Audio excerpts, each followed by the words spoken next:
We're live. The red light is on. UFC 302 watch along. I feel like you're too on the outskirts, Mike. Too on the outskirts. Get tighter, get closer. Act like we know each other, huh? What's up, guys? It's the Dustin Poirier Finish the Story pay-per-view. Islam Makhachev, pound for pound fighter in the world. We're right now in the prelims. Phil Rowe, third round, Jake Matthews. Next is our guy, Grant Dawson. We came out a little bit early. We had to get live with Grant. If something good happens to Grant, we might see him later on this very show later on tonight, but we're good. We're ready to go. Mike, how you doing, brother? Doing great. I broke out the banana shirt because tonight is going to be bananas. I love that. Quick story about this shirt. My boys got this for me, I think, one Father's Day. I'm a runner, as you know. They said, we got you this shirt because you eat so many bananas. Little did they know it would come in handy tonight. There you go. I like that. I like that. Absolutely. Both of our boys just graduated 5th grade. That's good stuff. Dude, it's nuts. It's absolutely nuts. Love that. What's up, everyone? Can't believe it. So those of you guys who don't know how Dave and I know each other, we met each other on the baseball field. He was coaching T-ball, and I brought my son, of course, to join, and he was the coach coaching his son. And like the next season, or at the end of that season, he's like, hey, we're playing again in the spring. You want to be on the team? Sure. And he's like, hey, you want to coach? Because you're always here like 10 minutes early anyway. I was like, yeah, let's do it. And the rest is history, man. Our boys just graduated. Rest is history. 5th grade. What's up, Ray? How you doing, brother? God, why are they KO'd? That's wild. Dude, Boxing Bananas is amazing. Go follow Boxing Bananas here under the banner. They'll be doing a lot of live great content for us. All right, guys, we're going to be doing a ton of free giveaways all throughout the show. We're going to put on, all you have to do, of course, is put on who do you think is going to win and how. All right, I got 2 shirts from Kraken. Go give them a follow. We got 1 hat from Productive Athletics Club. You see them in the top right corner. We have a set of leather paddles, like the HKA. You know the paddles you can hit or kick, like my guy Ross Turbo Levine. Say that 8 times fast. Yeah, So we're going to be doing a lot of free giveaways. We love that. And also, real quick, huge shout out to our new sponsor, Jazzercise. They're with us for at least 6 months. So we love them. Shout out to Jazzercise. Go follow them on IG. There you go. Awesome. There you go, Ray. Dustin Gilly. There we go. That's how we started off. But the next fight's Grant Dawson and Joe Selecki. So, guys, put in your comments. How is Grant Dawson or Joe Selecki? How are they going to win? Via submission, decision, who's going to win? We'll start the giveaway. We'll start it off. The Goose. I'm just sat here cashing tickets, brother. Now time for some prizes. I like that. All right. I like that. I love it. I love it.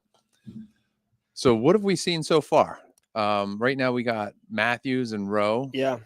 I've been busy all day. Honestly, I've been doing nothing all day. After yesterday's excitement, had half the morning with the graduation, as we mentioned. Then I had to work. Then we had a bunch of boys sleeping over my house last night and pizza and all this craziness. Today, I vegged out and went for a run. So what did I miss? So, we're live all night, by the way, guys. We're live all night. We'll be live here for the next 5 hours. So the fight before this was Basil Hafez versus Mickey Gall. And everyone thought Basil was going to run right through him or Mickey was going to submit him. It was neither. It was a great fight. It was kind of a back and forth war. Basil won by unanimous decision, but it was awesome. It was a really good. Every pay-per-view has that fight on the prelims, and that was that fight. It was the best fight of the night so far. Okay. It was great. Fantastic. And then we opened up, our buddy Chris was talking about who's the guy? Geez, my brain is so dead today.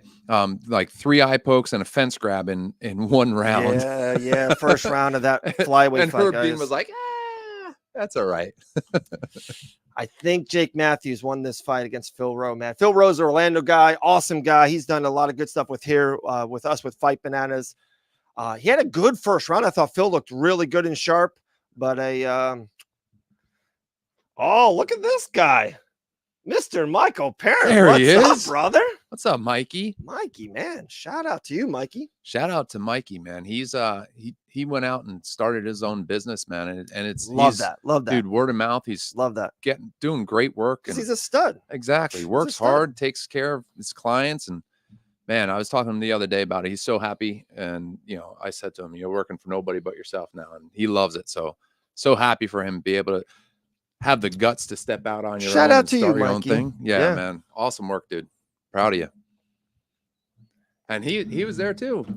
Yeah, he was. You know, Cal graduated 5th grade.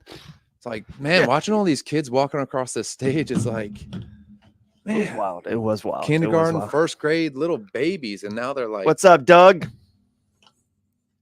Yeah, now they're almost men. They're almost men, almost there. Matthews with the W. Yeah, I think Jake Matthews guys won that. Probably, I would guess unanimous decision. Guys, we're at 76 already. Come on, we're gonna get to 100 before the main card. We got to 100. I think during the Holloway Gaethje fight, but man, got to keep it going here. I love it. Love it. I should spin this around so you guys can all see. Boy. Oh, that's another conversation for another time, guys. I don't want to hear anybody talking about no fair weather friend. All right. I've been suffering since 1986. Okay. Here we go. Yeah. So 229 28s and 130 27 for Jake Matthews. Yeah, Jake Matthews. Man. And let us know in the comments too. We're kind of cheating here. We have the volume up on the TV. If it's really super clear and you guys can hear that, please let us know because obviously, yeah, we're on mics. Yeah, but Mike is kind of lifting up Fight Bananas. I love that. Dude, I'm just geeking out, man. I'm from 1999. That was a great year. So I'm just like, I just make it happen, and I love people like Mike who elevates us here at Fight Bananas. We got mics. Hopefully, we sound like Fergie and Jesus. So. Listen, my brother-in-law went to NYU for like music tech and music management, so he knows I do all this stuff. And if it sounds bad, I'm gonna hear about it. So hear your TV at all? Oh, awesome, Doug. Thank you. That's good because we don't want YouTube or dude. Facebook Doug's the man, dude. Shout out to you, Doug. Hey, pick who's winning: Grant Dawson, Joe Selecki, and Hal. We're giving away something. I want to send something to you, Doug. Free shirt. We got free hats. Jogger size. We got a lot of stuff we're gonna give away. Dude, Grant Dawson, my guy right there. Looking dude, good, Elle was texting me earlier today. Grant's ready. She just said that. She said Grant is ready. So excited. And I'm going to say something funky about this fight in 6 minutes because I don't want to give anything away. 6 minutes, all right. That's what you call a teaser in the business. That's a tease in the business. I feel like my microphone's too far left, and that's why I'm like way over here. Maybe do a little bit of this. You ready? There's a pro. Okay, you like that a little bit? It might be. Nice. I don't know. See, we complete each other, Mike. We're 40% men, but together we're like 80. So I say Dawson by unanimous decision. Okay, Doug, we got you in. Who else, guys? You got Selecki, you got Dawson by how? What are we doing? We're giving away some free stuff. UD, all right. Grant is such a good dude. So a couple of weeks ago, we go out to California. So my brother-in-law, my wife's little brother, is getting married, and he's the guy I was just saying goes to NYU or went to NYU, and he's been playing guitar since he's like 9 years old, and microphones and NYU music tech stuff. And so Darlene, my wife, is doing the officiant stuff, and she's holding the microphone, and he goes, listen, you got to point the mic. And like in the ceremony, he's like, you got to point the mic right at my face. That's a blah, blah, blah microphone. It's not going to hear me otherwise. So, yeah, it's like, I don't know. If I do this, it's probably going to sound like crap. But if I do this, it might sound wonderful.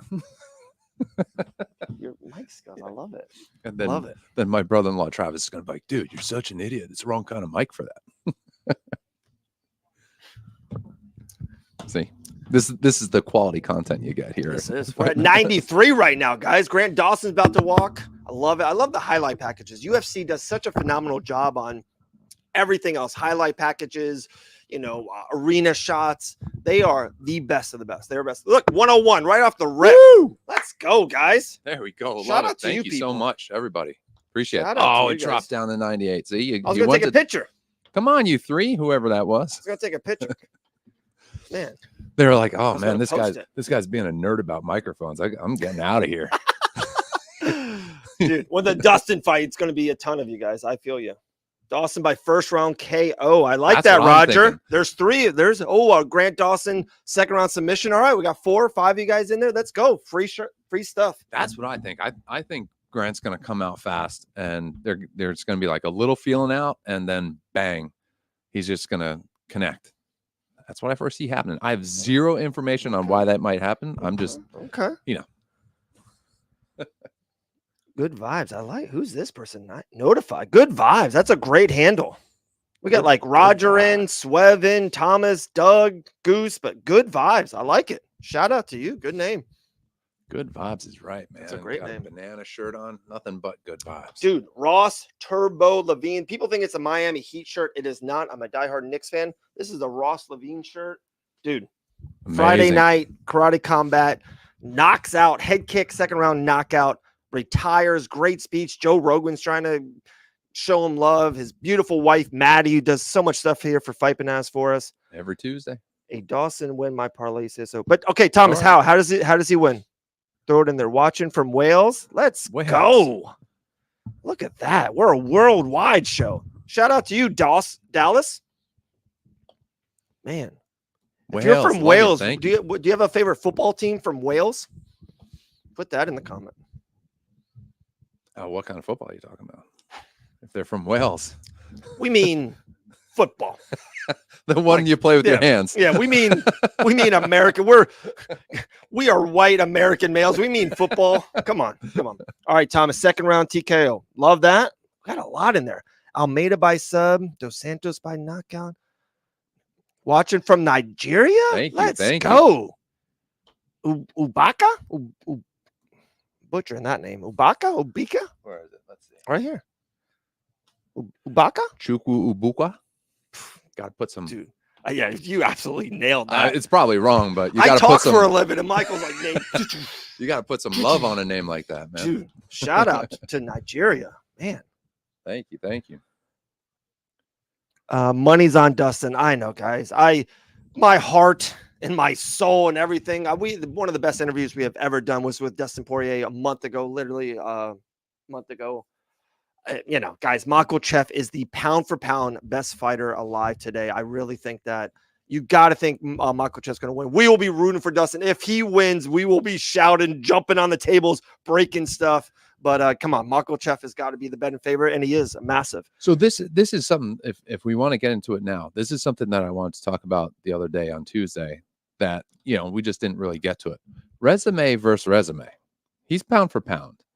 But when you look at who Dustin has fought and who Islam has fought, I mean, do we really know that Islam is that good? I mean, he's last 3-4 fights, he's beaten the GOAT, right? Twice. Some would argue, I guess my perfect analogy, and Grant Dawson's about to fight. I'm going to give away, I think, my thing. You ready for this one? I'm predicting Grant Dawson's going to start this fight by a flying knee. Hats off to Jorge Gamebred Masvidal. You think so? Okay. I think so. I got the wink, if you guys know what I mean. All right. I think Grant Dawson's going to start with the flying knee. I might be wrong. Real quick, and then we're going to go really into the Dawson fight. My analogy is, I guess it's Patrick Mahomes. He's only played 5 seasons, 6 seasons, and he's only got 3 rings and all this, but everyone can see him play and be like, wow, Mahomes is, if he's not the best ever, he's second to Brady. Like right now, he just is. And he has a lot to more prove, but you can see him already. And that's same with Makhachev. He's had the upbreed, the Khabib Nurmagomedov stamp. He's been literally almost unbeatable. He got caught one time, and that's MMA for you, but Makhachev has no holes. And that's what I think. I think he's a better striker than Khabib Nurmagomedov, can wrestle, grapple, do everything. All right, Grant Dawson getting introduced by Buffer. Let's go. We'll hear more of that conversation later because our boy Grant is about to get it done. Let's go, Grant. 22-1. Let's not sleep on his record, huh? Let's go, Grant. We might see him later on tonight, guys. And another guy that is just real dude, real human. Like awesome guy. Yeah, the best dude. Met him in Orlando for Gamebred and. Just, cool dude. Got on the microphone, was amazing on the microphone. Yeah, he was good, wasn't he? And, here we go. Nice Let's guy. See. Yeah, he's kneeling down like Jorge. Let's see. Oh, he did. He did it. Flying knee. Oh, go right for a ghillie. Oh, it's not under the chin, though. He went for the flying knee. I love it. Don't give up your back, Grant, right away. Don't like that. Oh, slide off. Oh, got that leg. All right, in a Selecki little working bit of on a his own ghillie. ghillie now. But no, it's under the arm. I don't love it, to be honest, but I think he's all right there. God, I knew it. He's one with a flying knee, guys. How crazy is that? Call that here. That's you only hear that crap from Fight Bananas. That's all right? Gee whiz. So I'm calling was out moving MMA away enough that it kind of. But in a weird way, he got what he wanted. He got right into Joe, and that's what I think he wanted. But like right now, it's in a. If Grant can pop the head up, he's going to be exactly where he wants to be, on top with 4 minutes left in this round. We're going to see that heavy ground and pound. You look like Dustin Hoffman. I don't know if that's me or Mike, but you. You were right, Doug. Hey, thank you, brother. Man, Selecki is working this ghillie. Yeah, I think it's under. Shoot. Oh, it's under his chin. He's fighting it. But it looks. He's got to turn his head. He's actually under. There yes. He out of it, and Grant's on top. 3 minutes and 30 seconds. Wow. Sorry for all the comments there. I was into that minute of that fight. Yeah. Wow. He was hanging tough, fighting through, had his. Big moment there by Grant. Big moment. And now Selecki, hopefully arms are burned out and Grant can work from the top. Hell yeah. Man, you guys in the comments are amazing right now. Keep that a comment. Someone said he was out. Not quite. I mean, I think they're trying to say he's out, like Grant's out of it. Oh. Maybe. What the pick 3 numbers tonight? Great call. Deep. Yep, it was. Hey, thanks, Roger. I told you, flying knee was coming. I got the wink, if you guys know what I mean. Wow. All right. 2.5 minutes. Grant is on top. Little ground and pound, just trying to this is what Grant Dawson does. He's just so heavy on top, nonstop pressure, and Grant's nasty with it too. Grant will strike you, and also then Grant will, if you give up position because you don't want to get striked, you don't want to get punched in the face anymore, he will take any kind of submission attempt. Right. He's just sticking his forehead right in his chest. He's not giving him any separation. Like you said, very heavy, right on top, right in his face, right in his chest. Just constant pressure.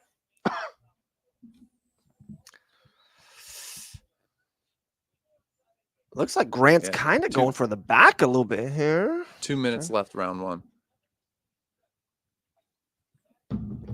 Man, we're at 101 for 1 second. I couldn't get the picture. I'm sorry, guys. I couldn't get it. Come on, everybody join back in. Joe is showing he is dangerous off the back plate. Yeah, no, guys, Joe Selecki was definitely underrated in this fight. And, me and Grant talked about it. Joe Selecki is a really high-level, great fighter. Look at his resume in the UFC. Has multiple wins. He's no chum at all. Absolutely no chum. Mr. Rowe fight. Phil lost via unanimous decision. He looked a little flat. I thought he looked good in the first row and first round. And then did Grant get cut on an up elbow? Selecki with the up elbow. Exactly. Or whatever you call it. Good card passing. Yeah, Grant's looking good here. But with another minute left, to be honest, he's got to get more damage to sneak this round. Yeah, because he was in danger for that first part of the round and he got cut. There's probably a good argument for this not going his way unless he does something here in the last minute.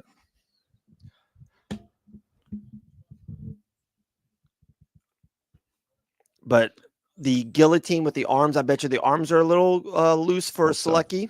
And then just getting the pressure on for this long. Right. Will definitely hurt him in the later rounds, but there's you can debate who won this round for sure right now. Yeah, Grant's got to get. Oh yeah, they're showing the replay in the bottom left now. He just came across and just caught him with the point of his elbow right on. Oh, good elbow by Grant there on top. Yep. They're saying top position 4 minutes. I actually disagree. Grant's one of my best friends in the world. He hasn't had top position for 4 minutes. He was in a ghillie for a lot of it. So I would say it was like 2.5. I felt like, right, guys? It was a significant portion, yeah. Come on, big shot here. 5 seconds. Nice little elbow. 2 little elbows. 3 elbows there by Grant. Good end of the round by Grant. I think that could have done it. I don't know. It depends on That's how much. That's a good round. Yeah, depends on how much weight they put on that cut and looks like a good cut. Submission attempt. All right, Doug. I like it. Doug is giving Dawson the first round. UD's looking good. Hey, if he gets that UD, Doug, we'll get you a shirt, a hat, or let me know if you want the mats. I know you kind of coach and do stuff of that nature and train and fight and all that. So if you want the HKA mats, let me know. We'll get them out to you, man. Well, Giveaways I all day said long. he was going to catch him in the first 30 seconds or something like that. So Dawson had he landed that knee, I know he went. That was cool. He did that go was for cool. it. That was cool. And he was kneeling against the fence just like Jorge did. And that was pretty fun. Yeah, he's such a student. He loves. You can tell he really does love American Top Team. Him and Elle both live in Coconut Creek, and they moved from Missouri, and they love it there. They really do. They're friends there, and their training partners there. Matt Brown has said a lot of great things off air and on air about Grant. They're all into that gym, so kind of to pay it forward a little bit for Masvidal, I think is pretty cool. Well, the Dustin Poirier interview was led into by Grant Brown and then Dustin, right? Yeah. I mean, it was the I like that day. Grant. Little switch stance there by Grant Dawson.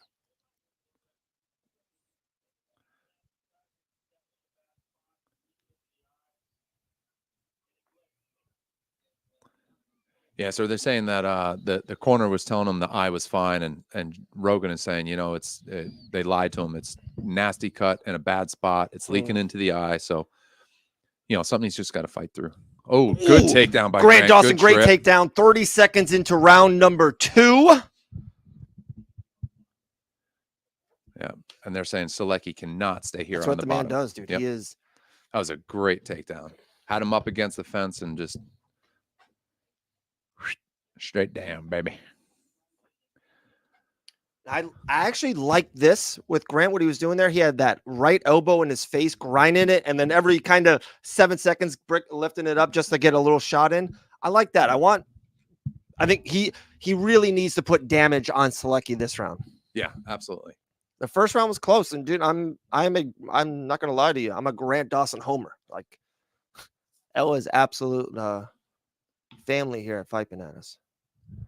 Nice little elbow again by Grant. Just keep that up. More of those.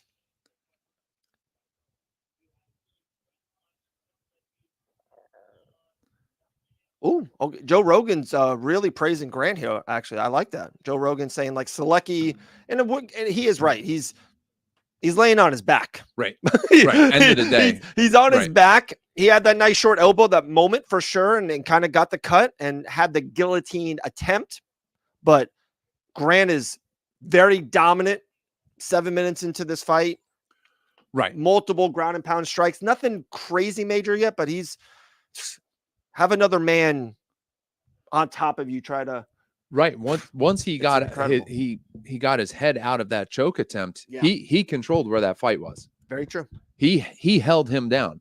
Whether he got caught with an elbow or not, he decided where that fight was taking place. And here's the inside scoop. That's what Grant wanted to be. He wanted to be in Joe Selecki's, I hate to say it, guillotine. He wanted to be in his kitchen. And of course, I'm not going to lie to you. The guillotine got tight, and Grant was probably in a couple moments a little bit. Woo. There's Aaron Rodgers in the top left there in New Jersey. Good strike there by Grant. Oh, you know me. I'm a Buffalo Bill guy, so Aaron can stick it. Yeah, he can. So many Green Bay Packers were crying their eyes out when he left town. They're thrilled to see him go. Yeah, now they love that's it. That's how much they love him, right? I can't believe I broke my mic arm, guys. Broke 8 seconds arm. into it. Love that ref just letting it go onto the ground. Big bombs from Grant here. I agree, guys. This is awesome. Keep it up, Thomas. What's up, Sean? What's up, brother? There he is. Sean Sterling's the man, guys. I think he got the Dustin Poirier hot sauce. And can we move that? Yeah, I'm just gonna slide it. Yeah. We got multiple free giveaways tonight, guys. Sponsored by Kraken, HKA, and Productive Athletics Club. Give them all a follow, guys, if you can on IG. Give them some love. We are giving you guys free T-shirts, hats, some gear. But you don't get the banana shirt. Don't even ask. All right. Well, what can we do? What can we win if we, I don't know. By the second, can we call Dustin Poirier minute 21 into round number 2? Is that good enough? Coming from Green Bay, F. Aaron Rodgers. There you go, Austin. There you go, Austin. Put that up on the screen. Come on. All right. Hey, Mike's riding this airplane. He's there you go, co-piloting Austin. He's up there. We may like different teams, but we're on the same page with that. Oh, of course, brother. Oh, here we go. HBA, Joe Elmore. That's our dudes. Yeah, dude. HKA is they're awesome, man. They're with the Fight Bananas team moving forward. We're super pumped about that. I'm winning the giveaway. I think so, Doug. I see Dawson UD all over this fight right now. Unless they don't stop it. Sure. Oh, watch those up kicks. Appreciate it, guys. He created some separation to rain down some bombs. And Holler's head. We'll work on that. We'll work on it. Love you guys. Thank you, Austin. We love you, man. Austin. Banana shirt size extra large. Thomas, we'll put that in the mail. We got some here in the warehouse in the studio. Hi, brothers. Who's in the lead? Yeah, Dawson's in the lead right now, guys. Yeah, he's dominant round 2, and round 1 was close. Yeah, Selecki's just holding on here. He's not really generating any offense. Dawson's controlling where this fight is. He's doing damage. There we go. Great second round. That's a very early on, took him down and kept him there the whole round. I hate that. Like it, I guess I'm too generous of a 10-8 round, but like Joe Selecki did nothing in that round. Yeah, I know he didn't end the fight, and I get it, and I do get it. But like if one fighter doesn't do anything, like puts a goose egg up, it's like it's almost more zero offense is. He gets 9 points for that round. Well, I mean, if he's preventing him from doing damage, if he's holding him close and managing distance, I could see it not being a 10-8. Yeah, I mean, Dawson controlled where it went and where the fight took place for 5 minutes. Yeah, but I mean, there wasn't a ton of damage.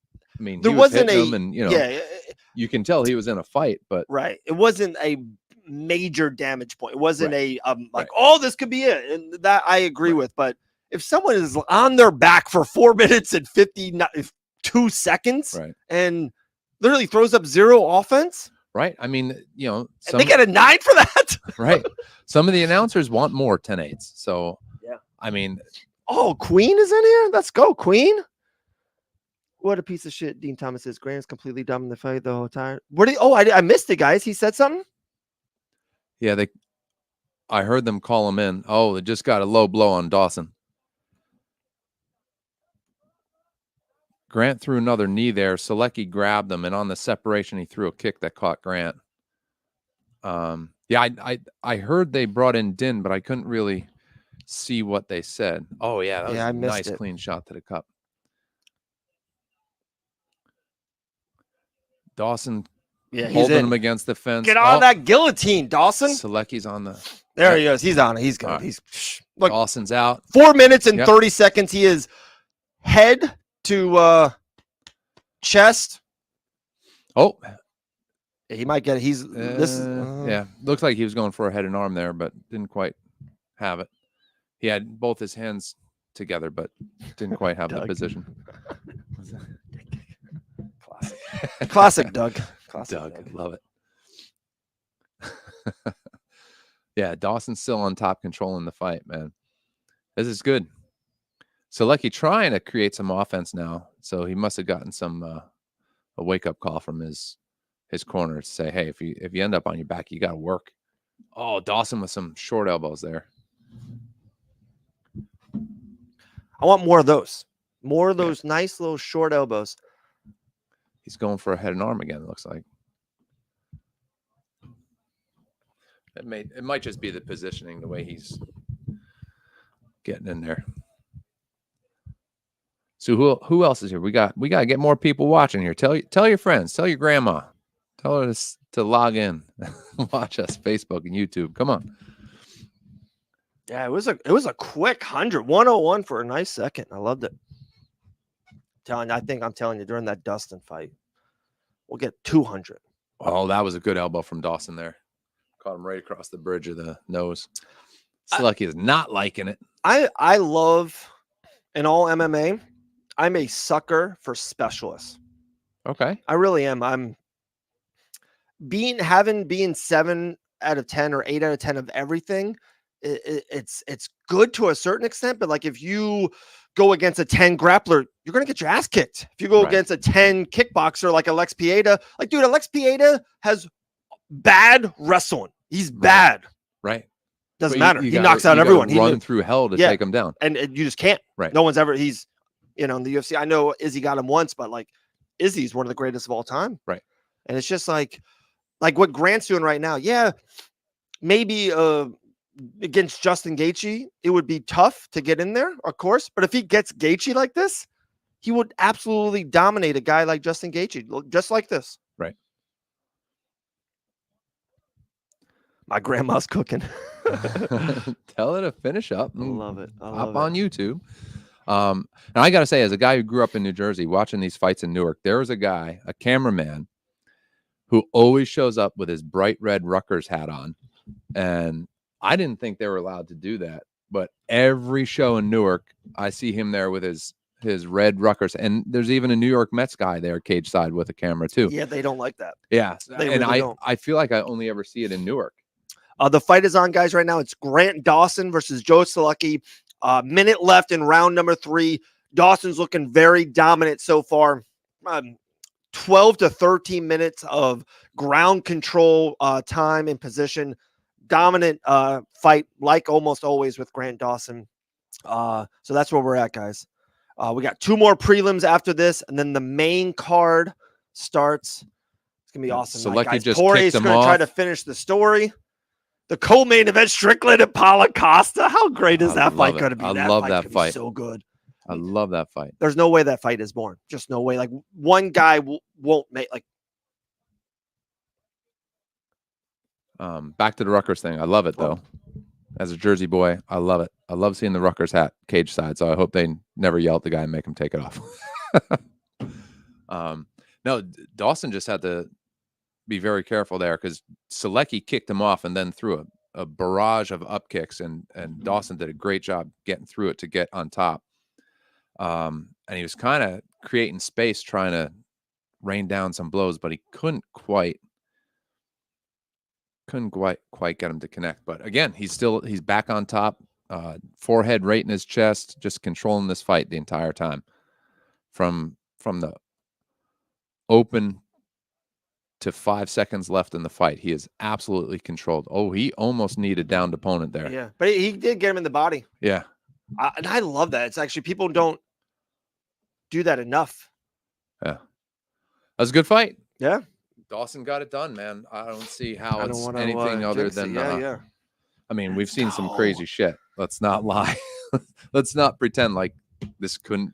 Doug, if this goes what we think where it's going to go in the next 40 seconds, DM me on Fight Bananas or my personal. Your address, we'll get something out to you. Let me know if you want the HKA pads, you want to get a t-shirt or a hat. Let me know one of the 3 so I know what else to give to other people. Crazy guys not see the fight.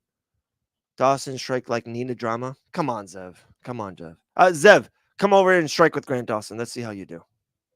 What did he say? I didn't. He goes, strikes like Nina drama. I'll put it up for a second because Dawson 3-0. He's a 3-0 could be. I could see. I got a little winning post already made for Grant Dawson. I'm sorry. Baby. I was prepared. Let's see. I want to see if it's 30-27 or 29-20. I want to see about that first round. Here we go. Here we go.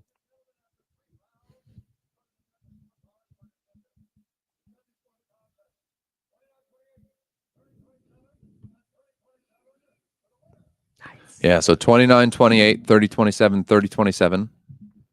Grant Dawson, baby.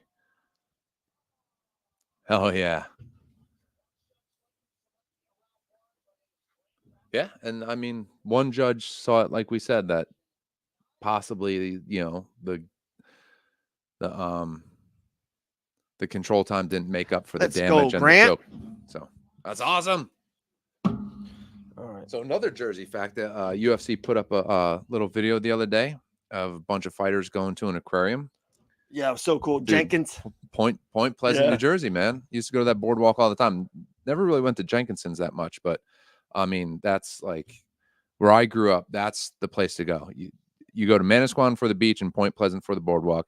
And if you want to go all the way down, like you go down like Seaside or something like that. But first Jersey Mike's ever is in Point Pleasant, man. That's the place to go. Love it. Or is that Belmar? Shit. No, that might be Belmar. That's Belmar. I'm wrong. Yeah. Oops. Forgetting my jersey facts. Elle just texted me. She goes, I'm so happy, and I'm so happy it's over. Yeah, right. The stress of it. I couldn't imagine. I'm stressed out. We're bros. That's their significant other. Going to be the father of the child. I couldn't even imagine, right? I'm stressed out. I feel great now. Yeah. All right. Make it post. I'm sorry, guys. Coach Mike is going to tell stories about politics. Oh, Jesus Christ. Here. Wrong week to talk about that subject. True. That's true. Shit. How dare you? You fucking anyway. More New Jersey factoids. How about that? Yeah. How about anybody in here from the Northeast, New Jersey, New York, Connecticut, anything like that? We got Nigeria, Wales. Is anyone from New York in here? Come on. I love it. Hey, Let's anybody go. from the Northeast in here? Philly in come here? on. What's up? Hey, Philly, come on. Philly doesn't count. So the fun thing about Philly, though, the Giants and the Jets, I mean, more the Giants, obviously, but they just drive straight down the turnpike to Philly. So it's like this fun rivalry where everybody in Philly hates New Yorkers and everybody in New York hates Philly, and New Jersey's just kind of stuck in the middle. So like you can kind of tell where people are from if they're Eagles fans or Giants fans, if they're from New Jersey. Because if you're a Philly fan, you're probably from South Jersey, which is kind of like a state all to itself. Anybody from New Jersey knows what I'm talking about. Man, even my wife texted me that Grant won. That's when you know it's family, when the wife texts you. Yeah, Doug, hit me up, Doug. You get that whatever you want to win. I'm sorry if you did it in the comments. Wasn't looking at it for a while. Bears fan, thank you for Justin. I hope he plays well. Oh, I hope he plays well too, because he sure shit didn't for us. And by us, I mean as a fandom. Awesome. I don't own the team. I wish I did. I'm here from Northeast England. Oh yeah, that's Goose. Yeah, Goose. Northeast England. Doug, what do you want? You want the shirt, the pads, or the hat? I love Justin Fields, man. To be clear, I am a fan of him as a ball player.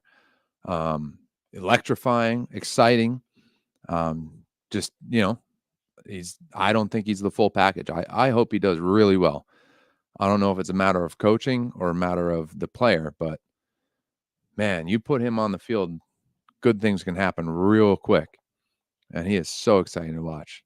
Brought a lot of fun to watching Chicago Bears games.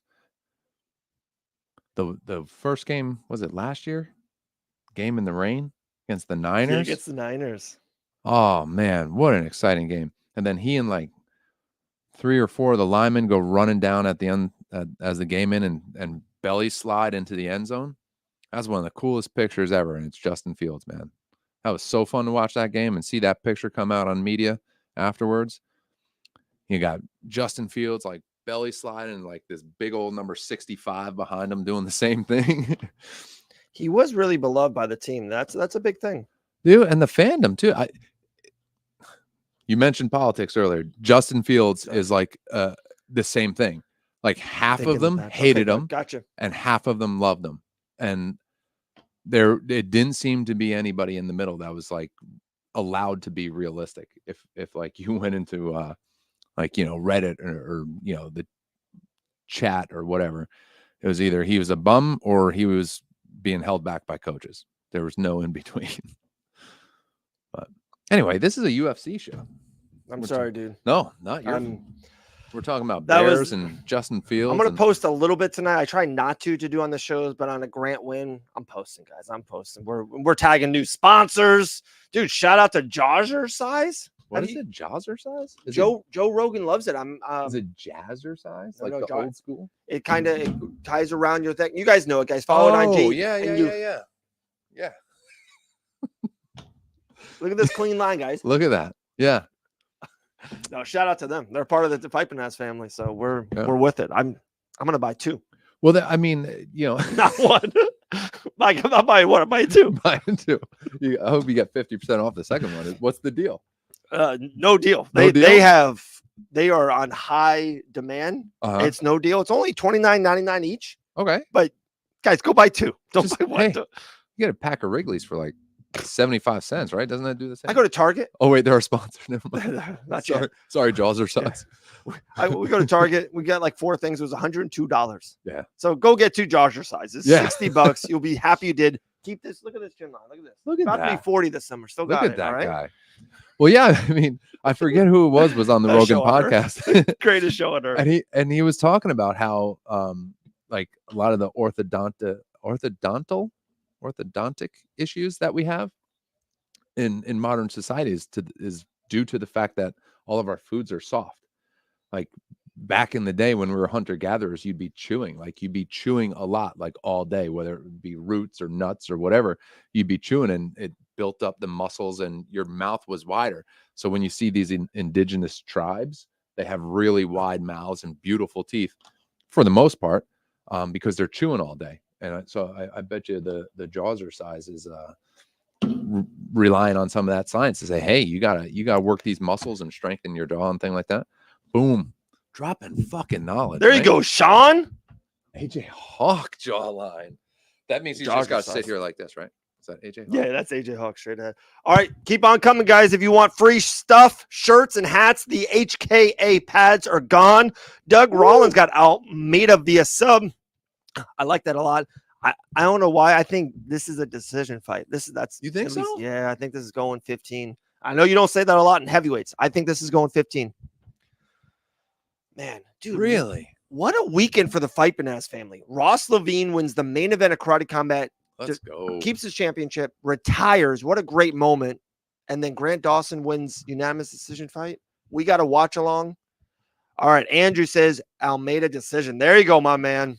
No way. Free shirt or hat coming your way. Almeida. Okay. I'm all done, right? Am I done posting? I don't know.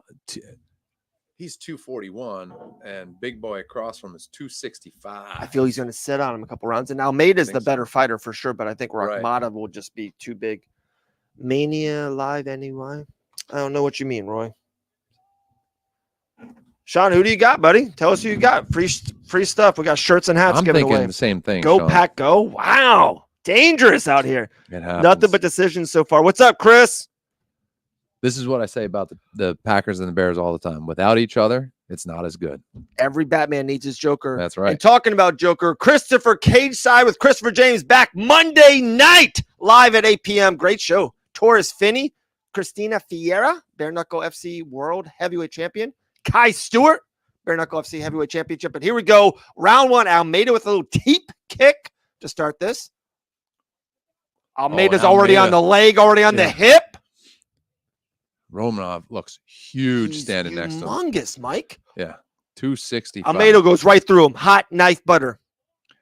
Wonder if he had the cut to get to 265. Oh, absolutely. If you're Yeah. 265, you're cutting. 100%. Yeah, probably, right? 100%. No one weighs 262 and they're like, hey, I'm going to put on a couple chicken wings on fight week. Like Just eating pizza on the scale. He's 280, 285 right now. 100%. Probably, right? Yeah. Yeah, 100%. I'm winning the pads headshot. Doug wants to go with the trifecta of winning. All right, Sean Sterling goes, I rock Rakhmonov in the second. I like that, Sean. Little dog on action. I like that. We've had no all the fights have gone to the judges' scorecard so far here in New Jersey. Just throwing that out there. No stoppages yet. We might be saving it for Dustin Poirier to TKO Islam Makhachev at the end of the night to finish the story. Absolutely. I can't wait. I got goosebumps already. I can't wait. I thought we couldn't do anything better than watching Max Holloway and Gaethje here. If Dustin does that, incredible. And I mean, we'll talk about it, but when Dustin wins, do they give Islam the immediate rematch, or do they give Justin a rematch, or do they bring Max up? Could be a first round submission, Almeida. I don't know. Almeida. I don't think he's under though, is he? No. Romanov's good job with his chin to his chest. Real good call. He just did this for those who aren't watching that. So Almeida's on his back. He's gritted. Rakhmonov has kind of got his hand, and they're like laughing and smiling at each other. That was great. That was good. That was worth the admission. Yeah. Yeah, this is clearly not where. Is it Romanov or Romanov? Romanov. Romanov. Yeah. No, I think it's actually Romanov. I think it's an A there. It's weird. Ooh, people don't understand how much that hurts. Yeah, it's gone. Done. He's under now. Oh, he's grabbing the fence. Tapped him. Yep, tapped. First round, Almeida submission. Doug, did you call that? He said 2 for 2. I'm sorry. Did you call that? You said it was going to go to a decision. No, Doug said he called it. I thought you said it was. No, I thought it was going to a decision. That's what I said. I know Doug saying he called it. Oh, yeah. No, Almeida first round knockout. No, that's not it. Where is it, Doug? Did you say submission? No, I don't see it, Doug. Wow, dude, Almeida's so good. The goose. Oh, Doug did call it. Good for you, Doug. I do see it now. Let's go. Doug. What did he say? First round submission, Almeida. No. Good job, Doug. Dude, Doug's the man. Are we like 5 minutes behind and he's just somehow our feed is and we're just giving him everything, but thanks, Goose. Oh, wait. Goose won? I'm sorry, guys. Keep showing that call. Okay, yeah, Doug. I got you, Doug. Choke the poop out of him. It happens. Dude, Almeida's a stud. Dude, he got caught by Curtis Blades, who's has won and fought everyone in the division, has beaten almost everyone in the division. He's got 2 losses against Nagano, 1 crazy knockout by Derek Lewis, and he's got 1 hit me in the comments, guys. He's got a crazy, great losses. That was the Hammer Fest, right? Curtis Blades he went in and he just Almeida by submission. Wow. Yeah, that was You are definitely minutes behind. Oh, Sean, we're behind? Ooh. Are we really? I can find out. Yeah. I'm sorry if we are, guys.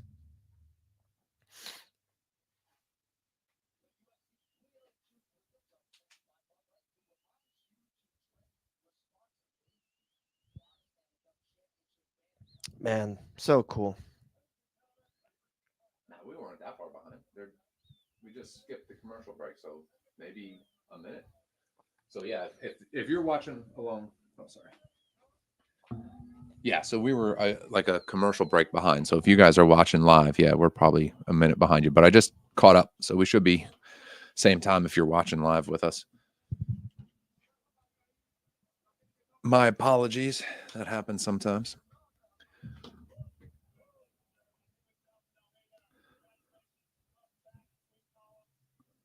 All right. Well, he's going to speak in Portuguese. You going to translate for us, David? Oh, definitely. You ready? He's saying something probably God is good. Who knows? I'm a dominant heavyweight. I want that Curtis Blades fight again. Tom Aspinall, I'm coming for you. New Jersey, I love you. Let me go get some pizza. Wow, we're 40 seconds behind? Are we really, guys? No, not anymore. We just caught up.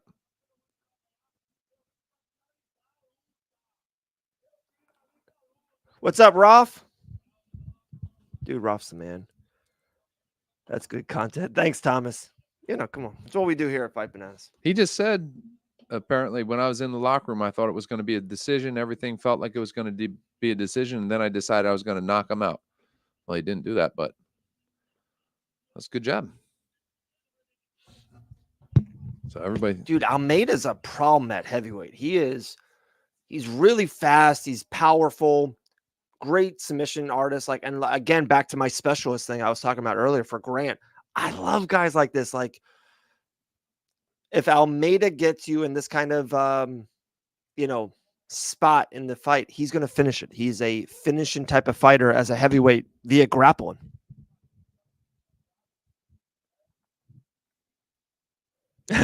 Doug, we'll talk off air, man. Books need the decision. For which one, Roth? It's been all decisions so far until this. Well, I think that's what he means. Oh, okay. Like this one should have been a decision because the sports books were.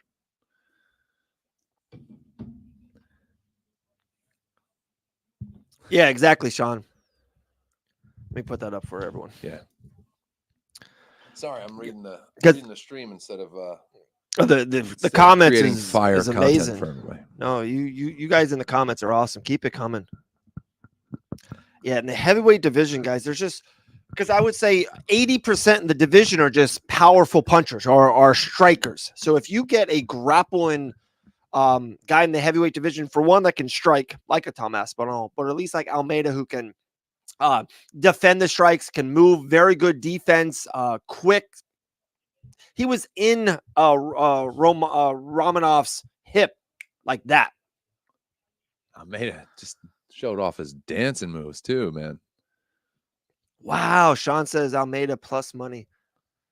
And this is when you know when you're getting old, when they show people in the crowd and they say like actors or actresses or rappers and you don't know them. It's like, shit. Because that used to be, 8 years ago, I'd be like, oh, that's awesome. And then, they'd be like, I don't know the person. Now I'm that person. Yeah. Well, what a run. Eminem's still putting out fire records. So I cannot wait. Actually, it's funny. I'm going to be downloading that very soon. Dude, I just heard Houdini for the first time today. Yeah, you liked it? Oh, dude, I listened to it twice on the way here. Yes. Okay, that's good to hear. I mean, it's a throwback, but still, no, the beats insane, and he's up to his normal. This is a great crazy fight. Skills. And Neo says who we got. It's weird. I think I'm going with Caesar. I was leaning Roman a lot when this fight was booked. And Caesar, I think he's only 5-0 because he's had the kickboxing background. After seeing everything that Izzy has done and seeing everything that Alex Pieta thing, I think I'm rolling more with the kickboxer. Seeing Ross Levine last night, they just have different timing. Their timing is so good, and they finish. Look at Alex. Look at Izzy on the way to the championship fights. Those guys were finishing almost everyone. And Caesar, I think, has got 2 finishes in the UFC. I'm going with Caesar to win this fight. Yeah, it's like they understand the distance and the range better. And I feel like they I don't know if they try to finish the fight more or they know how to finish the fight more. Like it's a weird thing. Kickboxers, they finish fights. Well, too, where it's such a big sport, they're fighting constantly, right? I mean, like Thailand, it's not like 4 fights a year. It's like 4 fights a month. I mean, I'm probably exaggerating, but they fight constantly, right? Because sometimes they do like a Saturday, Sunday thing. Sometimes they have multiple fights in one night.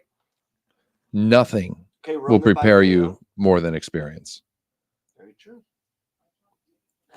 Like, what was the one guy at Game Bread that Shab kept telling the story about? He was like, oh, you only had a couple fights in Thailand? He was like, no, I have like 300 fights. Yeah. I was there. Who was that? I forget his name, but he was like, they would bring us into the jails. Yeah. It was, God, that guy was awesome. It was like a Russian name or something, right? Kubiazi or something like that. Yeah. He had a 7-second flying knee knockout. Yeah. At Game Bread in Orlando. It was great, guys. He tells us this story. This is the funniest story ever. Me, Brendan Schaub, and Robin Black laugh our ass off. They might be doing a Hall of Fame thing right now. All right, my story. We're talking to this fighter. It's like a pre-fight interview thing. I'm doing the post-fight stuff for Game Bread Bare Knuckle. And the guy's like, yeah, I've had like over 300 fights. He's like, listen to this story. He goes, they would, if someone, did a crime, they're going to get 20 years in prison, right? In Thailand or somewhere.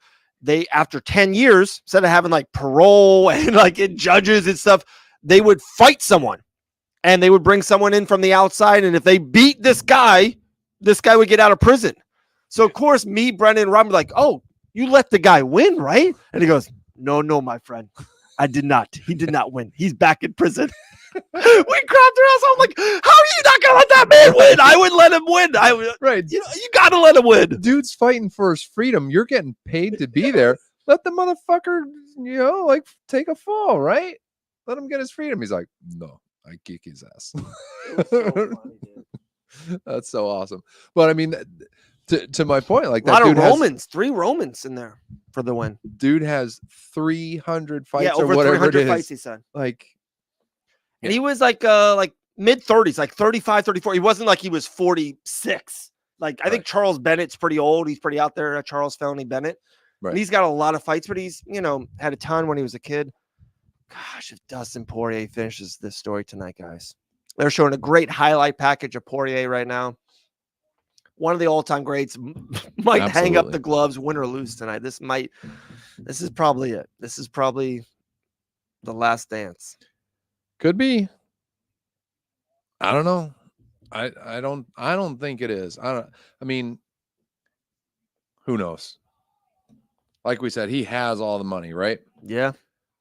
So I mean, he's getting points tonight, right? Yeah. As a former champion fighting for the championship, he's getting points, right? He fought Conor McGregor twice in the main event. He's got more money than he knows how to spend. Exactly. And he's got thriving businesses. Right. He said it earlier this week in media. He's kind of said it a little bit on the show. This is what he loves. This is all he's known. When he was 19, he was fighting. Like, this is camps, fight, camp, fight. This is all he knows. He doesn't know if he can walk away from it. Like, you just think about whatever you do or whatever your passion is, whatever you love in your personal life. If someone said, like, stop that.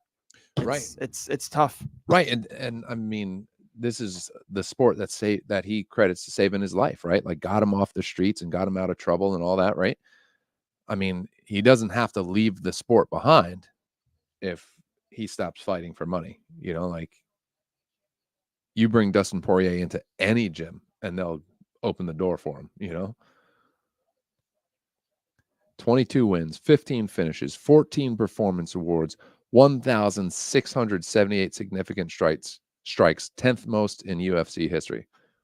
So the 22 wins is fourth most, 15 finishes is fourth most. He's got a bit of a resume, David. It's pretty damn good. It's one of the best resumes ever. Yeah. And I know it was a interim championship. It's a championship to me. And defeated Max Holloway. How good does that win right now? Right. Look, it's crazy, right? Right. But I mean, who has he lost to? Just only the best. Right? He's fought the best, and he's only lost to the best. And like the recent wins, they're all champions too, right? Oliveira, champion. Habib, champion. And even the Gaethje. Yeah. Gaethje's been an interim champion in the lightweight division. And that's the thing about this division too. Like, when you look at Islam's come up, like, he had to go through those guys too. Like, that's why it makes sense that Dustin's there. Like, these guys are all killers, man. And then Max comes up to play too. It's like that you said something and I kind of glossed over it, and I think I was doing something, and then another thing happened. If he wins, do they give Islam the match? They definitely could. And I think he is a deserving, he's the pound for pound best fighter alive and number one on their poll. So they have Islam in high regard. Right. So if Dustin wins, they could give him an immediate rematch if they wanted to, if Dustin stays. To me, the fight, and I saw it in Mike Chiesa tweeted it out. I think it was brilliant. I think the fight to do is the Gaethje Poirier trilogy for the undisputed lightweight championship. Like, it's 1-1. It's 2.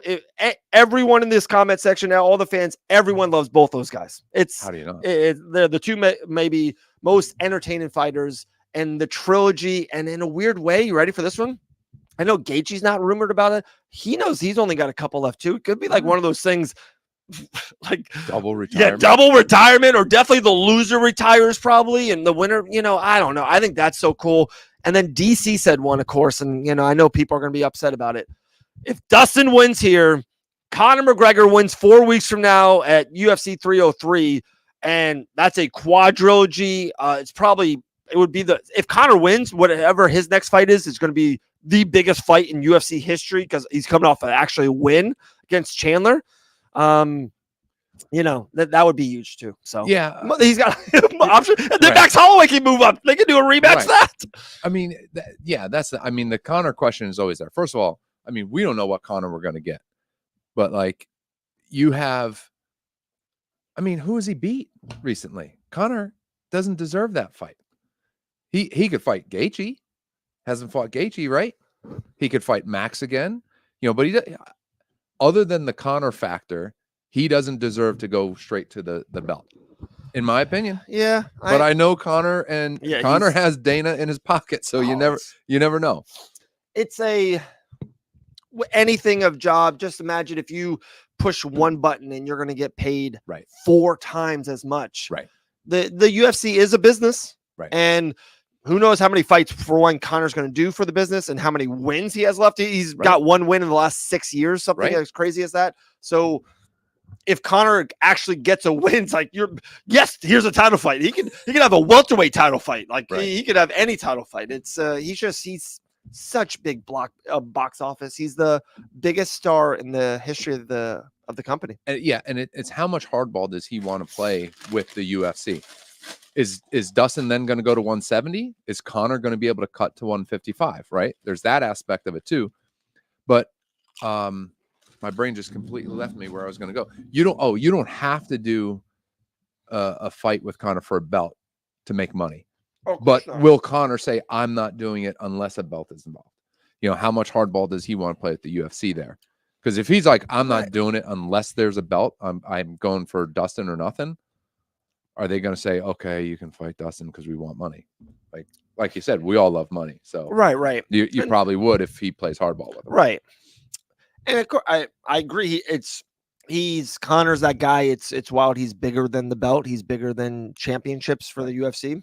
But it's it would just, I think, add a little bit more to the pie, especially because this main event coming up next month is just Chandler versus Connor for no belt. Right. And if he gets a win, they're going to put a belt on his next fight. Like BMF, welterweight, lightweight, heavyweight. Connor's fighting for a belt. I'm telling you. Well, I think that makes the most sense.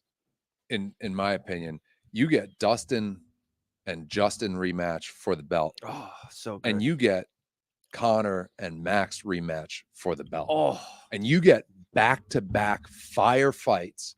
I don't say no to that. And listen, I don't say no to that.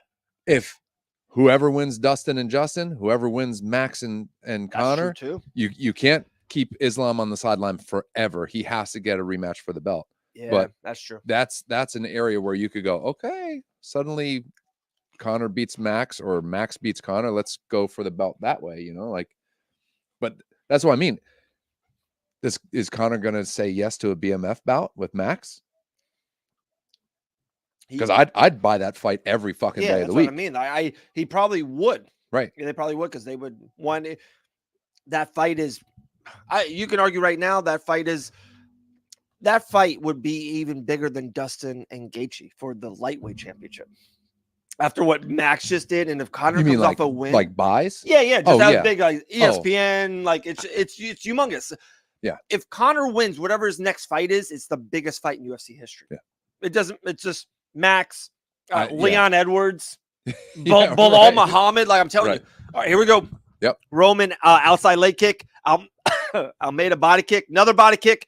Telling you, dude, Caesar is dangerous. You can just tell already. He's like sneaky. He's like grandpa strong. I don't know if my grandpas were strong. I never met them. I think the older you get, you just get dad muscles and man muscle. You just life. Sure. You get scars and hard skin and and then you blow out your back shampoo in your hair.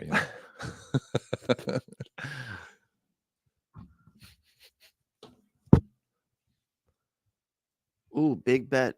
Yeah, there you go. Someone just put $70K on Caesar to win this fight. I'm telling I got a good feeling about Caesar, guys. It's only a minute into this fight. $70K would be a possible 130,000 payout. Oh, that's nice. Yeah. That's a good year for some people.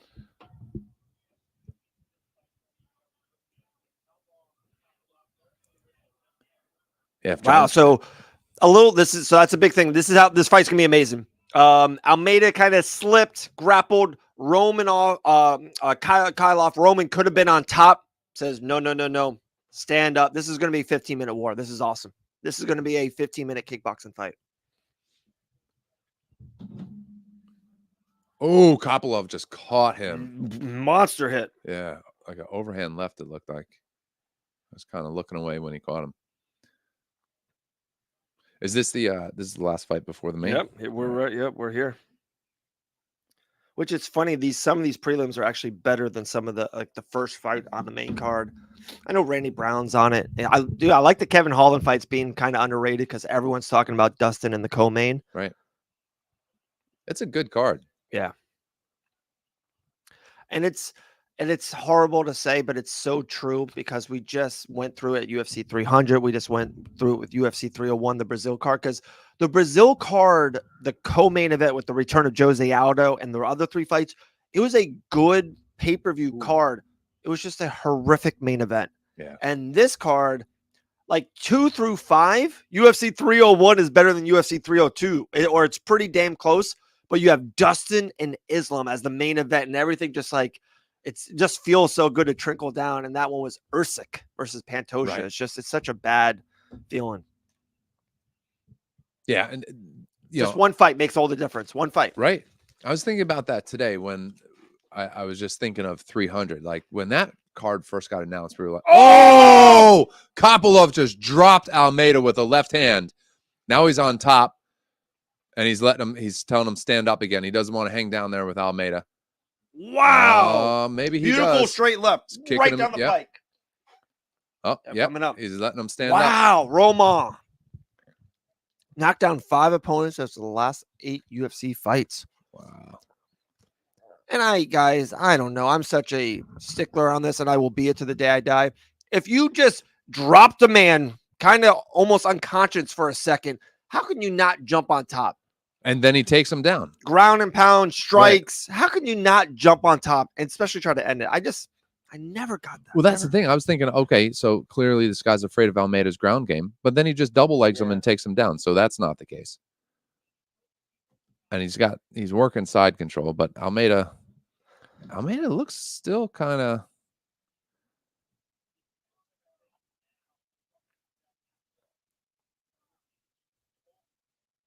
Yeah. Rogan's saying he looks like he could probably take him down at will now. Let's see if he holds him there. 48 seconds left in the first.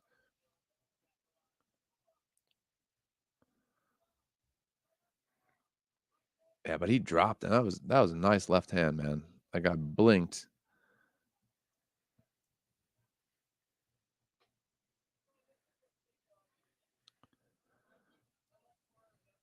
Oh, so I was saying about 300. Like when that card first got announced, we were like, but they just kept filling it with good matches. And that's the same thing like with some of these cards we look at, where you're like, I don't know. And then they turn out to be fire. Yeah. And then other cards you look at like, yeah, that's a great matchup. And they turn out to be crap. Like until they're over, you don't really know. Like you think something's going to go one way. And the thing I told you about UFC 300 that was so wacky, and they never did that before. They started at the bottom. Right. They started at the bottom and just kept on going up top. Every fight card, even this fight card, hey, Dustin and Islam's the main, Sean Strickland, Paulo Costa's your co-main, whatever. We just heard about Kevin Holland like 3 weeks ago. It was like really odd that they kind of just added that to the main card. Like that's how they do it. That's how they sell cards. They give you the main event and just work its way down. Live witch. Yeah, and then that the final fight of the prelim is supposed to help sell the main. What's up, Dean? Roman won the first round. Looked awesome in the first round. Dude. Yeah. Knockdown and takedown. Our guy, Phil Rowe, did not look good, man. Stinks. I thought he looked really good in the first round, Dean. Tell me if I'm wrong, because a lot of people thought he got dominated. I thought the first round, Phil looked really good, and then just kind of tinkered off. I don't know if it's the weight cut. Stinks, man. Stinks. Our guy, Grant Dawson, got a W. Who won all the fights? Are you working, Dean? Are you not watching the fights? Grant Dawson won. You know that really cool girl, Aline Perez at the GOAT. Asim won. They won earlier tonight. Almeida just beat Romanoff, the heavyweight, and this is the last fight of the prelim. So we're about to go to the main card. Dean Toole, always cooking, guys. Always working, that guy. But this is a sick fight. This is it's a kickboxing fight. This is awesome.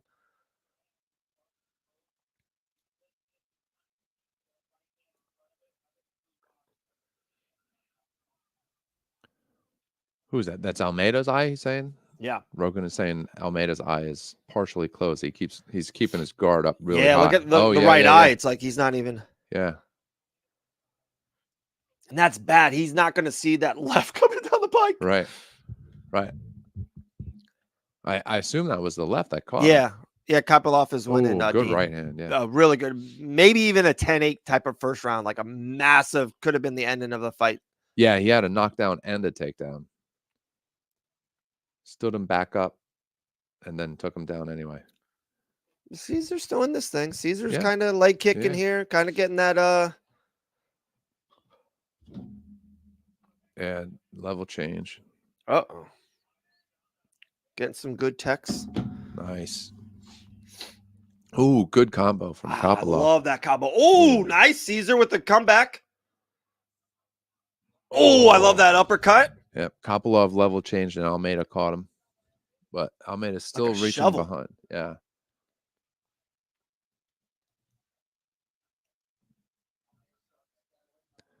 Yeah, it looks like Almeida got through that early fire. Anik saying he's settling in. That John Anik, he's pretty damn good. Yeah, he's he is pretty damn good. He's the best we got. Oh, that's for sure. I know there's Almeida working for a choke here. I don't know if it's under. Very hyperbolic from an MMA guy. I think John Anik is the best lead play-by-play in any sport. He's better than Joe Buck right now. Better than Mike Breen for basketball. I think he is the best. He's incredible to me. I don't listen to a lot, but yeah, I would absolutely agree he's better than Joe Buck. I'm not a fan of Joe Buck. Anik is so good at, to me, he's very personable. He brings stories into there and so knowledgeable. And then when a moment happens, he hits the moment. That's all you want. Like, you be a little funny, give us some of the inside scoop, some behind the scenes story. Massive knockout, go. Like, you got 8 seconds, hit it. Right. What's tough is I feel like Joe Buck tries to be an announcer. Like, he tries to use big words and capture the moment. And it feels like he's trying a lot, where other guys are just natural and it just flows. And I feel, to your point, like Anik is like that, where he doesn't sound like he's flipping through his thesaurus for the next big word he's going to throw out there. Talking. Like, he's just talking. Yeah. Right. And I'm picking on Joe Buck a little bit. He's obviously one of the best in the country, but not to my taste. It feels like he's trying hard. He has that announcer voice, and that's not to my taste. Anik is just natural. He's just doing it. Yeah. Yeah, Roman's on top again, guys. A little takedown because Caesar was having a better second round. Definitely some leg kicks, landing some strikes. But Roman started kind of winning, I would say, the middle of the round, gets a takedown. I like that, Ryan. Joe Buck needs to focus less on Joe Buck. Yeah. Wasn't he addicted to hair plugs? Wasn't that him? Well, I don't know. Wasn't that right? Am I thinking of the right guy in the comments, guys? Didn't Joe Buck come out in his book or something like that and say that he was addicted to getting hair plugs? Am I thinking of the right guy? I'm pretty sure that was Joe Buck. Like they just said, Joe Buck needs to worry less about Joe Buck and just call the game. Like, you don't need hair plugs, dude. Just come on. But again, he's a legacy. His father was an announcer, and he's an announcer. His father was great. Yeah. Like some guys, Harry Carey was just, seemingly hammered drunk. And I grew up listening to Ralph Kiner and, doing the New York Mets, and Tim McCarver, and those guys were just goofy, They didn't take themselves too seriously, I didn't think. Tom Brady about to be the best. He could be, man. I think Romo's pretty damn good. Roman, to me, wins the second round there with domination grappling. So Roman won round one round two, up 2-0. Yeah, no, Brady's going to be great. He's going to be really good. And it depends too, how natural he is. Same thing with Romo. Romo's really good at breaking things down and telling us how it is. and explaining and making it seem natural, like he's teaching. If Brady's able to do that, that's what's so important. Romo's always going to get picked on, especially for those of us from New York and New Jersey. Mm-hmm. He's always going to get picked on, but he's damn good in the booth, man. He has the experience. He may not have the rings, but he has the experience, and he knows what the hell he's talking about. Like, he's really good at telling you what's about to happen and why they're doing this. And if Brady can do that, man, I'll love it. Again, I wasn't allowed to like him when I grew up. Although I'm a Bears fan, I grew up in New Jersey, so I'm a Giants fan as well. So I wasn't allowed to like Tom Brady, and we didn't have much exposure to him. But since he's come to Tampa, you kind of see more of his personal side than I ever did in New Jersey. All right, round 3. I think.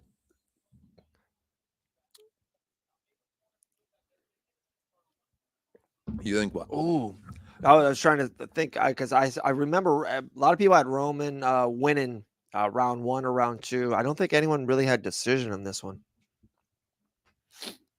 I'm surprised because these boys are throwing big shots. These guys are middleweights. They got a ton of pop. We're seeing a lot of leg strikes, body kicks. Caesar's getting off a little bit here to start this putting round. On him though, yeah. He's coming out. His little short elbow to the head, good knee to the body. Good right hand by Kopylov. His corner obviously said, you need to go out there and get a finish because another good right hand by Almeida. Another one. Kopylov, level Andrew, change, you had takedown. Kopylov by decision? I said Kopylov. Okay, cool. Drew, yeah, dude, you're 4 minutes away. Let us know if it's the hat or the shirt. We'll get to it. Yeah, Kopylov was like, I've had enough of that. I'm taking this dude down. Yeah. And if he can hold him there for the next 3.5 minutes. Right. And you ready? I'm one of these guys too. Of course, dude, I love action. We love Max Holloway. We love Gaethje. We love Poirier. This is a fight. You should never move the person. This person worked for this position. I don't think you should ever move a person. If you're winning in football by running middle, you can't be like, guys, no, that's not run middle. Like, if this is the play that's working in a fight, that's what's working. Like, what do you mean? Like them standing them up? Yeah. I don't like it. Yeah, he's already clapping at him. You're right. I want to see action. I do too, guys. I want to see a brawl for sure. The best fight ever, and Forrest and Bonner and all that. But like, I don't know. It's just not right. Like, that guy's making too many 3-pointers. Stop doing that. It's like, no, that's what he's doing to win. Like, he's dominating him. He's holding another man down. Like, I just want to be there. Right. There's so much skill in that. So much technique. Yeah, he's looking over to his corner. They're giving him instructions, but when you're trying to get instructions with 2 minutes left in the third round, right. You're looking over like, what do I do now?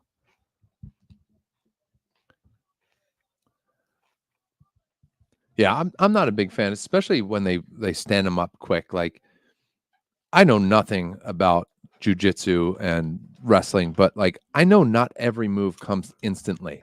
Like, you got to work on things. You got to set things up. You got to, you're playing chess, man. Like, for you to be down on the ground 30 seconds later, they're like, let's work, guys. Let's work. It's like, dude, I fucking am. Like, what do you want me to do? He's a 200 and something pound man fighting everything I do. What do you expect to happen here? So I agree with you. But there are, they are trying to also put on an entertaining fight. There have been some fights where it's like, I agree. Stand these guys up already. They're just hugging.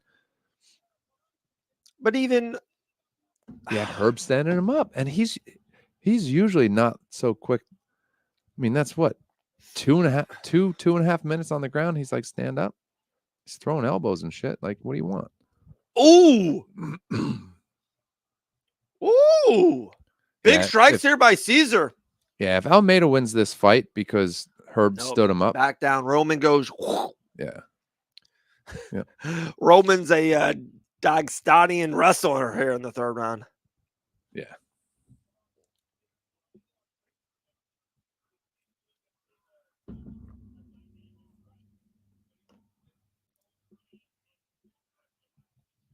Yeah, and that's what the announcers are saying here, is that this is mixed martial arts. Almeida is a really dangerous striker, but he's missing a big hole. There's a big hole in his game because Kopylov is essentially taking him down whenever he wants and holding him there. That's the argument to your specialist there, right? Yeah. There's certain specialties that won't get you so far against, like you said, the Dagestanis and the really high level. But to me, a lot of those guys are specialists. Most of them. Yeah. You It's tough when you a only have specialist so goes much against time in a day yeah. to fill your cups, right? So if you have, four cups that you got to fill, you only got so much time.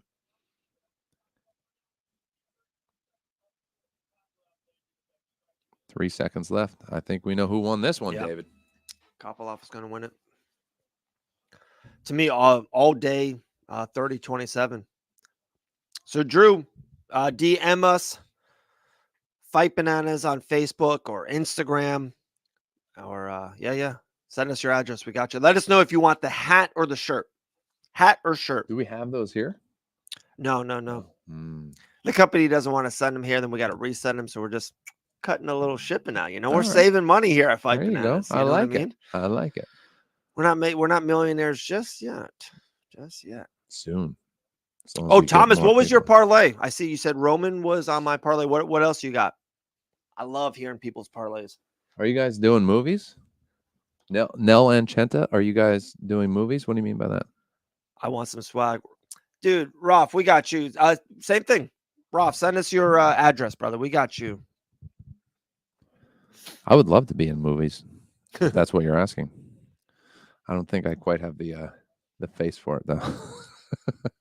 Told you, Rolf. But that would be fun. Doing a watch along to a movie. Like, I'm sure there are YouTube people who get paid YouTube for everything crazy now. Just to like get stoned and watch movies. What if you had to do a watch along to a movie? What would it be? Oh man, that's a really good question. Yeah, like, do you want to go like a dude bro movie? Do you want to do a comedy? Do you want to do like a Star Wars? Do you want to do something you've never seen before? So like your reactions are authentic. That's a great question. That's awesome, Ryan. Dawson, Strickland, Perez, Edwards, over. That's a good one, buddy. Nice. That might hit.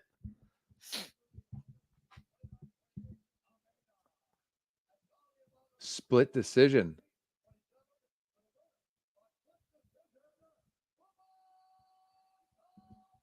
Who the fuck scored that for Almeida? What rounds? Maybe. No, because the first he dropped him and took him down. So the second round, no. That's what I mean. What rounds? What's Anik saying?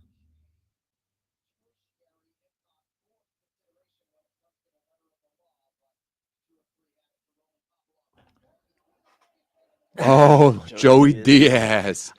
I guess you could debate the third round because Caesar had some awesome striking moments. Roman takes him down, does nothing. Oh, Aaron Blanchfield. Shout out, Aaron. So I guess you can. Well, he was getting pieced up. He said, I don't like this anymore. Took him down, held him there. Yeah. Herb stood him up and he said, cool. Took him down again and held him there. So the damage goes to Caesar, round 3. Oh, because they don't give a shit about takedowns. Not as well. Oh. Yeah. Wow. After the week he had. Don't even say it. The Vaughn is there. Wow. After the week he had, I can't believe he's there. Sure that we have the pay-per-view on. Wow. Literally, Dana White is walking into the Prudential Center with Donald Trump. Wow.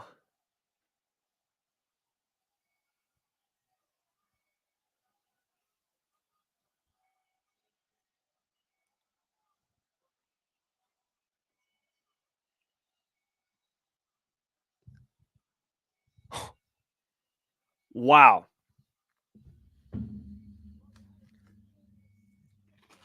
Right in front of Aaron Rodgers.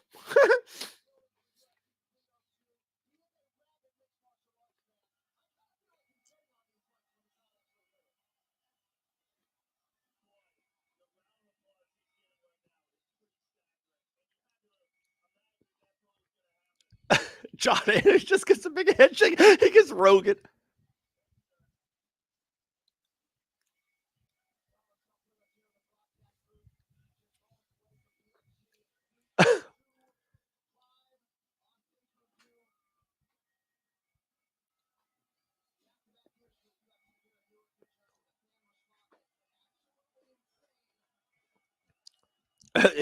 Trump just went to like Rogan and they talked for like 5 seconds. There's Sean Strickland, dude.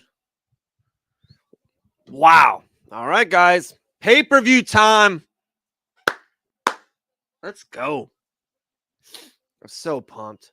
Paul Acosta, Sean Strickland, co-main. Dustin Poirier versus Islam Makhachev in the main event. Insane. Absolutely insane. Wow, Makhachev gets booed out of the building. Dustin Poirier cheered. Love it. Let's go. Look at that. When you get a text from Mr. Grant Dawson, I love it. He's the best, dude. Let's go, Grant. Yeah, we're 1 minute, so yeah, perfect. Oh yeah. Let's go. All right, so we got Drew. Let us know. Oh yeah, it's a wild one, of course. So to go the pups. Let us know. I'm sorry if I missed it, Drew. I was we were into that one. What do you want, the shirt or the hat? What's up, Rick? Yeah, the crowd was crazy, Chris. Crowd was absolutely crazy. Joshua the Diamond. Let's go, Josh. Don't let it go to the judges. Yeah, that's for sure. That is crazy that someone do a watch along to Jaws. And that's funny, Ryan. That's what I was thinking off the bat. Pineapple Express. I was thinking of like a classic, like Jurassic Park, or just an absolute utter classic. Indiana Jones, Jaws. Those are great ones. Yeah, it's right on it. So yeah, Drew, let us know. DM us. Oh, I'll do the shirt. Okay, shirt. So we got one more shirt. Let me write this down. I'm writing this down. I'm too old for this. You got a phone. Put it in your notes on your phone. Jeez. Oh, am I a rookie? Fucking old guy over here. Rookie. I need a pencil. I need a pencil. Thanks, Coach Mike. All right, so we got Doug won the HK gloves, mitts. We got Andrew Slaughter. Andrew Slaughter won the shirt, the Kraken shirt. While he's doing this. Oh yeah. So we got one more shirt. We got a cool hat, and then dude, shout out to Jawger Size. I told you guys, go get him. $29.99. Get two. Look at this chin. Jawger Size just came on the Fight Bananas family. Shout out to them. I think it's jawgersize.com. Also go follow them on IG. Shout out Jawger Size.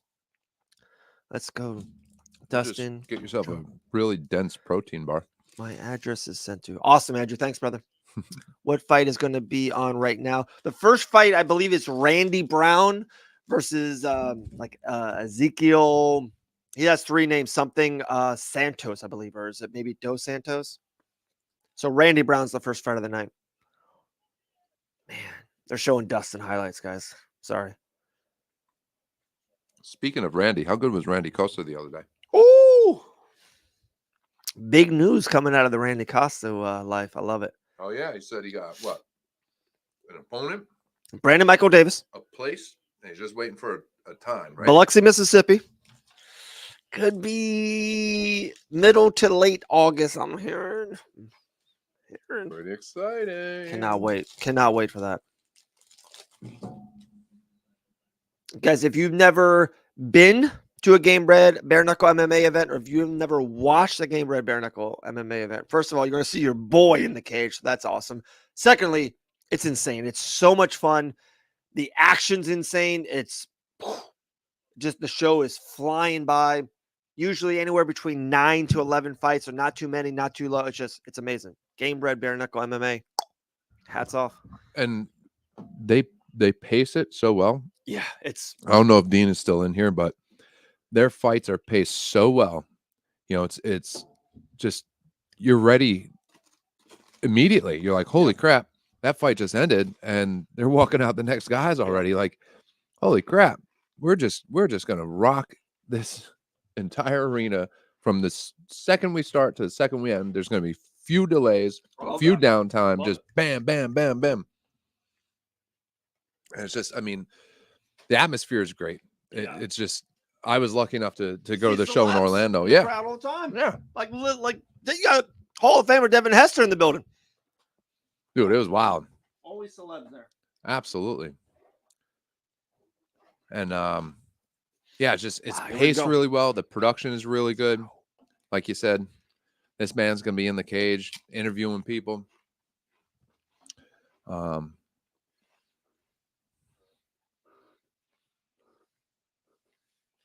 what are the other ones we did? It was Jacksonville, right? Yep. Yeah. Dos Santos versus Verdun. Yeah, that's right. It was Jacksonville been to and this then arena? Orlando. Prudential. No, they were. I think Okay. they were building that. That was built right before I moved. The cool thing about it apparently is it's only a couple blocks from the train station. So like Easy. where I grew up, you just take the train up to Newark and you just walk over. So like you'll see people like that's where the New Jersey Devils play now. So you see people in hockey jerseys on like a Tuesday night going up to Newark. They're showing Dustin and Islam kind of having their hands up. They have those gold gloves. Guys, what do you think about them? It's what I do I see it all the time. I do so much for the social for Fight Bananas. I saw the best one ever. So all the gloves are black and white. What they should have done for the championship fights, they should have kept them black, but then put gold with the UFC. The gold gloves, they look like kiddish. They look like kind of amateurish. They look kind of like they're trying too hard. I understand you're trying to be different. I like that, but keep it black. I mean, gold on it, so you can see the difference. Like, oh, that's a title fight. The gold just looks a little off. I don't. Maybe I'll get used to it. So I don't know. I'm not a biggest fan of it right now. And I didn't see they're both wearing gold, or just the champ. Yep, both. Dustin, because if Dustin wins, they want to put up the title wearing gold. That's like their thing. I don't know about that. I mean, I don't know. I didn't when I first saw it. I didn't like it very much, but again, we don't really like change, as you know, we're creatures of habit. I don't know. It's all right. It's not the worst thing they could have done, but I thought it was just going to be the champ gets to wear them. So it's a little less special than I thought it was. But, I mean, you got to be in a title fight to wear them. So John Anik is talking about the main event. Islam Makhachev saying a minus 600 bet-in favorite. It's massive, guys. It's massive. It's usually main events in the UFC or don't have those type of numbers because usually they're fighting one of the best fighters in the world on the opposite side, like Dustin. Minus 600 bet-in favorite. That's insane.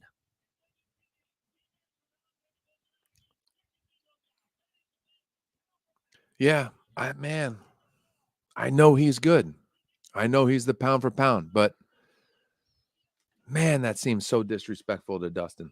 And I know he got caught by Justin, but man, that seems disrespectful. Crazy. He is so damn good for that to be minus 600. I mean, he's fucking 30-8. They're showing all Poirier's highlights now. Choking out Chandler, knocking down Holloway, beating Gaethje the first time. I love that when Dustin does this in that phone booth. Oh, we're at the 100 mark, guys. We love it. Let's go. Let's go. Let's go. Let me take a picture real quick. 104, baby. Let's go. I love this too. I want to talk about this. He calls him a motherfucker. Ooh. He goes, you don't call that in my country. It's like, dude, you're in my fucking country, man. I'll call you a motherfucker if I want to. And John Anik was the best in that. His eyes. Yeah, his eyes looking back and forth. So good. Dustin's in what I didn't like though, and I understand. Dude, Dustin's a good dude. Look at Nell's comment. You ready? Best comment of the days probably so far. Grandma's watching now. Yeah, Nell. Let's go, Nell. Go, Grandma. Love it. I didn't like that Dustin went and apologized to him. Like, I get it. They got respect for each other and all that. But, like, Dustin. Not the time, right? You don't got to apologize for calling him a motherfucker. Come on. Like, he takes offense to that. You're about to beat the shit out of each other. Right. Don't go find him and apologize and say, I have respect for you. But it's Dustin. He knows what he's doing. So, what do I know? I just didn't think he needed to do it, but it's all that psychological stuff, No, right? there's a lot of it because maybe, you ready for this one? Maybe Dustin knows you don't want Islam mad. Maybe you have to Right. almost kind of like get him a little off guarded, a little bit of an off night. We're cool, and then Dustin comes out like a bat out of hell. Right. And maybe he's trying to put some water on Islam. I'm telling you. Yeah, making him think, oh, he really is a pussycat. He came and apologized to me. Yeah, and yeah. Dustin's like, yeah. I'm coming. Like, what?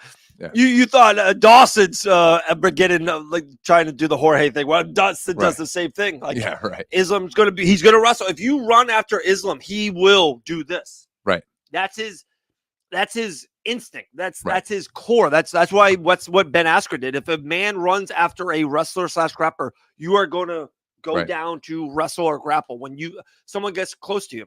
Right. If Dustin runs at him, that's what Makhachev will do. Right. His instinct when someone closes the gap is to change levels. You thought this fight was in Dubai? No, guys. This is New Jersey, Brick City. Newark, baby. Newark. That is something wild that Makhachev usually does fight. He doesn't fight in America often. He doesn't. It's very far and few between. A lot of Dubai's. Doesn't he train out here though? Isn't Habib out here? No. They're out there. Oh, okay. Oh yeah. This is the new show. This is what if you guys haven't checked it out, go on Grant Dawson's social, or even it's on ESPN. It was so cool. Ella told us about it a couple of days beforehand. It was a surprise for Grant. Grant thought ESPN was just doing an interview on him about Dustin, and they surprised him with this new show for Star Wars on Disney Plus. Acolyte? Yeah, Acolyte. Yeah. Acolyte, like their main stunt coordinator. And they did a whole thing with the sabers and even gave Grant Dawson a legitimate Star Wars saber. Oh, shit. No way. I didn't see that. He loves it. That's so cool. Tuesday, Disney Plus. We'll be watching The Ultimate Fighter, but we'll watch that the next day.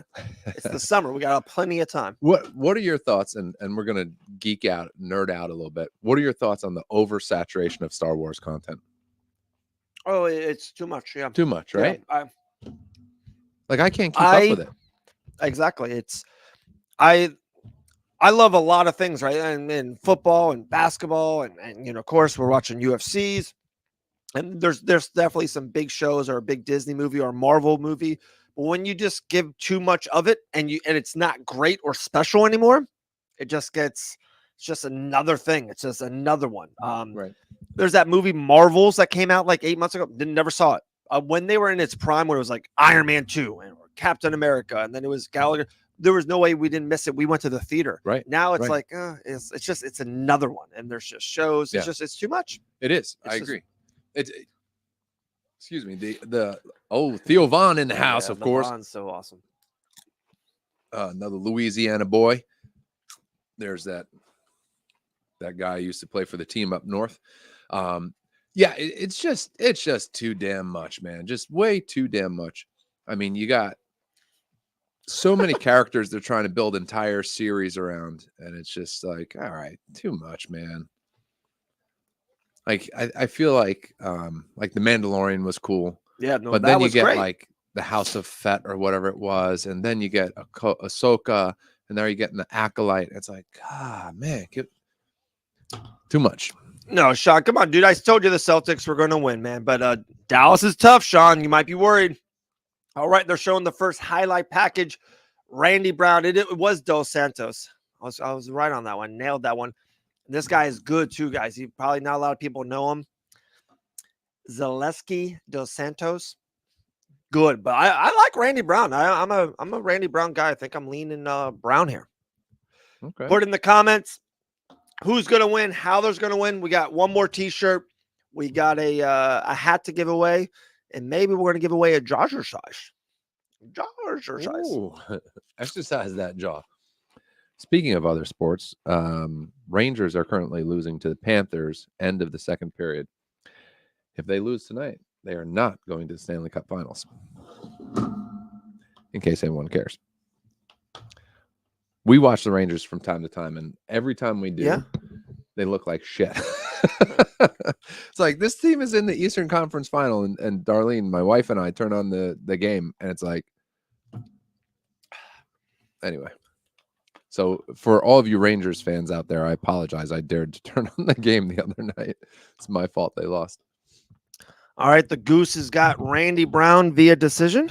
All right. What else? I did bet a little bit on the Rangers.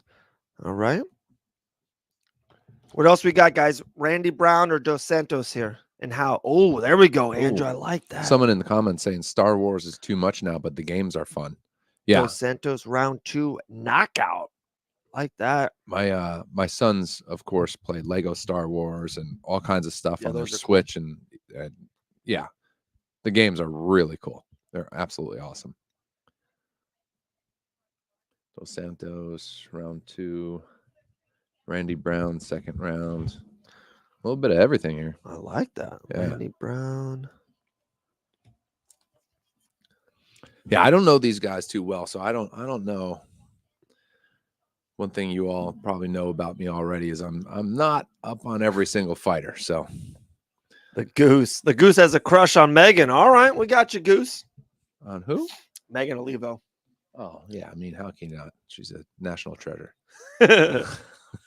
Are you guys in the comments real quick? Are we Megan people or Laura people? Laura Sanko. I'm a Laura Sanko guy. I'm a Laura Sanko guy over Megan Olivo. But why can't it be both? Not yet. Poirier. We'll get to Poirier Makhachev, guys. We got 2 more hours. Martin, come on. 103. We love that. Randy Brown and knockout artist. I don't know about that, Sean. So we had that question earlier about there we go. Tony Romo and Tom Brady and Joe Buck.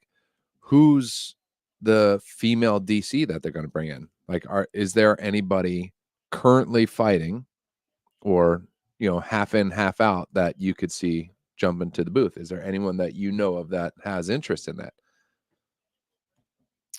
A female DC? Yeah, like I'm an El Dawson guy. There you go, Chris. Yeah, because DC was doing it while he was still fighting. Who could they pull to do a Sanko or an Olivi position? Yeah, I'm gonna be super biased. I'm gonna go all fight bananas. I got El Dawson, Jillian the Savage Robertson, and Maddie Levine. All 3. Yeah. Jillian has shown interest in it. Absolutely right. Yeah, she's doing it. You're right. Jillian's a great example. What she's done a few with you, right? Yeah. She's definitely every time too.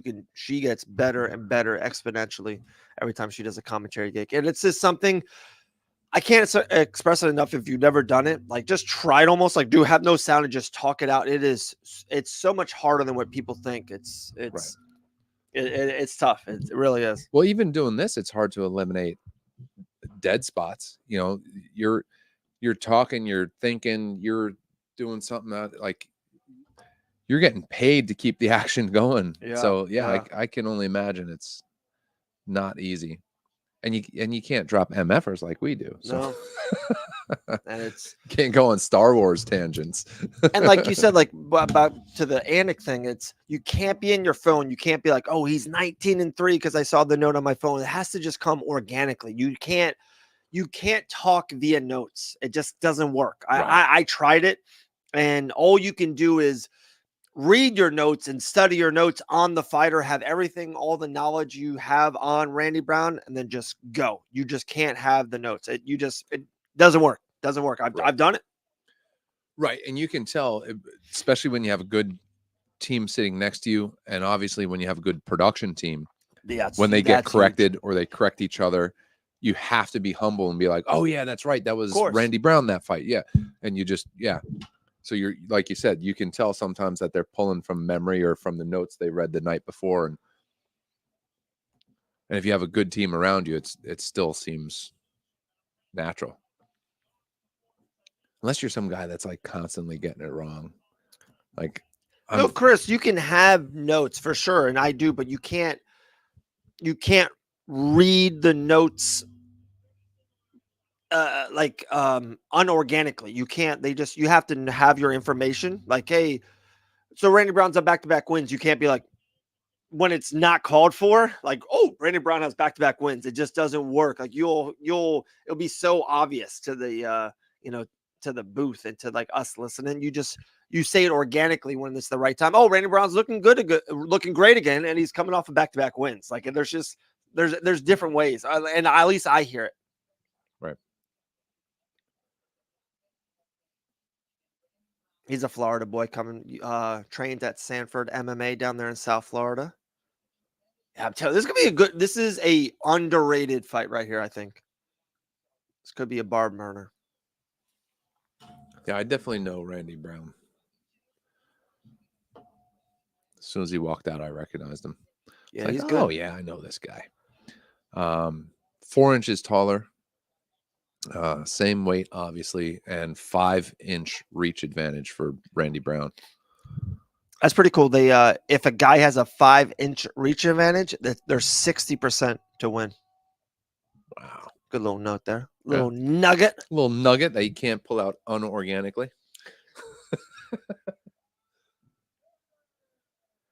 Man, this is so cool. They don't have notes for the fight, don't they? Oh, yeah.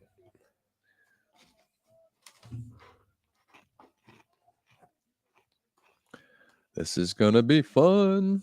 First fight of the main card, baby. Oh, hold on. I got to move the cursor. That's going to drive me crazy. Which one? Cursor's right in the middle of the screen. Oh.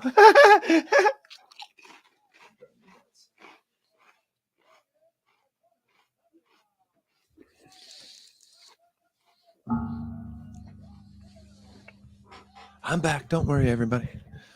So what did Grandma cook for dinner tonight? You never told us. Moving from Malaysia. Good for you, said.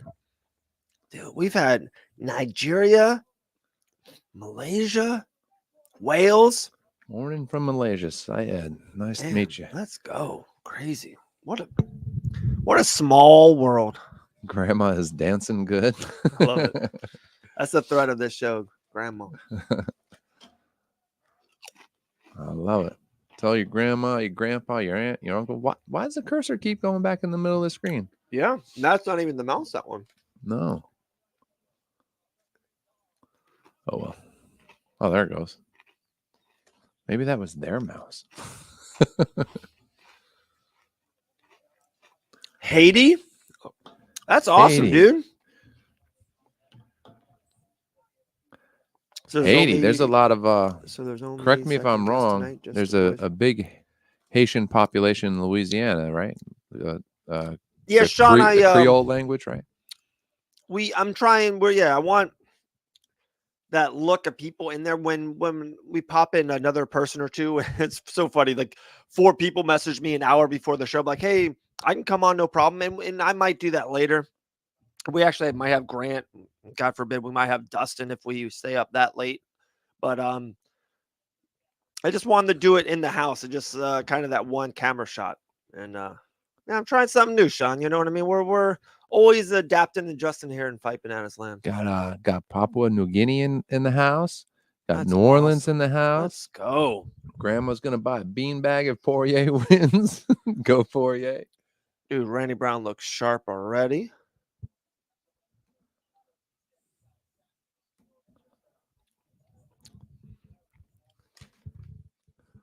Grandma's dancing. Life is good, baby. Randy Brown's so long. Yeah, he is.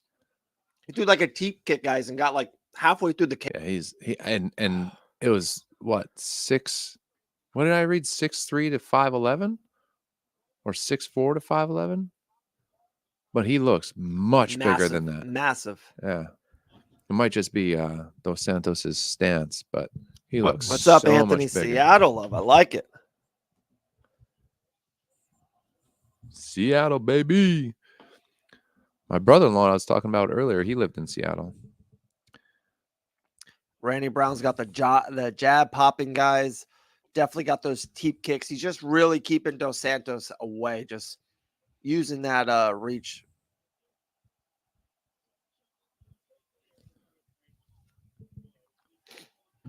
Yeah, he looks so much taller.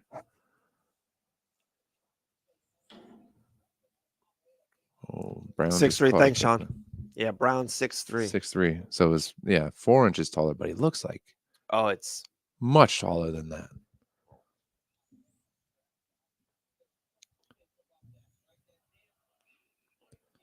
Seattle. My brother-in-law was telling me something about like house spiders or something.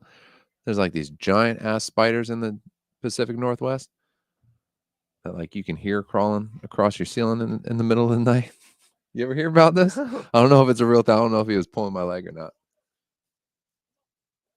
Yeah, whoever was in Seattle can tell us about that. Why is he making him fight? That was wild. So like he must it not was have an thought it was accidental eye poke. It was a little bit, wasn't a massive one, but he was still bothering his eye. The ref's like, let's go, let's fight. Yeah, he must not have thought there was a poke. Wow. Let's see, they're isolating it for us. Oh yeah, Yeah, looks like you got him. Yeah, got him with a little eye poke. It wasn't a horrible one, but yeah, Andrew, definitely eye poke. Dave, what's the story of your shirt? Oh, so this is Ross Levine's shirt. Turbo Ross Levine, Karate Combat Champion. In the back there, Levine. I know it kind of looks like a Miami Heat shirt. I'm sorry, it's not. You know, I'm a Knick guy. Ross Levine retired from. He won won the main event of Karate Combat in Austin. Defended his middleweight champion. Called it a career, man. We love us and Ross Levine here. Oh, big shots, both guys. Yeah, another guy I was lucky enough to meet in Jacksonville. Great guy, very welcoming, smart as hell. Hell of a competitor, obviously. Yeah, stud. Very, very cool, down to earth human being, man. So happy for him being able to walk away with another belt around his waist and feel, you know, his body. He has no broken bones. He looks good, feels good. Right. Billy, Poirier fights in 2 more hours, buddy. You didn't miss nothing. All right, relax. I thought Miami. No, definitely not Miami. I know it looks like. I almost didn't wear it, but hey, we do it for Ross, you know. Knicks hopefully have healthy roster next. Yeah, next year. Knicks 2025. We're coming.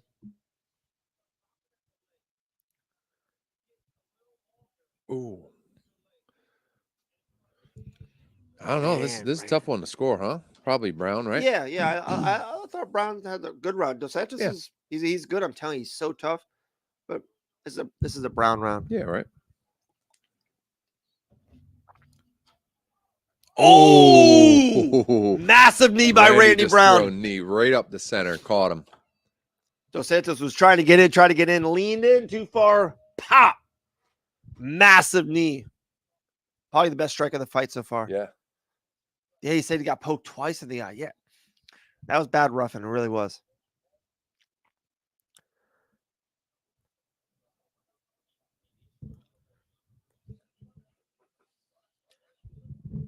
Yeah, tell him to move a little more. Keep moving, keep moving. I don't know. Let's see. They're going to show us. Show us the knee. Oh, yeah. Right on the side. Right in the jaw. Right here. Caught him flush. Oh. That's beautiful. That's a picture right there. They'll get that. It's amazing. I've always thought about this. Like, go to any knockout, any major, give it the top 10 biggest knockouts over the last 3, 4, 5 years with the technology now in the UFC. Like Gaethje's head kick knockout to Poirier, the pictures they have of it is amazing. Like they have like the shot perfectly every time. It's like, I know there's probably, I would say there's around 12 to 16 cameramen, and that's what they get paid to do. But it's like every time a guy throws a shot, like they never miss a knockout. Yeah, I mean, guys like our buddy Aaron. Oh yeah. They just. I mess around with a camera, and they see things before they're going to happen. They see the angles. They see the way the light's going to work. And like you said, they're blasting away. But there's so much more to than just having people with cameras taking pictures. You know, like they understand the way light works and the way camera captures light. And big shot by Dos Santos. Gets his back a little bit here. Nice start of the round. Ref's yelling at him to not grab the fence. He was trying to make sure he was grounded. I didn't think he was trying to grab the fence. Dos Santos looks like he's on Brown's neck, but it might not be under. Very high on Brown, kind of gets back behind him. Yeah, Trying to get good the job, hooks Brown. in, trying to get the hooks in. He's got one hook in. Yeah, it looks like Dos Santos. Brown's going to scrape him off with the fence, maybe. Yeah, that's a good one, Andrew. There's not any drones. Not yet. I think they will. That's actually that's a good comment. Like there's got to be probably pretty soon something from the lights, maybe not even a drone, just a couple like long wires of some sort, and they just a lot of different camera shots. I was watching what was it? I was watching a clip the other day. They used to have the flyover camera like the NFL has. So I wonder if that was back when they were on Fox. They had the wire cam. Oh yeah, Yeah. So I wonder when they went away from Fox, they stopped using that, because I know that's a big thing that Fox uses for football. But that's all video. Yeah. You know? Well, that's true. Yeah. I mean, if you get some of the drones are just electric shots. Yeah. Yeah.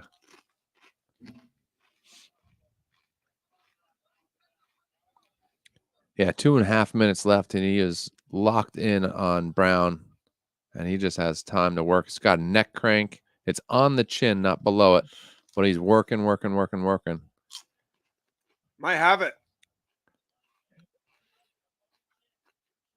Yeah. Over 2 minutes left in the second round. Dos Santos might have this. Yeah, it might be in.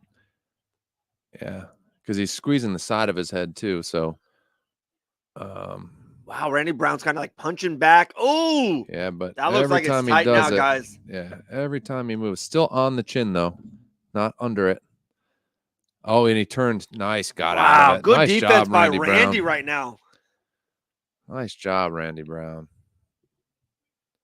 He did not panic that whole time. That was a great job. That's incredible. But he's still got Dos Santos on his back.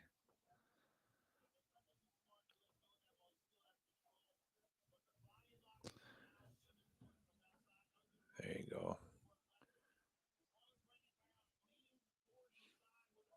Yeah, Randy Brown's got to get out of this. He's got a nice body lock on him. Dos Santos does. Did we get any answers on our house spiders? I don't think we did. So Andrew has KO, not sub. How can you watch it without paying money? Michael Parent. How can you watch it without paying money? You watch us, dude. We're telling you what's happening. That's the gist of the show. Back in the day, people may or may not have found ways to watch it through Reddit. I don't know how well that goes these days, but there's probably somebody with a Discord server somewhere that still would, but you got to be willing to, click on those links, which is always dangerous. Yeah, always dangerous. Oh, Randy Brown's out. Brown reverses it, takes Dos Santos' back. He's slugging away. Slugging away. He's like, I'm upset that you. Oh, he's got a rear naked. Almost on the chin. Oh, that might be under. Nope, that's on the chin, but he's got it. He's cinching it tight. He's saying, hey, I'm going to do to you what you just did to me. He cut him open. Oh, nice big elbow. Randy Brown.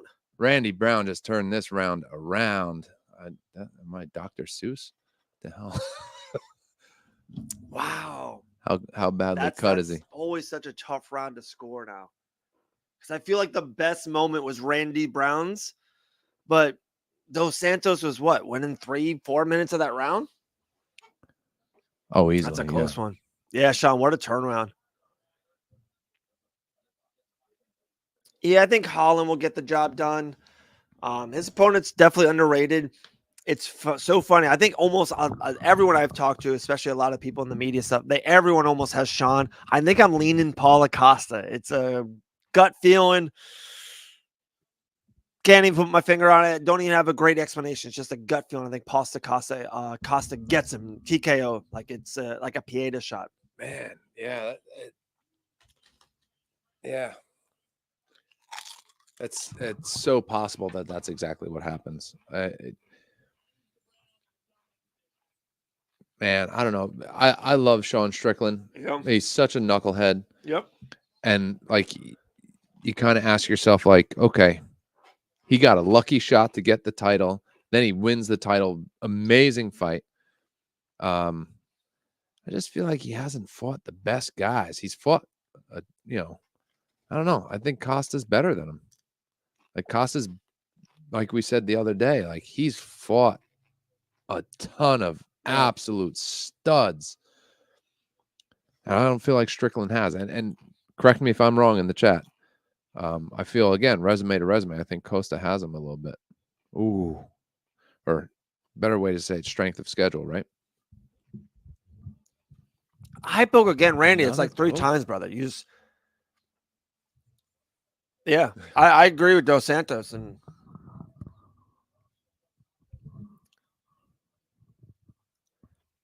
every time kind of Dos Santos is a little bit of a blitz, he kind of puts out like this.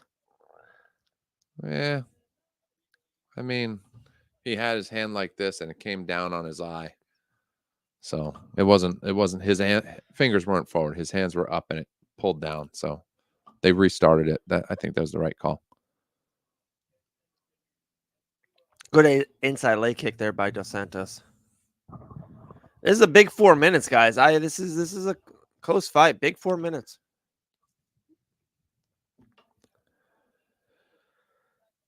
Yeah, that turnaround last round, Brown needs to take that momentum and run with it here. Ooh, that front kick was close to catching Brown. I think he's too tall for it. I don't think he can get. I don't think he can get up there. Yeah. Another inside and then outside leg kick. Dos Santos is chopping up the legs. Ooh. Goes for a spinning for the Brown. Randy Brown says, "Come on."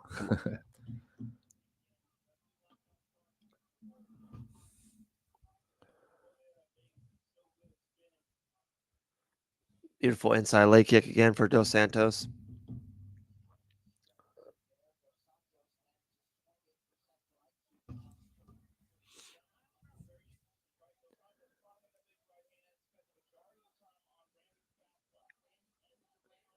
Andrew has Strickland against Costa. Oh, that's probably a good pick, Andrew. He's the betting favorite. He's a lot of people I've talked to has him too. Like he's the guy. He's awesome. got a nice comment in the Ian Gary one. Ian Gary. Some comments, guys, we pass, but we love it. Keep them coming. Keep them coming. A lot of you comments are the best. So you guys are the show. We always love it. Yeah, that hurt him. I missed it. Brown caught him with another knee. Yeah. Beautiful jab for Brown, popping it 3-4 in a row. He's realizing he's got him hurt a little bit, but Dos Santos pushes him up against the cage. Back over 100. Look at that 3rd time. Yeah, baby. We love it, guys. That's awesome. Yeah, Brown's a minus 350 betting favorite live bet right now. So he's definitely winning this round. I think he definitely won round 1. Round 2 was close. I think I would lead on Dos Santos, but it was close. Yeah. But dude, someone had one judge had Cesar Almeida winning. That was horrific. Yeah. It's the Roman fight, so. Yeah. Split decision is outrageous in that fight. That was wild. Got to do something big. They're calling for some action here. Yeah, holding each other up against the fence is going to send this to the judges. And like you said, Dave, we already saw one that didn't make sense.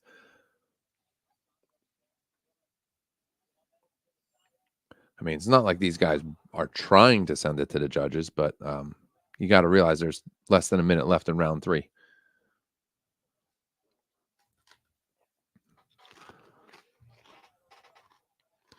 You know, unless Dos Santos thinks he has this one, and that's why he's comfortable holding. Well, they go back out to the center now. Randy still looks sharp. Oh! And Dos Santos just took him down. He's on his back. 20-something seconds left. Going for a choke again.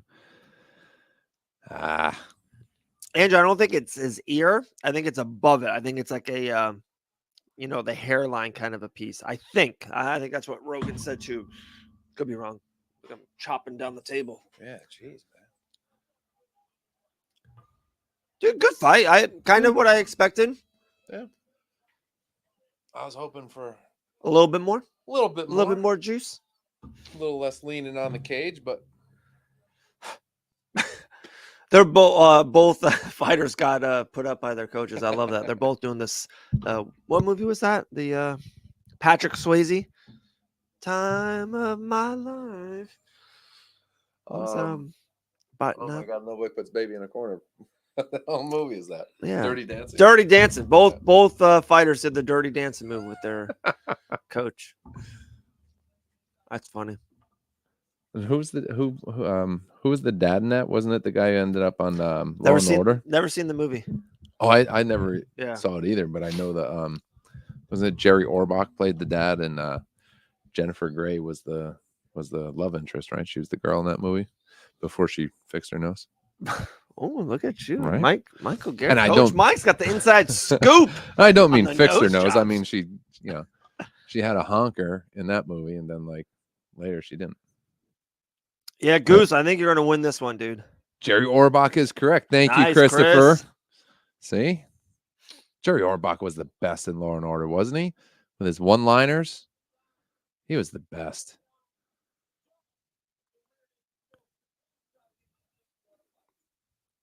He was like I think he was like Broadway, like classically trained actor. So like people know him from Law and Order. Yeah, look above the ear, massive like gash cut above it. Not the ear. All right, here we go. Buffer. Sean thinks Randy gets the decision. Someone else is leaning on Dos Santos.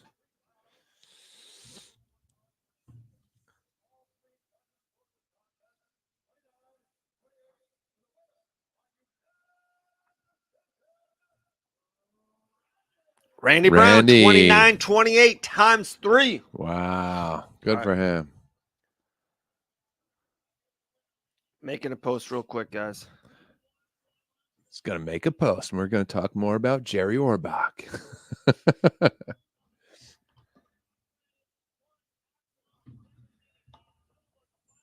Yeah, so my that's like the type of pop culture knowledge that I have. Like Dave was saying earlier tonight. You know, you go from current state back about a decade, and there's just this void of pop culture knowledge that I just don't have it. I haven't paid attention. Yeah, they said actress 107. There you go. It's the highest of the night. Yeah, maybe they went to like an actress. I was like, I never saw her before. Right. Never. I gotta put my phone on a charger too. I'm gonna do that in a second. Yeah, man. After I make a post about Randy Brown winning the fight and promote Jazzercise. Jazzercise. Our buddy Mikey doesn't need one of those. He's got a solid jawline. Mike's got a great jawline. Handsome MFer. But anybody else is concerned about your jawline? Mike, can you put your business in the comments too? We'll put it on the thing. Put your business in there, man. Yeah. There's probably not a lot of people in our area on this. I don't think there's people from Nigeria. Wales, Malaysia. Malaysia. Can you go, Mike, can you work worldwide? What kind of business you running? Oh, man. Great guy, dude. Mikey's awesome. Absolutely. Right. Another solid human being that I'm lucky enough to have in my life. But yeah, like current to 10 years ago, pop culture. I mean, I used to kill it on like Jeopardy and stuff like that. Trivial Pursuit was a board game we played in my house growing up. You'd kill it. All this useless knowledge that I had in my brain. You ask me any of the pop culture Lex, like, oh, Chaz Palminteri is in the crowd. Absolute rock star, man. Oh, then some Jersey Shore guys. Here's a fact about New Jersey that some of you might not know. Justin Gaethje. Gaethje's in the crowd. Everybody Love that. that was on, everybody that was on the Jersey Shore show. Was it like 6 of them? I guess. Only one of them was from New Jersey, and she actually went to the same high school as me. Not at the same time. She's younger than I am, but yeah, they're all. You're older than her. Shocking, I know. And yeah, we went to the same high school. And yeah, so none of those people are actually from New Jersey. So everybody thinks like, oh, that's people. No, the people from New Jersey, generally don't want those people on our beaches. But I can't even say that anymore because I'm basically from Florida now. So I can't defend that. Yeah, dude, anymore. you are a Floridian. It's sad, but it's really true. Every time I go back to New Jersey, I'm like, I miss the people, I miss the food, and I can't wait to get the hell back home. I'm like, give me some bagels, some pizza. Let me see my relatives, and let me get back on that plane to Florida because it is crowded and crazy. And anyway, all you folks from New Jersey know what I'm talking about. Who else we got? We got Malaysia. We got Nigeria. We got Wales. Shout out from Philippines. You were on with us last time, I think.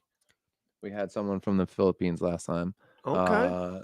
Robert's asking, can I watch on YouTube? My damn Facebook is acting nuts. Yeah, YouTube. Subscribe to the new Fight Bananas channel. There's 2 of them. Gotta get the new one. It's got less followers. Subscribe to it. Let's go. Yes. Yeah, absolutely. Man. Absolutely. We got Facebook, YouTube, 100%. We're right on there. Should be easy to find. Fight Bananas, baby. What's up, friends? And yeah, definitely help us. Oh, that's Miss Carly. What's up, Carly? What's up, Carly? Dude, we've been shouting out Jogger Size all night. So there you go. You go back, tape that up. Yeah, and another friend from Philippines. Awesome. But yeah, definitely go to the Fight Bananas YouTube, like, subscribe, help us build that out because that's the next thing that we got to start building out. We have a great following on Facebook, and we love you all so much for doing these watch alongs with us, but also YouTube. It's there. Please help us build it out. Like I said earlier, tell your grandma when she's done cooking, tell her to grab her phone and her laptop, and you can each, you're watching on one, she's watching on the other. Get your phone, the TV, whatever. You can have 5 people watching. It's really just the 2 of you. We don't mind extra numbers. They pay the bills now. That's right. Afghanistan, is that true? You're watching from Afghanistan? That's amazing. That is so wild to me. How many different countries? Yeah, Nico, this is such a fun fight, guys. This is like a Chris, this is upper alley, right? This is an old school 2015 gritty, both guys with grit, brawler type fight. This is a really good fight. I'm excited about this fight too. One. And Nico's so awkward too. Boy wins at UFC 302. Yeah. Man, these posts. Love it. Love it. YouTube, Facebook. We got Philippines. We got all over the place. We thank you guys so much. No, they didn't, Christopher. Is it over? Is that official? What do you say? He said the Panthers won. 2-1. Damn it. Are you were rooting for the Rangers? Yeah, man. Yeah. You think I'm going to Panthers? You're a I just did like a 5-minute rant about New Jersey. I'm going to root for the Panthers? Of course the Rangers. I know the Devils, but they were boring. But yeah, the Rangers can't get over the hump, man. They did have a good run this year. Rangers and the Knicks and the Yankees are good. 114. Let's go, guys. Thank you all so much. Man, pitcher. Tell your ma, tell your grandma, tell your cousin. Get everybody in here. Love it. Come on. Appreciate you guys. Let's on your cell phones, on your computers. All right. Randy Brown's in there. All right. Got the post. Got to thank the sponsors. That's a good fight. Remember when Nico Price knocked out? Yeah. Another one from Afghanistan, too. to support Islam. Okay. We'll take it. Absolutely. Understandable. We might be rooting for Dustin here, but that's all right. Yeah, we come one, come all. That's right. Hey, you got to have Islam if Dustin needs to fight somebody. So let's go. We understand. Let's see who else we got. Throw your states in there too. Like we have 100+ people, 115 people watching right now. Gotta let us know where you're from. Love hearing about the states, but we also love hearing about the other countries you're out. But let's hear your states too. Any of you try to go to this event and waited too long, couldn't get tickets, or they're too expensive? Chris, you think this is a Nico Price must-win type of fight? Does he lose this fight and he's out? Let's see. South Dakota. Let's go, Conrad. I need St. help with Louis, that. Missouri. I need help with that one from Africa. I'm not going to try that. I would disrespect if I tried to say that. But thank you. Indonesia, man. Let's go. This is. I don't know why I'm so pumped about that. South Dakota. Hell yeah. St. Louis, Missouri. The STL in the house. Honolulu. Jakarta, Indonesia. Oh, no, that's not Massachusetts. Texas. What's up, Robert? Yeah, we know you are my Massachusetts boy, Sean. We got you. We know. From Ghana. Philippines. Yeah, baby. Texas. Where you at in Texas, man? We're the family. We're going out to Texas for a week in July. We're going to Arlington, Dallas, all that area. Fight Bonanzas all over the world. That's for sure, Dawson. You know that, man. Come on. I think he needs the dub for sure. Don't think a loss will get him the pink slip. Don't. Okay, that's what I I'm not rooting. Dude, Nico's a great guy. He's awesome. I'm rooting for Nico for sure in this fight. I think a loss might get him the pink slip, man. I really do. He's, when you're a veteran for that long, you get expensive, and if you lose this one, I think it's like 3 out of 4 or 4 out of 5. It's something like that. Could be it. That's tough. Quebec City. Let's go. Venezuela. Islam doesn't fight for another hour and a half. Come back. Or just stay with us the whole time. Whatever you want. A lot of Philippines. Victoria, as in Victoria, BC. 121. Let's go. What time did it start the game, please, now here? So it started, the main card started 40 minutes ago. Oh, 50 minutes ago. So you got another hour and a half. All right. Phil goes Morano via sub. What we got, guys? We need winners. 130. Let's go. You're right. Ferguson is 7-fight losing streak. A little different though, man. Ferguson's fighting Michael Chandler, Justin Gaethje's. He's fighting the best of the best. Nico's fighting usually prelim type of guys or guys that are on the cusp. It's a different level. If you lose that, there's nowhere to go. And I think they handed Tony his pink slip for the upcoming match. No, I watch y'all even when I'm on vacation. Dude, Sean's the best, man. Down on the Gulf Coast. Let's go, Sean. Oh, where you at on the Gulf Coast? Oh, in Texas. In Texas. I got you. That's Robert. Cool. My heart tells me Dustin, but my mind, I'm Conrad. I'm 100% with you, man. It's heart and my soul are rooting for Dustin, but Islam, best in the world. No, not happening. All right, here we go. Should be a fun one. Nico Price, Alex Morano. Here we go.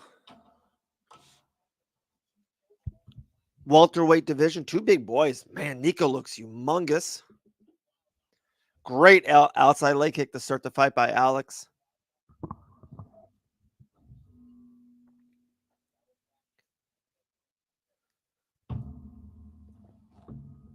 Okay, so Anik just told us they fought in 2017 and Price won. Oh, I didn't know that, actually. I should have looked that up. I didn't know that. That's what he just said. Got the better of him the first time they met. All right, so you got Price by decision. We got Nico, second round TKO. Conrad, but how does Nico win? You got to put that in there, my man. Does he win by submission? What round? TKO, decision. Put that in there. If you get it, we have one free shirt. We have one more free shirt and another hat to give away. We'll mail it to your doorstep. Price by knockout again. Chris, what round? What round? Yeah, we got to get you some swag too, Chris. I must have heard him wrong because I think it says it was a tie or a draw. Oh, maybe he said like Overturned. Okay. Ooh, little like a shove takedown, but Nico's on top here. Try and go a little ground and pound. Dude, Alex is in, could be a little armbar area. Morano, third round up. Awesome, Dawson. Round 2 for you, Chris. Perfect. Oh! Alex has got him in the seatbelt.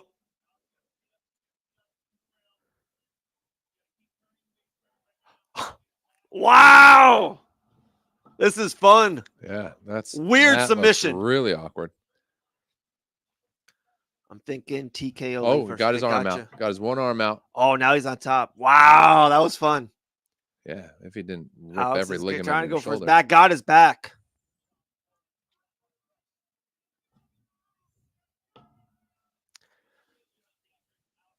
Oh, I look like that hurt. Alex was like kind of on his back and did one of those jump on him, like on top, and just.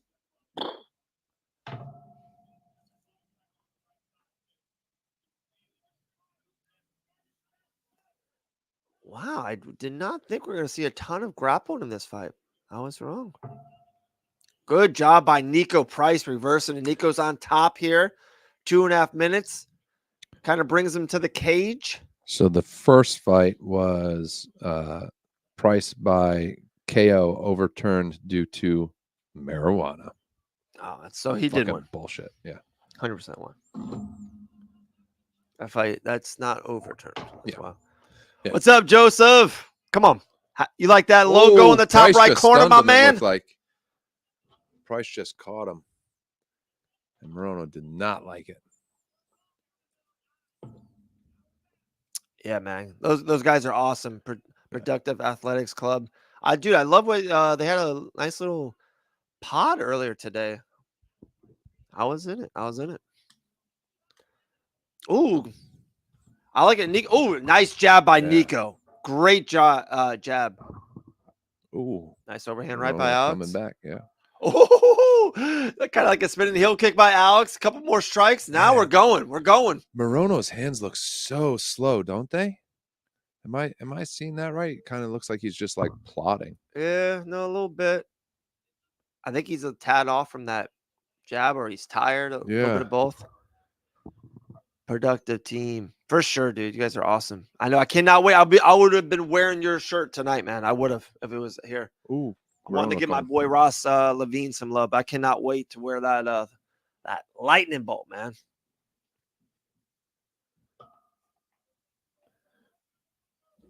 Yeah, I agree, Sean. They both look slow right now. It's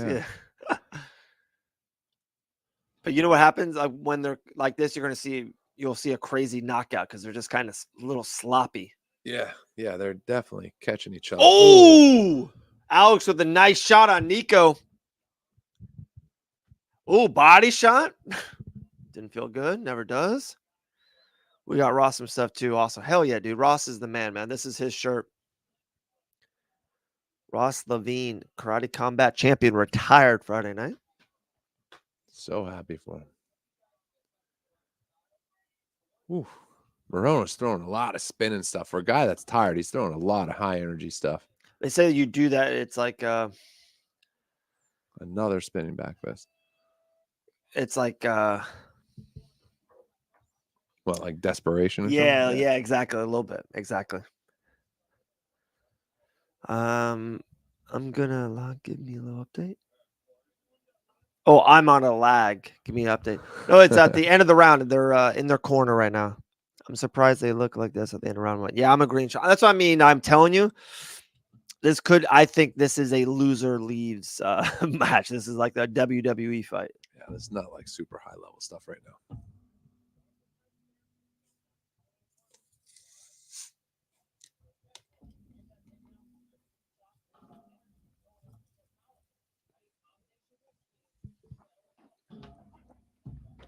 See, his corner's telling him the same thing. He's like, I don't need such high power stuff. I need combinations. I need quick. It's so wild. All the coaches I always talk to, or even the fighters, they say that just put your hands on him. Like, just keep touching him. That's cool. Next week, the Louisville Kinnear versus Imanoff. That's a really good fight too. I love it. I love when they do fight nights in cities like that. It's a perfect Louisville show. It's great. Yeah. Crowd will be awesome. Yeah. I mean, Might have to do. Oh, yeah. We might be back next week, or at least I don't want to put Mike's mojo out there. I really want to do one for a fight night. I want to see how good it gets. Yeah. I might do that, guys. We got another mini vacation. We got a good summer coming up at the Van Hawkins. Awesome. We ain't gonna lie, man. We got 3-4 different things planned. We usually have one.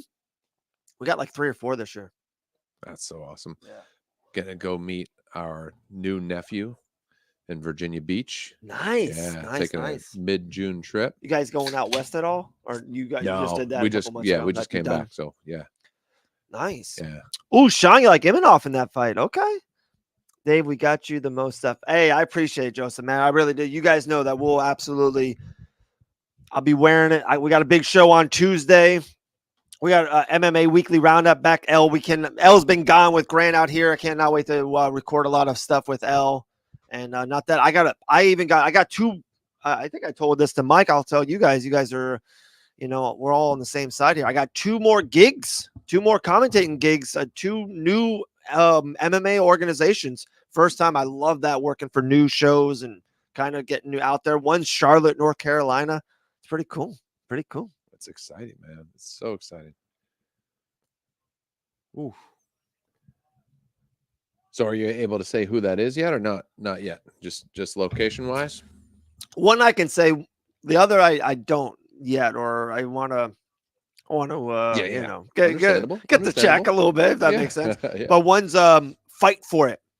Charlotte, North Carolina. Dude, really cool organization. I've actually known them for a while. One of the reasons why they were the ones that Brian Battle, UFC star Brian Battle, fought for them. They do it wild. They do like 30 fights. I'm not even joking. They have like 30, 35 fights on the card. It's just a massive card. It's like a 7-hour MMA card. It's wild. Oh, big shot by Nico. Overhand right, it looked like. And now he's just dumping him on his back. Man, I wish they stayed. I felt like they were going there for a second. I like that. God, that's so frustrating when they do that. Yeah, Nico dumped him on his back, guys. I thought Nico was winning the stand-up, and they were going. But yeah, Charlotte, North Carolina. I think it's the end of July. That's cool. Charlotte's a fun town, man. I do like Charlotte. I'm a fan of Charlotte. And I love it. It's in that in between. I'm not sure if I'm going to fly or drive. I like having that little option. Yeah. I drove up there for a hurricane one year. I forget what hurricane it was, Matthew or something. Cooper was still really young. That's my son. And it took us 14 hours to get there. Ooh, that's a tough one. That's a tough brutal. I think it's just on the edge of 10 normally. Maybe like 9, 10. Yeah. It's kind of with kids, it's probably 10. Without a kid, it's like 9. You know, maybe 8:45 somewhere in there. Right. But yeah. All right. Oh, dude, we got Savannah Bananas at Fenway next Saturday. I'll try to tune in. Hell nice. yeah, Sean. Hell yeah. Dude, Enjoy that is a man. great show, Sean. Enjoy. I don't know if you've been already, but they came here to Daytona. It was so much fun. It's a fun. Johnny Damon was there. We love us some Johnny Damon. I met Johnny Damon, and he signed a ball and a bat for both of my boys. Like, he stood there and signed for, had to have been half an hour at least. He was just signing. It was so cool. And somebody asked him, like, "Hey, Johnny, you gonna do this again?" He's like, "I don't know. I haven't played baseball in a long time, and I'm tired," or something like that. But that's a great show. They put on an awesome show. The Bananas do. Someone asked Messi or Ronaldo. Messi. I don't know soccer, but I know Messi. Price stealing the round. Messi? I agree. Yes, that's how bad I know soccer. I work, but it will definitely go up. And then check it out. Awesome, Sean. One of the boys that slept over my house last night had a Messi phone case. Really? I was like, really? Soccer? Huh? He's like, yeah. Yeah, kids are into that. Yeah. Yeah. So, since you're into all these sports, did you watch all of the races last weekend? No. You had the Monaco Grand Prix, you had the Indianapolis 500, and you had the Charlotte 600. It was like 1,400 miles of racing last weekend. Dave, weren't you watching? No. Trying to think what I was doing last weekend. We had a basketball practice. We had a game today, guys. It did not go well for the Van Auken house. It did not go well. We're coming back, though. That's how you want to start a season. You don't want to start a season great, then it can only go down. We're starting the season bottom and working our way up. Everybody's asking what time it starts. You got some time. You got two more fights before the main event, right? Yeah, but not really. And could be quick. I'm trying to see what was last week. But yeah, I mean, somebody's asking about Messi or Ronaldo. Soccer is obviously massive throughout the country. So is F1. Like, I mean, it's getting popular. It is. It's not getting popular. It's been popular. It's like probably, I mean, just the money involved in it. I mean, it's insane. I watched a video today on YouTube about how they transform Monaco into the racetrack. Like every year they repave a third of the track because it's a regular street and they transform it into the racetrack every year. That's so cool. And they bring in like portable stands and like there's this Red Bull unit that's out on a barge that they build in Nice, France. Like they build it and then float it over. And like they build all of the like race control tower, like it's all pods that they like put together like a Lego set. So like if you go there now, it's all broken down. It looks like a city street. And then for the race, it's like just this massive. That's where Iron Man 2 was, that scene? Monaco? Oh, could be. I don't know that. I don't you know, X-Men and stuff, not really my but yeah, the entire I'm gonna call Miss Darlene. yeah, Monaco is like Monaco. a population of 33,000. And for the race, it's like 300,000 are so wild. Yeah. The whole country of Monaco can fit inside Central Park in New York City. Yeah. So like to bring stuff, they have to bring stuff in because there's nowhere to store it in country. Nico's putting it on him, guys. It's 4:10 left in round number 3. Feel like Nico's starting, especially on the stand-up. He should not grapple. He should just stand and bang with him. He is winning to me these stand-up back and forths. And to me, he just looks bigger. His shoulders, his body, his chest looks bigger. I feel like there's more power coming on from Nico. Sean says F1 sucks. I agree. I just not a fan. It's not a fan of any of it. Super rich people. Yeah. If there's like 4 laps of like a NASCAR race and like there's nothing crazy going on, I'm flipping through the channels, I'll stay there. Yeah. F1, I don't even know what channel it's on, or if you stream it. I'm not sure. Yeah, I mean, like it'll be on like ABC or stuff. But you know, those 3 races. So Indy was delayed too. They Sean mentioned the rain. The Indy 500 was rain. There's a guy. Excuse me. Who was it? He was trying to do the Indy 500 and the 600 at Charlotte, but he didn't get there till. He got there like right at the rain delay. I think Sean, you might know. But yeah, he flew from Indianapolis to Charlotte. Oh, Price just got caught. Yeah, it was awkward, right? Yeah, because guys like Tony Stewart has run both. Like he ran 1,100 miles in the same day. Like it's just wild. I think Robbie Gordon did it one year. These guys look absolutely gassed.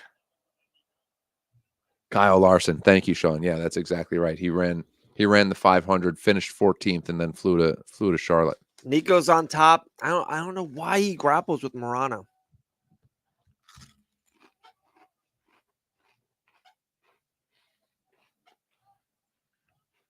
Yeah, Drew, I totally agree. They both look really gassed, like badly. Yeah, Sean, wasn't am I thinking of the wrong guy? Wasn't Kyle Larson in the 24 initially? Did he move teams, or am I thinking of the wrong guy? I thought he took over for Jeff Gordon, but he's a hell of a driver. What was it? Yeah, it could have been like a eye poke or something. Yeah. Yeah, somebody's saying they're tired. Yeah, man. Oh, that's Byron. Okay. Bad showing. Yeah, these guys are so tired. somebody mentioned earlier, it may have been you, Sean, like these guys, even though they're not putting on the greatest show, they are on a pay-per-view main card. Like, would you really cut them after putting that much into them? Oh, it happens all the time. Yeah, right. Like you're usually like Overeem and those guys. Derek Lewis was close to it. Usually they kind of main event them, right? Like one last hurrah. That's almost in the get the most out of you before you leave our company. Yeah, and they kind of put them against a younger line because the younger line will win. Kind of get all that shine off them. So they actually do that a lot. And I don't think they'll cut both. I just think I thought maybe the loser was going to leave, and I think Alex is going to lose this fight, and I don't think they would cut him. I thought it was maybe more of Nico, but Nico's won this fight to me. He's absolutely won this fight. Looks like someone's the next from Italy. fight is the Kevin Holland fight, John. Yeah, that's next.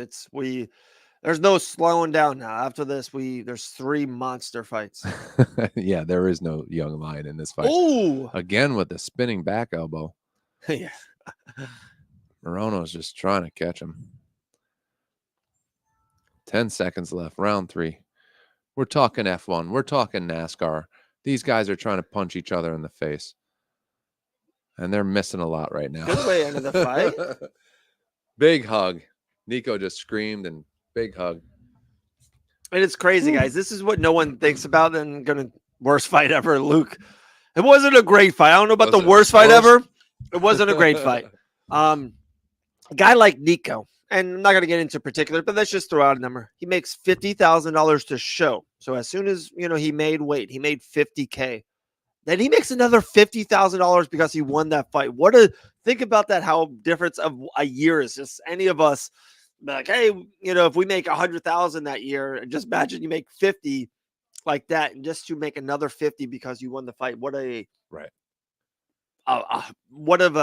adrenaline of emotion. What of a huge moment. And then if God forbid if he fights another fight this year, it could be a big year for him. It's such a weird concept. Like, Sean, you had Nico by decision. I'm sorry, Mike. That's right.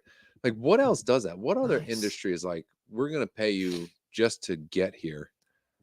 I guess, sales is kind of like that, right? Yeah. But like, nice, Sean. Is the guy going to show up and then not fight?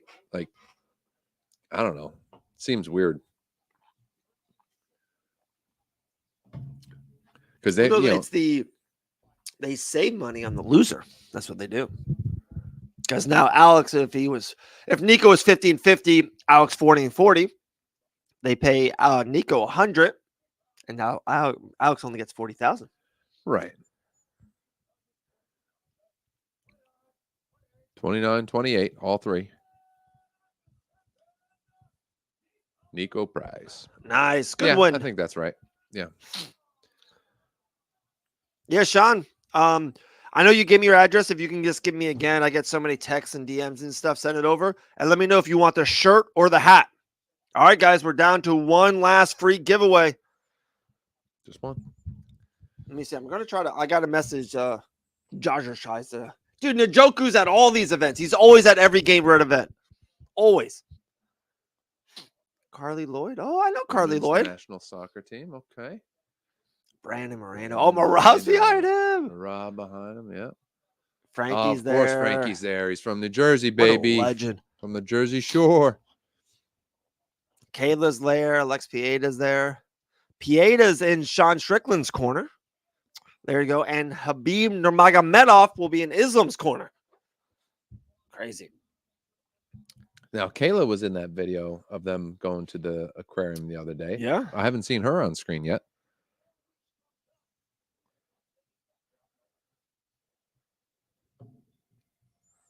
I'll be back. Talk amongst yourselves.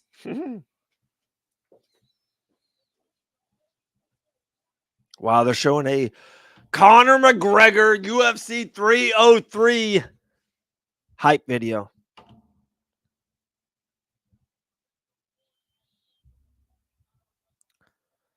Man, always, Sean, man, we appreciate you, dude. I'm telling you, love your comments, love your feedback. Just keep it always bringing in. Hey, you won. You had Nico by decision. So yeah, Drop the address again. And like, put in, did you say that? Let me know if you want the hat or the shirt. Hat or a shirt.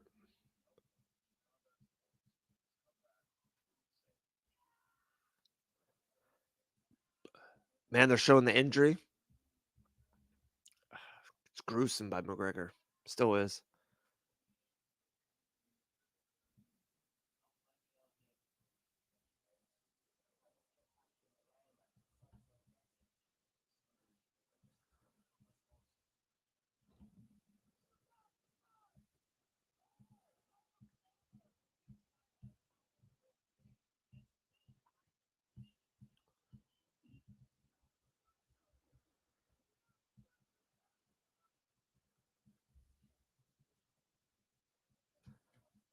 Man, this Connor video is insane.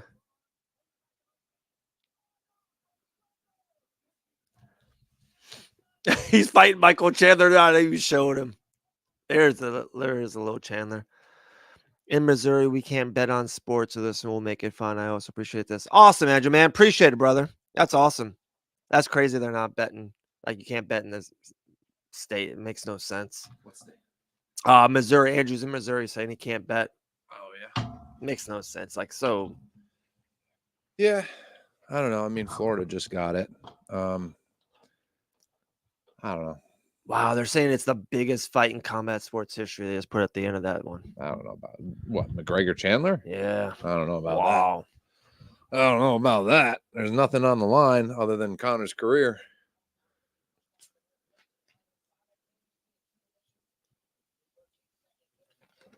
Owns 4 of the 5 highest gates. Yeah, and so I guess this one's it's already and this was a month ago, it was already over 20 million. So what happens is, like, if you buy your ticket for 500, so they already got to 20 million, and you never know, change plans, or people will be like, hey, let me just put this on StubHub for 900 just in case, and you win get the extra money. People are so rabid for these tickets, they'll go 900. The gate is still going up. Right. Like, all the tickets are sold out, but the gate is still going that way. Right. It's crazy. Yeah, if they use like the official resale partner or whatever, right? Right. Yeah. Yeah, I don't know what we talked about this earlier, I think, a little bit. I don't know what Connor we're going to get. I don't think we're going to get the best Connor. I don't think he is interested in being the best Connor he can be. That's for sure. I think he thinks that he could do whatever the hell he wants and be the Connor of old. And we all know, as we get older, that just ain't fucking true. You got to work harder. Yeah, you got to eat better. You got to sleep better. 100% You agree, can't man. be a fucking dumbass 20-year-old in your 40s. I know that's a different example because he's not in his 40s, but Gotcha, Sean. you just can't do that shit as you get older, man. He's a freak of nature athlete, but you don't get away with it forever. They gave us the card. Dude, I love how they're starting with Ian Gary and Venom Page. That's awesome. Yep. Joe Pfeiffer versus Marcus second is okay. Buna Silva versus Macy Chastain as the featured bout is horrific. Hill and Allberg, that's fun. That's gonna be awesome. You're always gonna have a weak co with on a Connor fight, but having Ian Gary and Venom Page on it helps that card immensely. Yeah. But man, Buna Silva versus Macy Chastain is horrific on the main card. Horrific. Yeah. A 3 versus 7. Yeah, I mean, whatever. 132, baby. Yeah, it was at 138, 143 for a second. Tell your grandma, tell your cousin, tell your uncle, get them in here. I don't know. I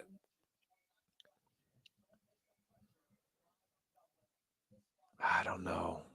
Man, they both get caught. They both hang in there. I know. God damn, you don't know what's going to happen, but someone. Oh, Sean, you take the hat. Okay, so we got one free shirt left. One free shirt. Hill Olberg is exciting. What do you mean? No. Hill and Olberg is exciting. Is that a co-main event of a pay-per-view? Like Sean Strickland and Costa is a co-main of this one.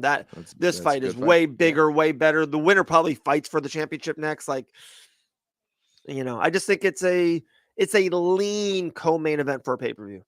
I don't think that's way off. Yeah, I don't think that's unfair. Michael by decision. No, that fight is not going 25 minutes. I'll tell you that right now. No. No way on earth. Chandler and I think Connor. I think if it goes, into the later rounds, like it did with Dustin and Chandler, and Chandler starts shooting because he's getting pieced up, or Connor does one of those desperation shots like he did against Diaz, right? Because he gets caught or something. Like, does it end by submission? Because one of them gets desperate. Oh, it could. Yeah, Chandler right. could submit Connor for sure. Yeah. Like everybody's thinking that someone's gonna get knocked out, but it could be like they're just piecing each other up, and all of a sudden someone's gets desperate and gets their back taken, and I don't know, man. I don't know. I love Conor McGregor. I think Chandler wins that fight. Great question, Sean. If Alberg wins the fight, what happens? He gets a big time veteran, and I know Hill is number 1, 2, or 3 in that range. He has to beat a Yuri. He has to beat Anthony Lionheart Smith. He needs to I don't know, give me another guy up there. He needs to beat one more guy. He does not get a title shot after just beating Jamal Hill he's at 13, and he kind of stepped in to get that fight. Alberg needs to win 2 more. Jamal maybe just 1 more, but I don't think Hill if Pieta keeps the title like that, he doesn't fight him for a while. Like that fight was it was a minute. I'm talking about the next fight for Connor. The next fight, not Connor. Sorry, Andrew, put that over again. I don't know that one. Does he fight Jan next? Oh, that's a good one. Yeah, you got Jan, you got Alexander Rakic. Like he fights one of those type of guys. I can't call that fight. No, I'm yelling, calling Michael Lynch. I can't spell the name fight right. Oh, I got you. Okay. Gotcha.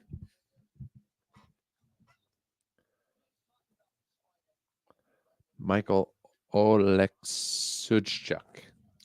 Oleksiejczuk? Nailed it. Maybe. He nailed it. Maybe. I don't know.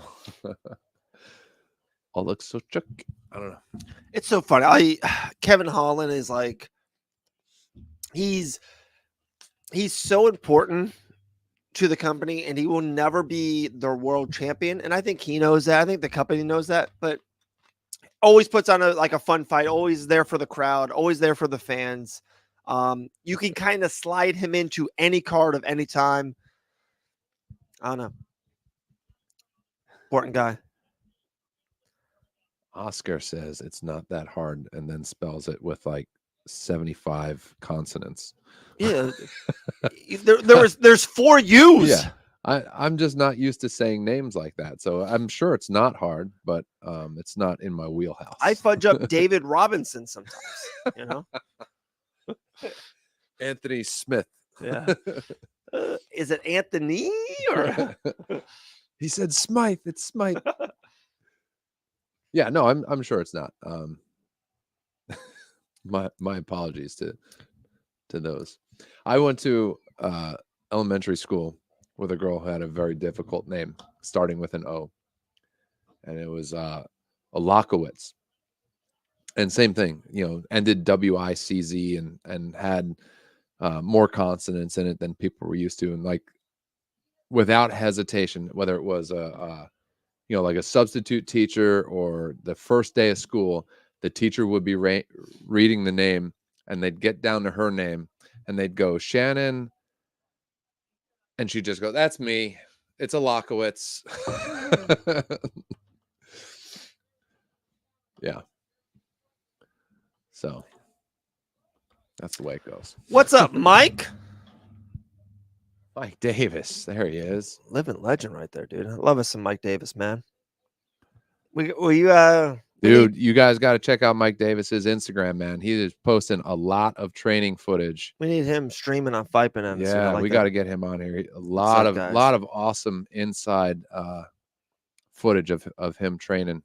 It's been really fun to watch. His Instagram's been really cool. Check him out. He's growing that hair out. I like it. He is. Yeah.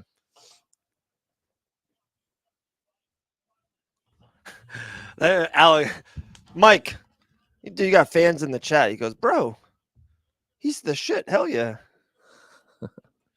We got to get some. We got to get some watch alongs together for sure, man. Absolutely.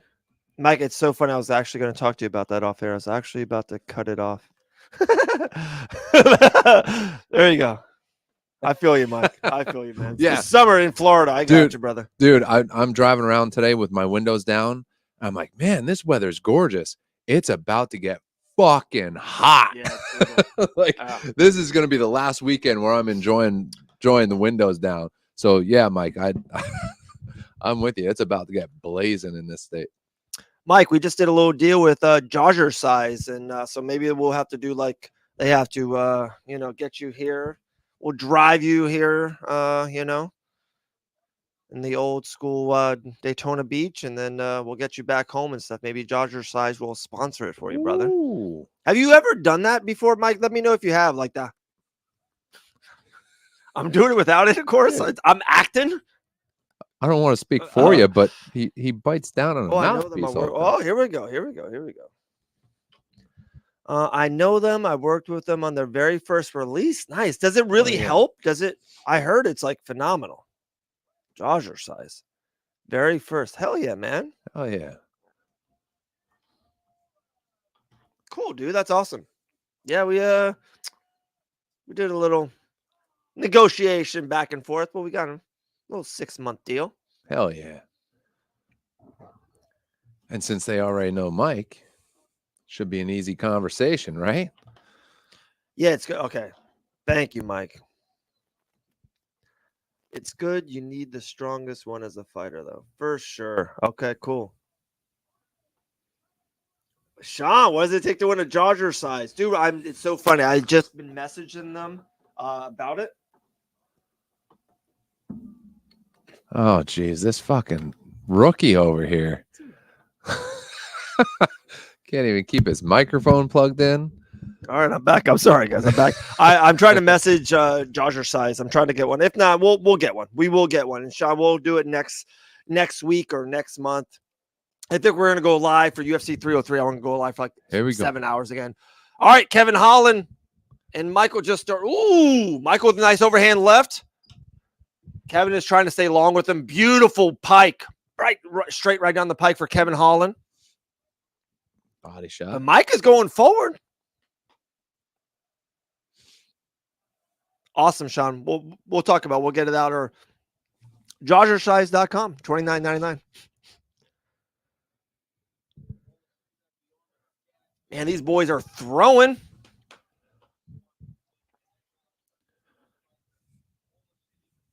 I like that. Kevin Holland's just sticking that jab out, just pushing him. Just let me get this range on you. Michael's trying to counter with an overhand left, put Holland down. Oh, it may have been off balance because he looks to be still with it. Yeah, good defense, but can't take a lot of those. Oh, he's looking for an arm bar though. Holland has a possible arm bar here. I can't tell if it's. But he has one arm under the legs. Oh, he's gonna get it. Oh, he's gonna get it. He's got it. He's thinking about tapping. He's got to arch his hips more, I think. Wow. Kevin Holland's going for an arm bar, minute 20 into the round one. Come on, Kevin. Come on. He said he's going to break it. I can't watch it. Oh. It broke. Oh. And dude's just dealing with it. He broke his arm. Oh, he's saying he didn't tap. He's telling Herb Dean he didn't tap. I think he's telling Herb Dean he didn't tap. Arm. Anyway, he's going right to Dana White and Donald Trump. Yeah, I think he was telling Herb Dean I didn't tap. He went to reach at Kevin Holland. If you break the guy's arm, the fight is over. But who was shit. saying it? Yeah, who was saying it was broke? Was that? No, Like if you're watching the fight, you saw it break. Yeah, but Herb Dean didn't stop it.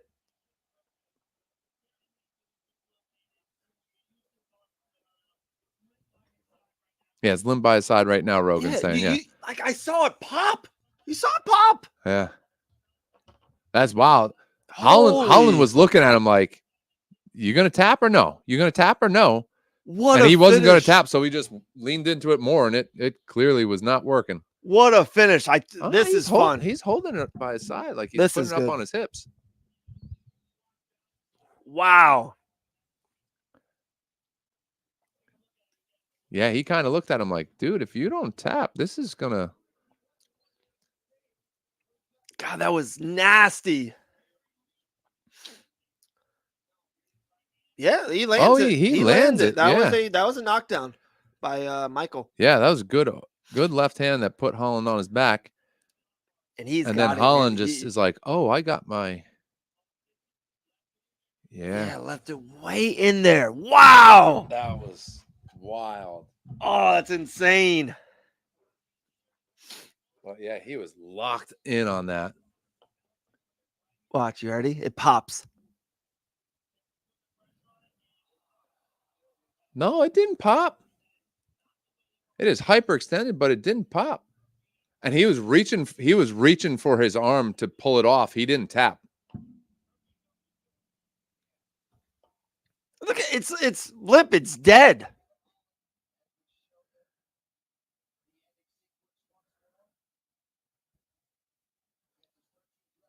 He didn't tap though. That was not a tap. No, he didn't tap for sure, but he broke it or dislocated it. He was probably torn or something.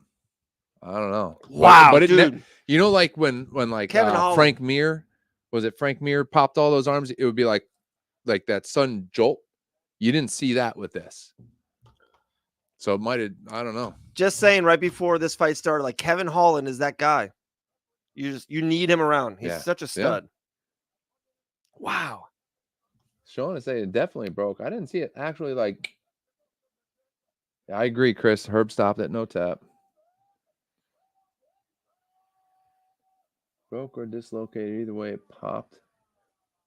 Didn't tap, but Herb just protect the fighter. It was going to break. Herb called it right. Yeah, I don't know if he can call it if it's going to break. This should be funny. Holland and Rogan together. Here we go.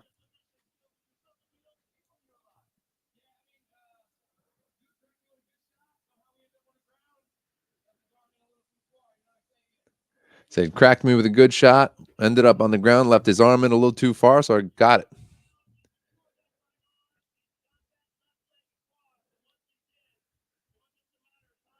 Yeah, it was nicely done, man. Man, it has been... Holland's one of those guys that it's really been fun to watch his career blossom. Like the way he's awesome. He's so fun. Yeah, see, it doesn't ever pop.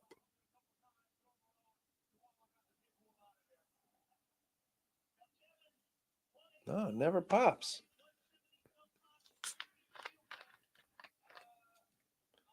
And he looks up at Herb Dean like, thank you. Yeah, I feel like he didn't want to break his arm. Yeah, when Mir was on, I forget if he was on with Rogan or with Job, he goes, I'm not doing this to make you tap. I'm doing this so you can't continue fighting. So if you don't tap before I break your arm, that's on you. Because there's no reason for me to be doing that other than to break your arm. Right. That's so savage. Such a different mindset. Yeah, but yeah, he was notorious apparently for breaking guys' arms in training. Because he was just so good at being quick at it. It was broken before you even realized it happened. That's why I don't fuck around with Frank Mir. Damon John's in the house. Daniel Ricciardo, F1 driver. See that, guys? See, we were just talking about those guys earlier. Got Sterling and Marab. Dude, I love Sterling. There's Kayla. Shaving the face. And Lawler, of course. Big fight, baby. Co-main. Strickland and Costa. Co-main, baby. This is going to be fun. This is going to be fun. It's going to be fun. All right. What else we got? Broker dislocated. It was going to break. One of the funnest, really, like a Diaz kind of. Yeah, he kind of speaks his mind. Frank Mir Nogueira, Frank Mir, Tim Sylvia. Yeah, Tim Sylvia is the one that that's the one where he's trying to tell them it didn't break. And I think that was also Herb Dean. He was like, "No, I saw it pop. Like your arm's broken, dude. Like, don't try and tell me it didn't break." It was gonna pop if it went longer. Yeah. Again, I don't know if it's Herb Dean's job to stop it because it might break or will break. Like he either taps or he can't continue, right?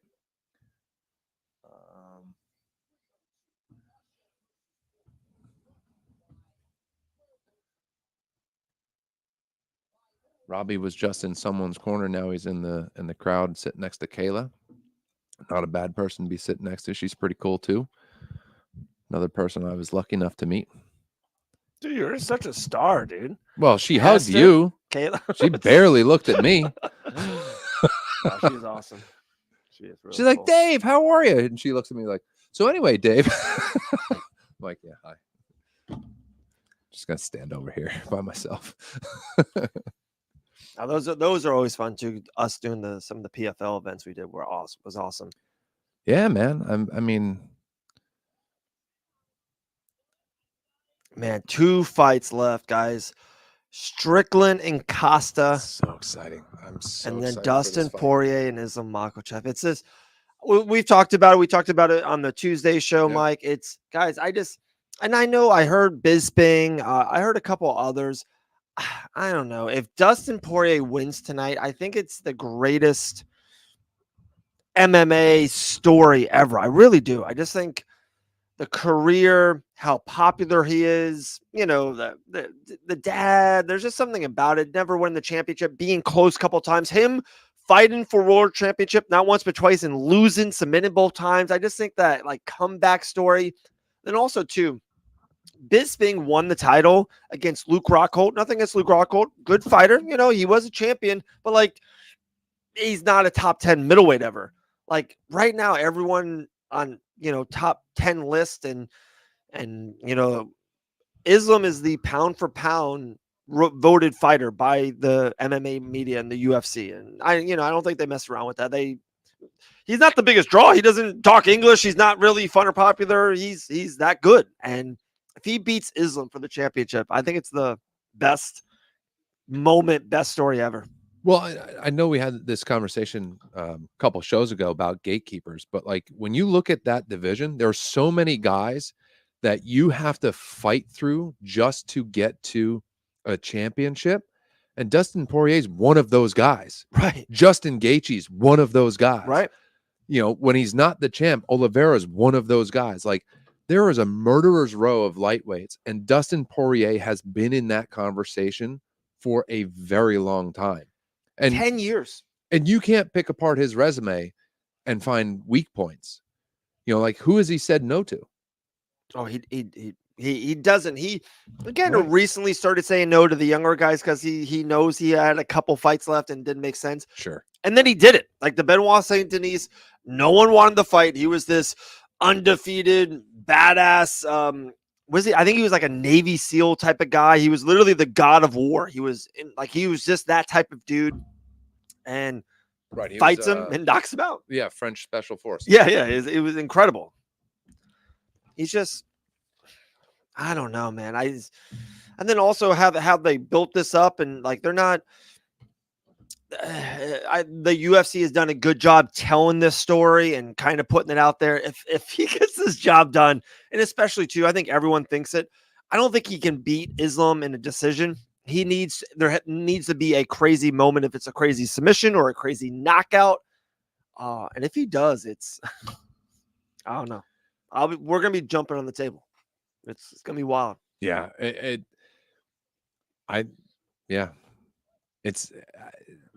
I don't even know how to describe it. Like his career is so amazing. The story is so amazing.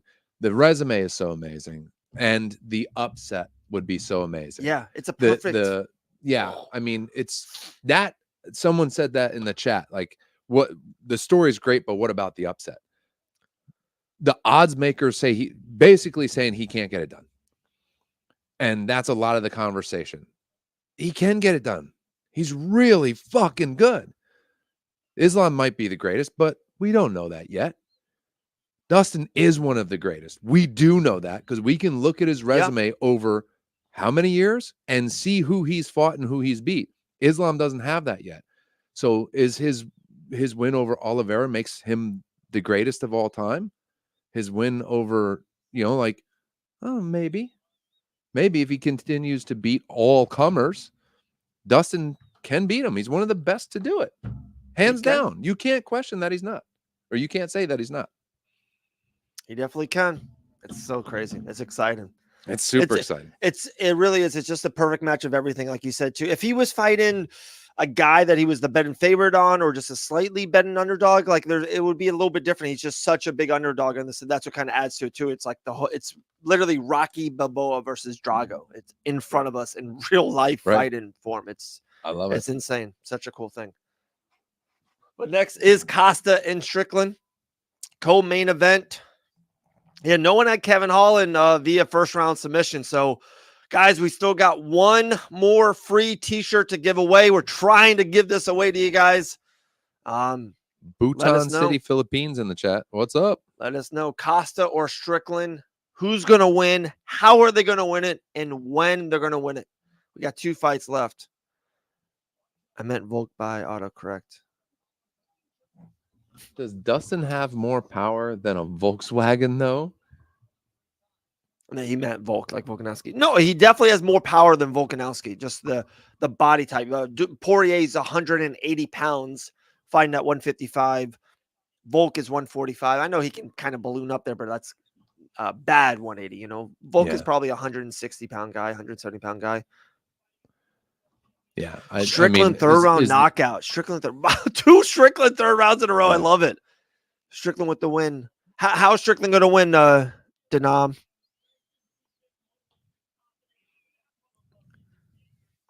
I mean, we saw what Izzy. We've been talking for a while now. We saw what Izzy did to Costa. Strickland is capable of that. Technical boxing. Yeah, that's a good point. Real good point. Costa is powerful. I think who were we speaking with? Was it John on Tuesday? Said depending on which of these 2 fighters is able to implement their strategy, Costa power or Strickland picking them apart. I think that's the key. Like, it could be a very short fight if Costa has his way. Could be a very long night for Costa if Strickland has his way. Right.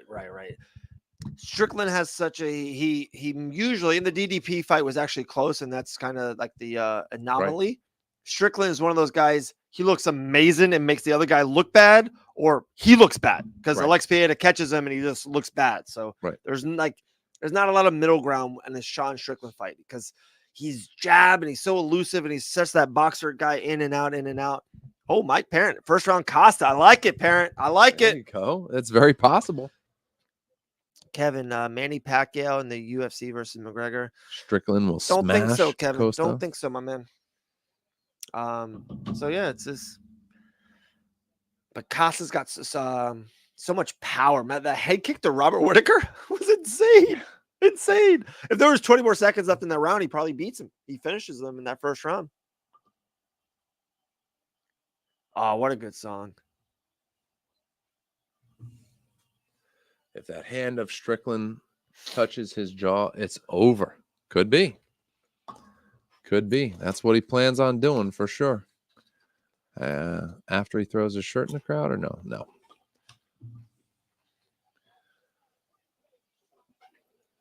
So exciting. And like you said, I mean, to your point, Dave, like Strickland is another guy that you like, okay, which Strickland are we going to get? He notoriously spars hard. Has he been caught recently? Is Costa going to be able to take advantage of his brain being a little loopy? Who knows? All these things come into play. but they both look good. Oh, this is what we texted about the other day. I could not believe how small Costa looked on the scale, like how drawn and how drained he looked. Humongous. And you corrected me. You're like, well, they all look drained, but I thought he looked small. Like he didn't just look like, not like to the Conor McGregor 145 point, but he looked, holy shit. Like he wasn't getting to 184. He wasn't. Like there wasn't another ounce to lose. And exactly what I said to you. You're right. They all do look drained. He is just, even right now, he's so massive. He is so big. His shoulders, traps, chest, all that. So when you cut all that water weight and you lose some, you don't lose a lot of the muscle, but you do lose a lot. It's like he looks like now, like he looks like a balloon. Like fully, like the amount he hydrated in 36 hours or whatever it is incredible. Because I mean, you could count his ribs when he was on the scale, and now he's like fully hydrated. It's just like, holy shit, dude. And his face, Paul Acosta's face, is a circle. It's a round face.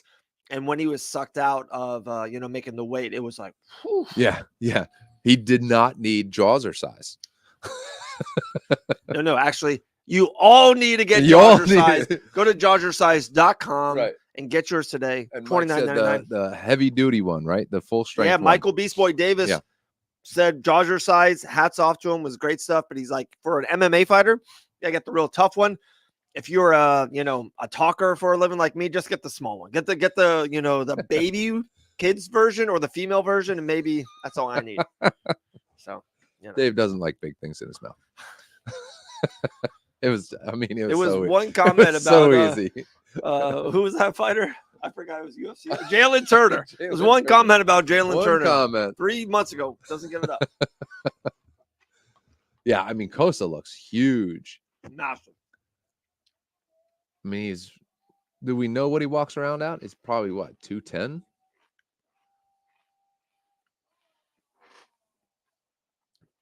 Out of the camp, I bet you he's in the 220s. I bet you he's in the 220s. Yeah. Like just out of camp. He knows he's not going to fight for a while. Right. He's probably 220s. 185. That's 15. That could be 20, 25, 30 pounds. Yeah, he could be like 210, 215 maybe. All right, so I see Strickland is the American. He is. It's wild. I'm just asking.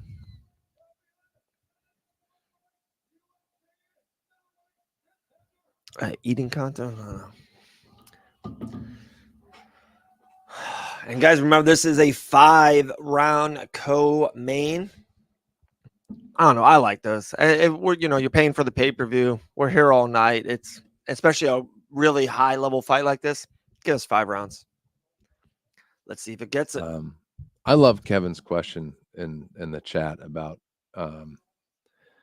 Pacquiao and McGregor. I don't think we'll ever see it. I mean, it's possible. You never know. But, I mean, there's just not enough time for someone to get to Pacquiao's level in boxing. Massive outside leg kick by Costa. 2 of them. Conor, quote unquote, did well against Mayweather, but we all know how good boxing is at doing things on the up and up. So I think the more we think about that fight, the more we realize that there wasn't really much going on there except for a show. That's my way of saying Conor can't beat Pacquiao unless he caught him, right, Dave? Yeah. A guy like Pacquiao, he's definitely older in the tooth, so anything can happen in that kind of thing. But sure. Yeah, Joe Rogan thinks Costa's Strickland's leg is hurt already. I'm not seeing it, but I'm two massive, just back to back. Yeah. Great game planning by Costa, to be honest.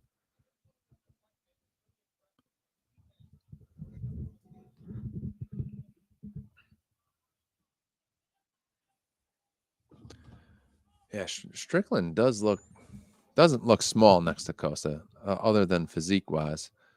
There's both about the same height, I think. But man, Strickland just pressure, He's walking he forward. literally just pressure, walks pressure. forward the Yeah, whole fight. It's yeah. insane. I love Costa's it. this huge, massive man, and Strickland is bringing it to him. Like Yep, he's just. walking forward, just closing distance, footwork, moving where he I kind of wants. want to see Costa just stop for a second, put his feet into the ground, and go, "No, Yep. my turf. Come, Right. come, my Right. turf." Strickland doing some kicks as well. Some His is going to the body, body. like Yep. that teep. Yep. It's funny Costa doesn't go back down there. Yeah, he's a lot of kicks up the middle. He's just trying to find that distance by that. Yep. That's what he's doing. Yeah. Oh, Nice. Costa went for the body that time. Lands it. Another leg Strickland kick. is like a tank. You're right, Damon. He's just. It's insane. It just, I'm telling you guys, if you've ever trained before or fought before, just try to, walk forward, 100 steps and then walk backward 100 steps. Walking backwards is so much more grueling. It's abnormal to us. So in a fight, going forward, it's a little bit easier. We all walk. Costa is kind of bouncing backwards. He's circling. He's dancing. He's doing all the movement, all the calves, all the energy is Costa. Mustafa, this is the co-main event. So Islam and Poirier will be after this one. So this is a awesome. Someone also mentioned this in the chat. This is awesome that the co-main is 5 rounds. So this could be, 25 minutes, and then we'll have the main event.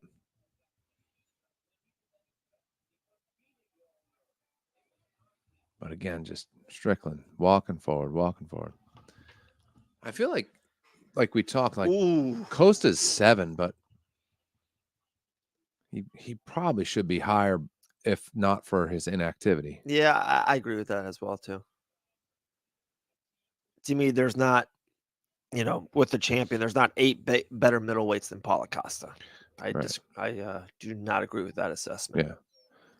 Yeah. Ooh, dude, Costa's winning this first round with his kicks, calf kicks at the beginning. Now he's going up to the body. He went one for the head, got close, didn't nail it, but outside leg kick. Strickland's doing a good job of keeping him guessing, though. He's really mixing up where his strikes are coming from, mixed in with the pressure. I saw Costa looking down a second ago. Oh, and Strickland caught a leg kick and was able to get Costa down on the ground, but nothing really there. He didn't chase him. He let him get up.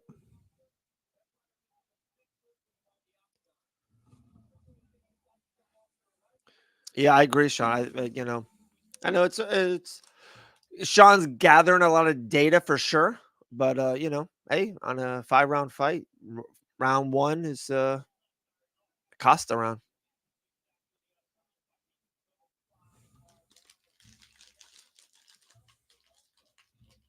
Ten seconds left in round 1. Yeah, I mean, this is, again, to the point, this is a 5-rounder, so that's downloading, getting data. All right. What's that? Rogan said a big round for Strickland. Maybe I missed something. It's controlling the fight. I don't know.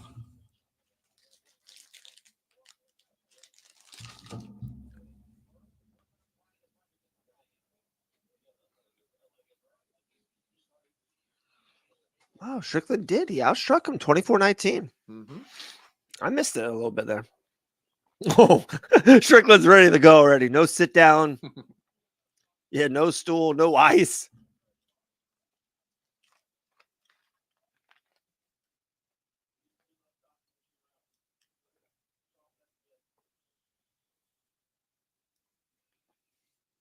That's awesome, dude.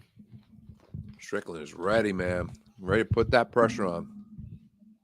Costa's like, all right. Well, Costa's like taking his time, more measured, more relaxed. And Strickland's like at the stripe, ready to go.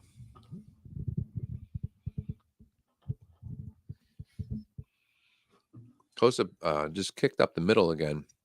And Strickland almost caught it again. That's the one he caught earlier.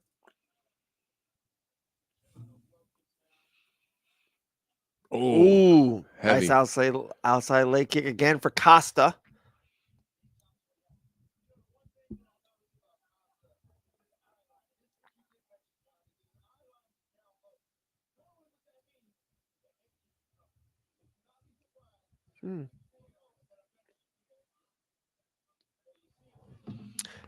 Yeah, go ahead. Dean Thomas was saying that Costa is really looking a little bit low on Strickland, and when a fighter does that, it's almost a tell in the future that a head kick is coming via Costa. So let's see. Costa just caught him with a left hand. So the theory on that is he's setting up with leg kicks, setting up, and then he's just going to keep looking down and go high, right? Yeah, that's what he's saying. Because I noticed that before that I saw, like, it was pronounced that Costa was looking down. And he just caught him with another leg kick and pointed down to his leg. He knows. It's like a baseball player when you hit a home run. It's that sweet spot, right? Like you know.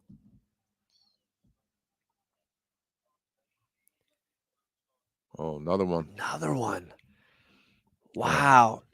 It's so funny. You kind of think with Strickland with Eric Nixon, and then Strickland's even to me a very good high Q fighter. Like that. If you were going to say who's going to be the smarter fighter in this fight, I would say Strickland and his team.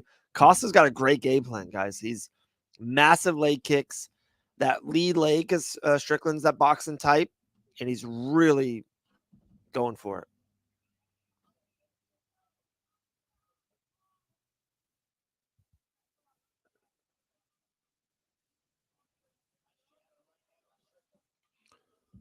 Yeah, Strickland just had a nice combo there. Left hand and a right hand over top behind it. Mike, good one. Endless teeps. Holy shit, I can never fight that bad. I would go insane. I know you can never get close to him, right? It's insane. And Mike, he's doing that to find the distance, right? That's what he's doing that for. Shout out to Mike Beast Boy Davis, man.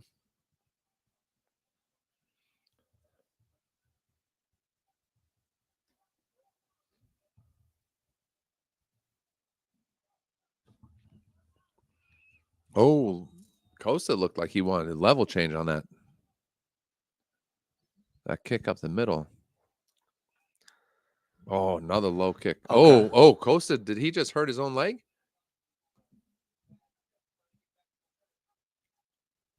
Gotcha, Mike. What does it say? He's just keeping what? Yeah, he's just keeping him away. Oh, okay, just keeping him on the edge.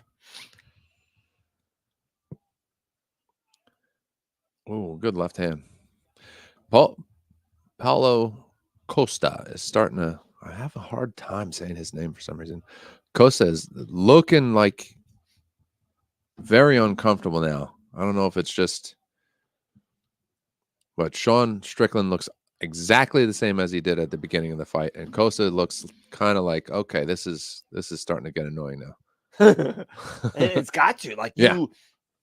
As a fighter, I would feel like the best time I always hear it's a flow state when you're in this awesome flow state. And you just can't be in a flow state when you fight Sean Strickland. He's just so abnormal. 150, guys. Shout out to you. Love you guys. All the grandmas. Let's go. 150. So those who just he went for that spinning heel kick that he did to Whitaker. Does not get it. 45 seconds left of round number 2.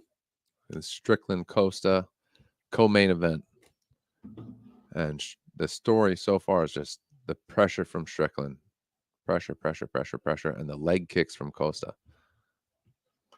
Looks like Costa has a little cut under his eye, or does he have a mole there?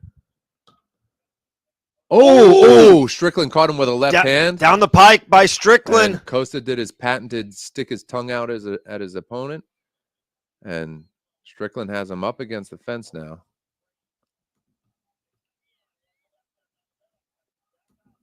Like he's afraid of what?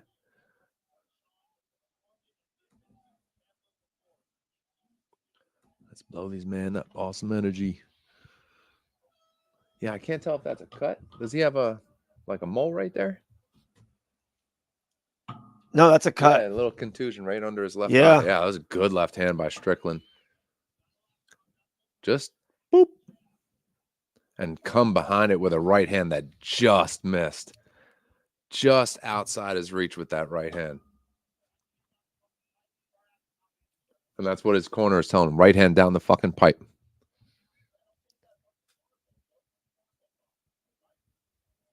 And Strickland is on the stripe, staring across the cage at Costa, ready to go. Costa's getting cleaned up. What a savage. He's just a fucking savage, is right. I think Strickland. Oh no, Dana White said it's like, man, if America got into like a war and like, you know, war is different, of course, now than it used to be. But if we ever got into a war nowadays, we'd be in trouble. We just don't have the men that we did 40, 50, 80, 100 years ago. Yeah. We got a lot of Sean Stricklands. I think Sean Strickland would be okay. And not that. I think our men nowadays are so damn athletic. Like, you know, I know they wouldn't, but just imagine you got LeBron James out there and Sean Strickland's and John Jones. It's just our body types are incredible now. Yeah, I don't like that whole narrative of listen, we all evolve as creatures. We all evolve as humans. Like, there are different needs that we have today. Right. But believe me, and my nephew's one of them, there are some badass MFers in the military that are full ready and willing to take care of business if and when we need them. Yeah. So I agree. Yeah. But Sean Strickland is one of those guys you'd want. I He's do. Just going forward. Yeah. That type of mentality would translate very well. 173. Love you guys. Thank you. Dude, I'm telling you, 200 by Poirier and Islam. It's coming.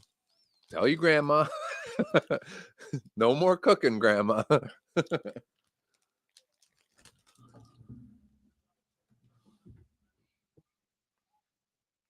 Good one, Andrew. Oh, another flurry. Flurry from Strickland. Costa smiling at him. Yeah, Costa does that, though. You're losing the fight. Like, Strickland is beating you up. You could smile all you want and say it's not hurting you. Strickland is jabbing you to death, and some of the bigger shots down the pike is from Strickland. He kind of did that to Whitaker, I felt, round 2 and 3. Like, he's like thinking he won the fight, and it's like, no, you're not. You're just Costa doesn't throw enough punching strikes, like overhand rights and jabs and stuff. He's doing really good with the leg strikes for sure. He's landing really good calf kicks. Costa just landed a good body kick. He doesn't throw his hands enough. Ooh, went up high. Dean Thomas, good call. Ooh, again. Checked him. Yeah. So Costa just threw another leg kick and Strickland checked it. And just like earlier, when he stepped back, he did not like the way that felt when he stepped back on his back foot. And again, Strickland just putting pressure on him. So much of that weight is on that back foot. Always. Yep. Oh, and Strickland's starting to feel it now. Costa's leaving himself open a little bit. Strickland's just wearing him down, it looks like. Oh, good counter by Costa there. It looks like he caught him with a left. Good body by Costa. Body work. Another front kick from Strickland. Oh, our first little grappling of the fight, but doesn't go anywhere. Now Strickland looks like he's a little bit more aggressive in this last couple of minutes. No, I ain't gonna do it.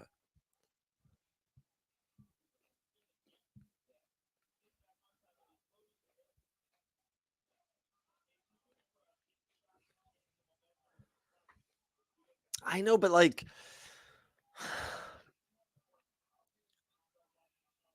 yeah, Sean Strickland never throws a big punch. He never puts in 100%. He just keeps on touching you. Some jabs are a little bit harder. Some down the pike is a little bit better. Just keeps on hitting you.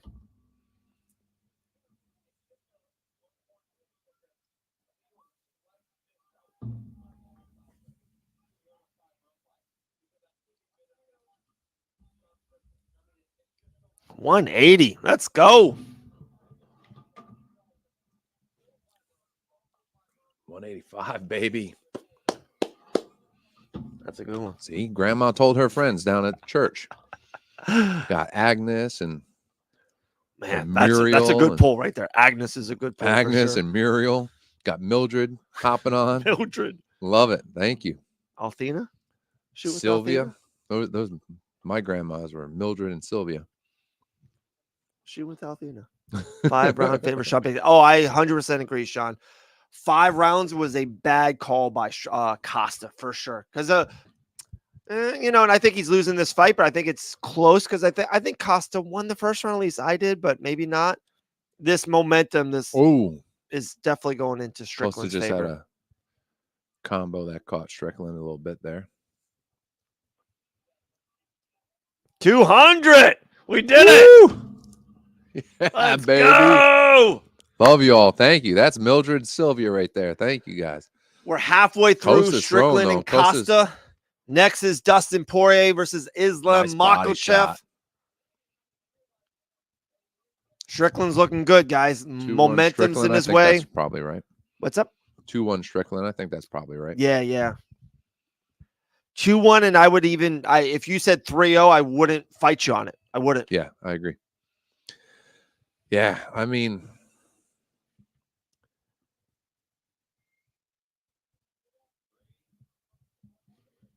Sean Strickland just looks like he's not even breathing hard. Sean Sterling said it earlier in the chat. Like, his cardio is insane. Like, Costa's soaking wet from head to toe, and Sean's like, "What are we gonna do today, guys?" And you know why I think his cardio is so incredible. amazing? It's not him jogging early. It's all that too, right? And I think it's not the treadmill. It's not the Stairmaster.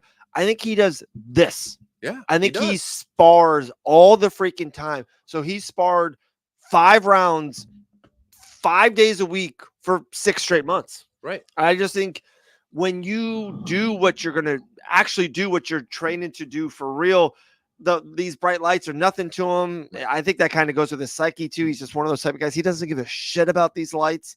I just think he's used to this. He does this all the time. I think that's how you should, whatever you do in life, you should do it. Instead of like people, I feel like they train, like Costa's lifting weights.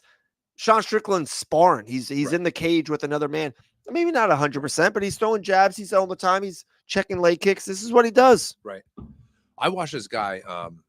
He has like a doctorate degree in sports science or something like that. And he does these videos where he reviews workouts, and it'll be like this crazy Hollywood workout where he's like, in my upcoming film, I got to be a Navy SEAL. So I need to, and he's like doing all these stupid ass exercises. And this guy's like, what are you doing that exercise for? You don't have to like learn how to jump out of an airplane. You need to look buff and carry a fake gun. Like, do exercises that make your biceps bigger. And like, to the point, like sometimes you see some of these guys and girls that are training and they're doing exercises that have nothing to do with fighting. Right. Like, what is pushing a sled across AstroTurf in some massive warehouse do for Sean Strickland? Right. Nothing. And not to say that it doesn't, if it mentally prepares you, that's an edge that you're going to have. Like, you feel like you're getting work done. That's sometimes important too. Oh, another leg kick that hurt Costa, meaning he threw it and he didn't like the way it felt. And it's fun to see, like, like, what was it? I think he broke down on Logan Paul one, where it's like, what are you doing this shit for? Like, you need to box. Like, go box. Right. Well, those are different. Those guys are, they're doing it. They're doing all right, but they're not really.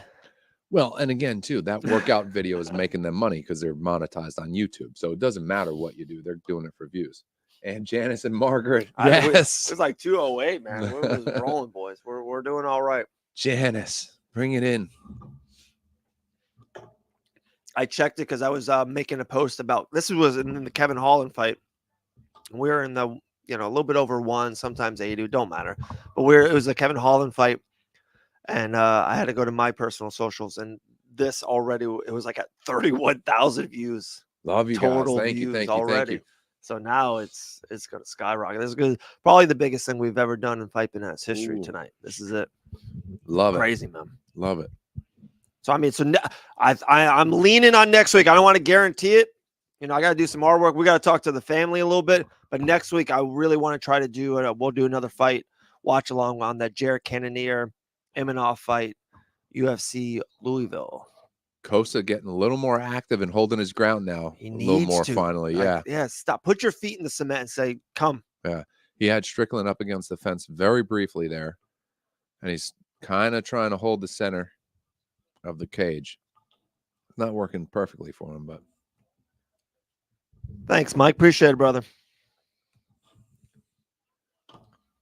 Yeah, we still got two. Well, yeah, no, one. We got one T-shirt left. We got to get Josh or Shies to. I got to get one to Sean, man. I'm gonna try. I'm telling you, next show or 2 shows from now, I'll be having it on. I want to try it out live on air. Yeah, we got like I said, guys, Monday night we have Cage Side with Christopher James on the Fight Bananas family at 8. Tuesday, 1 p.m. Fight Bananas show live. It's our 2-hour live show of multiple guests.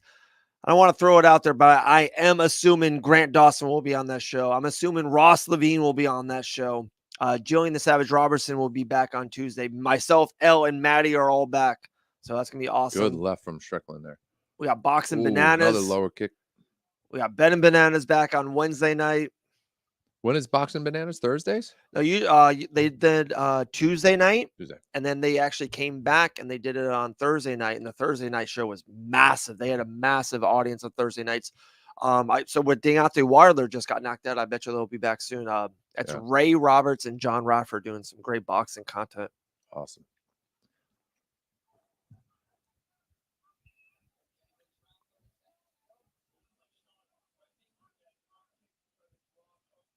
Ooh, big swing from Strickland. Yeah, that was like felt like the his biggest striking attempt.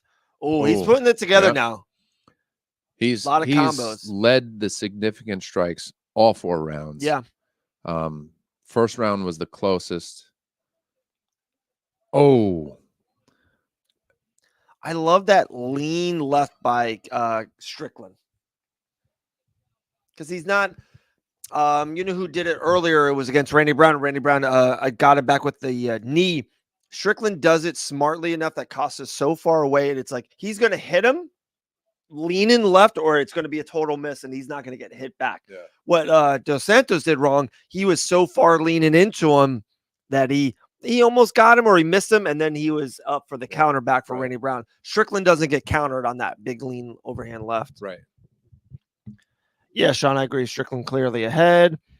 I have Strickland 40-36. Chris, I don't disagree. I had Costa winning the first round, but seems I might be wrong on that. But I had Costa winning the first round, but he's up 3-1 in my book.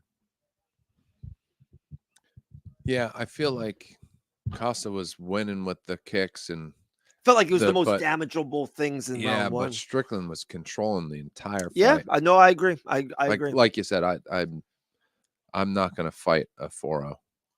Yeah, I'm not either. Not either.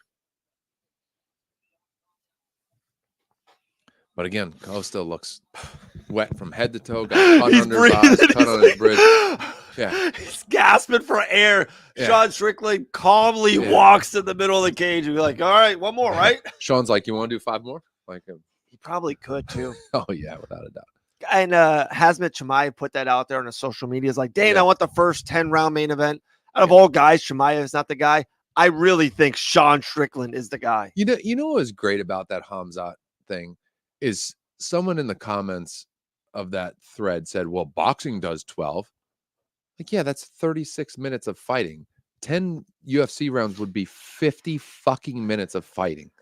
And that's insane. Totally agree with you. Great point. And to double down on that, these are 5-minute rounds. Like you're at the very first round, you're over exaggerating yourself just so much more than boxing's like 3 minutes. And sometimes you rest at the beginning of the round or at the end of the round. It's like 2 minutes and 20 seconds of hard work. Right. And in the MMA, up, down, sometimes you're grappling, you're wrestling, you're striking, you're doing everything. Big punches by Strickland there. Strickland caught his catch. He's done that 4 or 5 times this fight. Yeah, and that's the thing too. Even in a 3-minute boxing round, when they hug it out, you know, like you're hugging it out for a good portion. Some of these fights, you know, not all of them. So yeah, a 3-minute boxing round is not 3 minutes of fighting. All right, Costa catching Strickland a little bit here.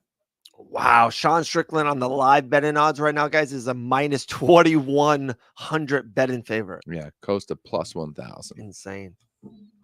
If I was a live better, I would always put $10 on something like that. On Costa, I give E lands, the one punch knockout, but Leon Edwards, right? exactly. Dean Lost 4 chiming in rounds. with the brilliant takes once again. Haha. So according to him, Sean is either not winning the fight or Paula. I'm sorry, I should have put this on there, guys. I'm sorry, I read the whole thing. We love the Queen. The Queen's back. We missed him. Either way, man, F you, Dean. Queen is not a fan of Dean Thomas. I'm sorry. Hey, you know what it is. 2-minute bare knuckle rounds. Love the pace. What's up, Rick? I know that's you guys go after it in those first 2 minutes. You're an actual tool, Dean. Wow. Have a great stream. Thanks, Queen. Queen just came in there, bashed Dean Thomas, and left. All right. Hey, Queen, we'll always pin your comments, Queen. We always got respect for the Queen. All hail the Queen. I was gonna say, all hail the Queen. Yeah. Up over the 4.5. Yeah, I would have liked that prop actually too. I felt this fight was going to go all the way. Yeah, and I mean, to John's point from earlier in the week, this is what Strickland. Yep. This absolutely was nailed it. The exact case study of how he's going to win this fight.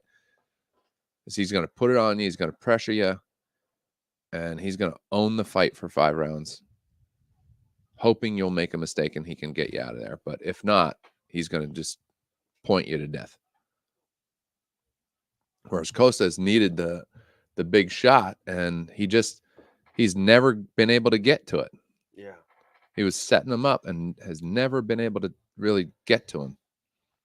And it's funny, this fight, it seems like the bigger shots he was going for were leg strikes. Yeah. The spinning back heel kick he's done 2-3 times. Even the calf kicks, that was definitely part of the game plan. You can tell, just never got that major one, never got the big one. Right.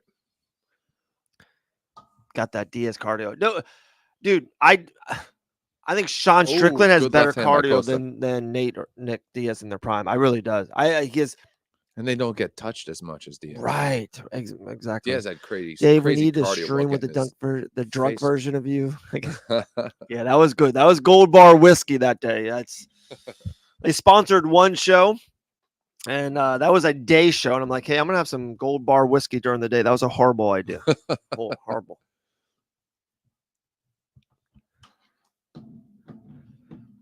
Yeah, Costa. I mean, there's 30 seconds left here, Costa. Throw caution to the wind. Let's go. Instead, he goes for a shot, or at least a fake level change. Spinning back fist. That was very lazy from Costa. He's gassed. Oh, yeah. Absolutely caught gassed. him with a right there. Strickland just pieced him up, though. He said, here's Strickland. Here's a 3-piece for your troubles. Oh, head kick dropped him. Strickland! Strickland dropped him. Fight. Oh, another head kick by Strickland. Oh, karate kick. Hell yeah. Dude, that was awesome. God, the last 10 seconds of Let's Strickland are always exciting. That might have got it done, he said. Let's go. That was awesome. Way to go. Strickland gets it done.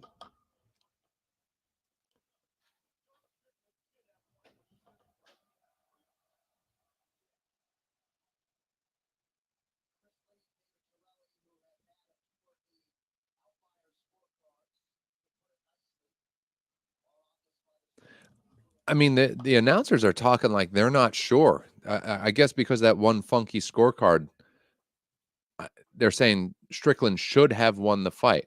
I mean, I can't imagine a world in which he didn't win the fight. We're talking it's 4-0. After that round, probably 5-0. I mean, these judges would have to be so bad for there to be any talk of that. I mean, it just doesn't make sense. Knocked him down in the 5th round. And what was that? The 2nd round, I think he knocked him down. 50-45. I agree, Christopher. The more I think about that first round, I think there was nothing really there. Yeah, Kyle is saying that Strickland training style is interesting. He spars so often and so hard. Question how long he can keep it up. Well, that was like the old days, right? That's how they used to, like, I think Schaub talks about how hard they used to go when he was training, and they were always sparring super hard. All right, got my Sean Strickland already loaded. Look at this. Already done up. Yeah, I don't know, Andrew. That's what I think it was DC said. Yeah, Strickland should have won the fight. I don't know, unless they were talking about DDP, and I just didn't catch it. But yeah, there's no way he didn't win this fight. If they did, they need to take the judges out into the streets of Newark and never mind.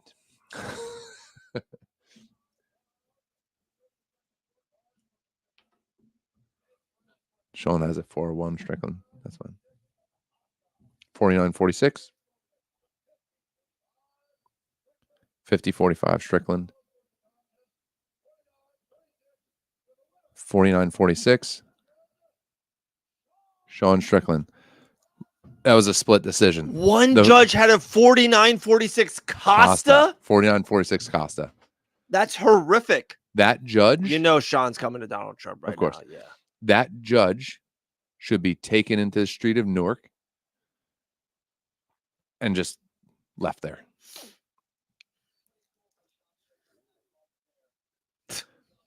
Is it John Anik? Is it pretty cool? Anyway, the fact that was a split decision. Yeah, that was wild. And that's so horrifying. 49-46. That's horrifying, dude. There's not a world. There's been one judge that's been crazy tonight, dude. If this was the Spider-Verse, there is no universe where Costa won 4 fucking rounds in that fight. No. There's no fucking universe possible where that's the case. Me and Sean will fight the judges if that's the case. I'm not knocking his style. It's working great for him. Yeah. Yeah, no, exactly. That's it's weird. I played football and baseball growing up, and you were supposed to practice the way you play. And that's what Sean Strickland does. Now I'm an older guy and I'm a runner. Like, you can't train the way you're supposed to run during the race. Like, it doesn't work that way, which is weird because Strickland does it and his cardio is amazing. So, hats off to him. It works for him, but not everybody can handle getting hit in the head that much.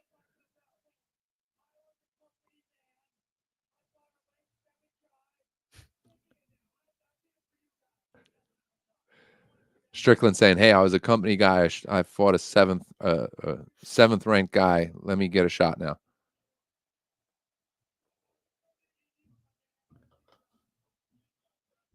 Three judges should be fired tonight. I don't disagree.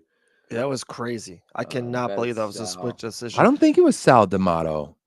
Earlier, the weird one, it was not Sal D'Amato. They're He's in New Jersey. Usually a wacky one, They're but in New Sal's Jersey. there. He is. Yeah. Oh, he was I'm on surprised. he was on the good side of the weird one earlier. Okay. Yeah, but no, he's usually the problem.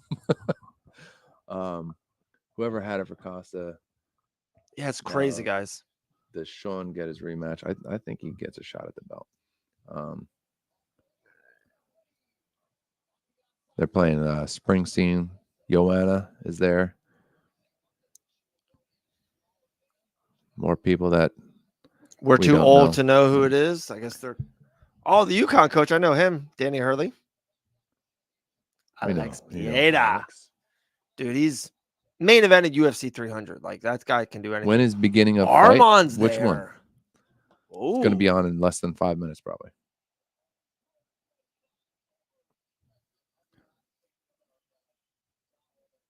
All right, before this kicks off, I'll be right back. All right. Yeah, one last one, guys. This is it. We are finally here. Islam Makhachev versus Dustin the Diamond Poirier. All right, guys, put it in. We got one last t-shirt, one last free giveaway. Split decision with it. I know, Ricky, that was insane. Not even something. It wasn't even like 48-47 that you were like, a 49-46 for Costa. Insane. Absolutely insane. Dustin in 3. Let's go, Darrow. The Dip Strickland fight was so close. Oh, the DDP Strickland fight was so close. It's hard not to run it back. I agree. They will run that back. That fight will happen in the near future for sure. No worries. You put DDP there. Let's go, please, Poirier. I know. This is it. It's time to finish the story. Let's go. It's all about the money. You know how many people just got robbed on unanimous decision bet. Oh, that's a good point, Jake. Wow. Yeah. Imagine if you had a ticket with a UD. Good point. Fucking for sick for everything. Poirier by round 1. Let's go, Andrew. Dustin in 2.5. Okay. I like it. KO by Andrew. I like it. So Dustin KO. What else, guys? Come on. Islam or Dustin? Free t-shirt giveaway. Our last one. Our boys from Kraken Productive Athletics Club and HK USA. We appreciate them for handling this free giveaway. If Makhachev knocks out Dustin, you guys will promote my account, right? If you pay us, we'll promote anything. There you go. It's a business. I'm sticking with what I know. Dustin by KO late round 2. Let's go, Sean. On the screen right now. That's a plus 650 if you put that bet on. I love Dustin, but this is such a dangerous fight. I hope he shocks the world. We all agree, Kyle. Let's go. Dustin by my house is at stake. Whoa, all right. All right. By 1 round, bro. Oh, okay. 1-1 Dustin. Whoa, these comments are coming in quick. Let's go. 220 we're at right now. Let's go. Dustin chokes him out in round 1. And everything.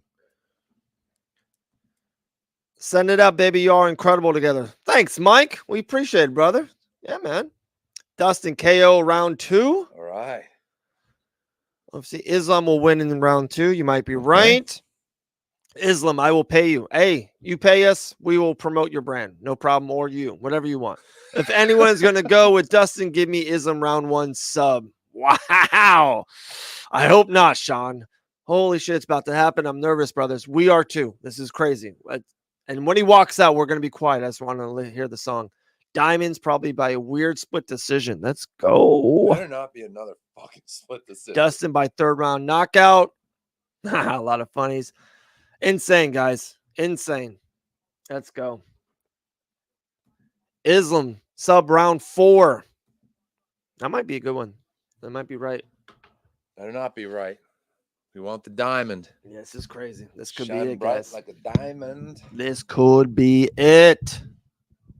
Let's go. Let's go. Video just started. Poirier, Makhachev. Crazy. It's exciting. It's very exciting. It's so exciting. Dustin by KO. Appreciate you guys. Hey, we appreciate you, Lindau. Appreciate you. Dustin KO round 3. Anthony, we got you in there. It. Got you in. Poirier UD, we got you, Chris. You're in there.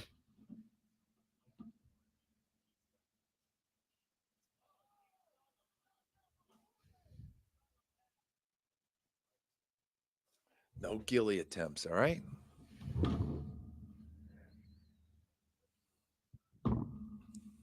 Unless you finish it. Diamond is a rough, uncut gem. That's true. Under 2.5 rounds, probably Dustin all the way. I like that. I don't like that. We would love to see Dustin, but whatever is going to happen, we'll see the fight. Remember, play-by-play commentary, please. We'll do our best, Richard. Yeah, we'll probably... Yeah, we'll get into this one. I promise. This is it. Islam native event. Okay. Let's effing go. Diamond. Yes, Let's Joshua. go. That's right. Diamond round 2 knockout. Yes, kid. We all know what's going to win still and stuff. Okay. All right. All right. We feel you. Did some MMA math Dustin beat Max? Pretty beat. Okay. So the first fight I'm hoping Islam show just will. That's math. That's math. That's not math. That's like some complicated calculus right there. Diamond symbols. We like it. It's going to start. Yeah, they're literally showing the video. They are about to walk out in a minute. When Dustin walks out, I'm done with the comments. There should be no question mark on that. That is a statement. Like it Paul is Felder. About to start. Dustin by KO Hart. I like it, Kyle. KO Hart. Islam by Subhead. Didn't Kyle just say, wait a second? Yeah, Kyle. Wait a second, Kyle. You're playing both ends, dude. I can't give you a free t-shirt, Kyle. What are you doing here, Kyle? Dustin, 3rd round knockout. There you go. You're in. Shine bright like a diamond. Joshua. There you go, Joshua. You guys don't need me singing Rihanna. Here we go. I love me some Rihanna, though, man. Yeah, she's great. She is really amazing. Good. Absolutely amazing. What was it? The last time I came here? I forget. Last 301? I just hit Rihanna on Amazon. She's got a sick catalog, man. She really does. You know, another one, and this is not probably trendy in the MMA world. Adele. Adele is amazing. Not my cup of tea, but yeah. I mean, she's incredible songwriter. Absolutely. Voice like an angel. What time is it starting? It's starting literally now. They are showing the hype video. Dustin's going to walk out in 45 seconds. We're here. It's happening right now. UFC. You can't derail this train. The way they're waiting, I love it. How if Dustin gets a sub by. That's what I literally said it to Dustin Poirier to his face. I think it's dangerous for him to try that, but KO round 3, final answer. I like it, Kyle. Who did DP. Okay. All right, Kyle. All right. I knew what? Sorry, phone sucks. Voice editor. Here comes the diamond. All right. Sorry, phone sucks. Here we go. Okay. Here we go. They're walking out. We're going to be quiet. We're going to enjoy the music.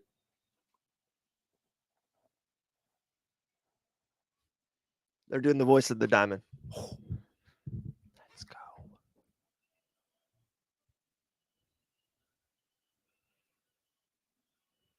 Oh, that's the dude that, yeah, did the remix on it. That's okay. And I guess he passed away recently. What? Yeah. Oh shit, I didn't hear that. Willie Steins, I think. Fuck. Another guy with the voice of an angel. Wow. Here you go.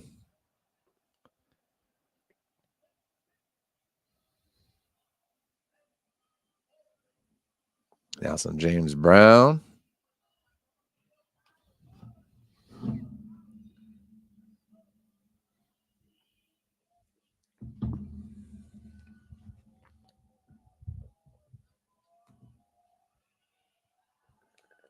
Here he comes, walking out into the crowd.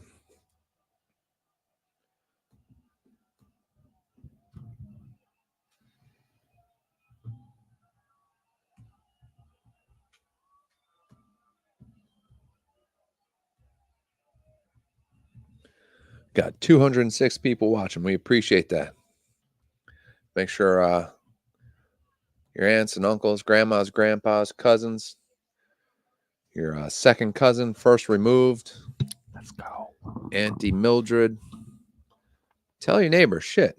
Knock on the wall. Say, hey, pull up YouTube. It's like in Office Space. Talk to your neighbor through the wall. Tell them to pull up YouTube or Facebook.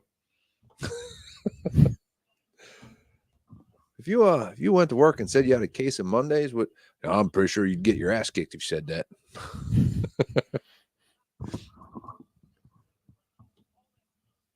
Let's go.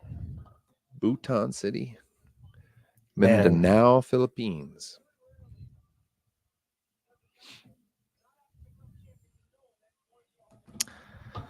Dustin is literally about to enter the UFC octagon. Is it for the last time? Is this for the last time? I don't think it is. Oh, I like win or lose. I don't know. It might be.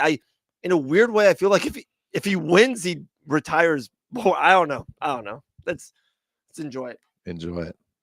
Just got his Vaseline on top of the steps. Got his beautiful custom shorts on. Little prayer. Here we go, baby. Crowd is firmly behind Mr. Massive Poirier, pop for as Dustin expected. Poirier. Massive.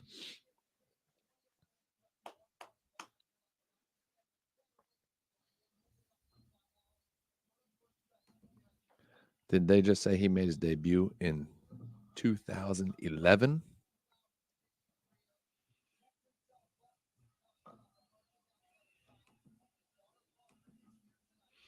And that's the other thing, right? Didn't he say this is the first one that his daughter's going to be at? Yeah, first one ever. She was at another one at the Benoit St. Denis fight, but I think they said that he kept her backstage, kind of. Right. Yeah. Is the first one. She's sitting. I heard she's ringside, or right there. Yeah, that's what he said. January 1st, 2011, first ever fight that Poirier was in. 13 and a half years ago. Like we said earlier, man, he's got the resume. Oh, what happened? What'd you do? Islam is making that walk. So exciting. And we made a post about this on Fight Bananas, like I think it was yesterday or the day before, and it's like I know it sounds cliche when Habib Nurmagomedov is in his corner right behind him. History's going to be made in this fight, like regardless. It's such a big fight. It's Dustin wins, maybe the biggest story ever. He wins his championship, all that going for. It's huge. It's one of the biggest wins ever. If Islam wins this fight, it's a big win for him. This is a big name to put on his kind of legacy, his bucket list going forward. So it's just such a historic fight, one way or the other. These are two, all-time greats, especially for the lightweight division. This is a big one. This is a very, very big one.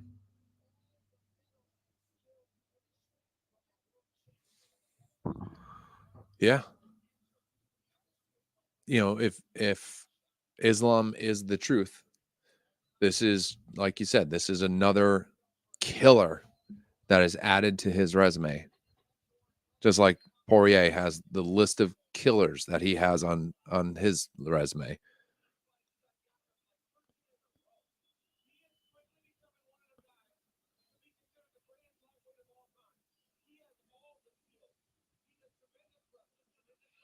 And DC's just spelling it all out, how he's got all the skills to be one of the best to ever do it in the lightweight division.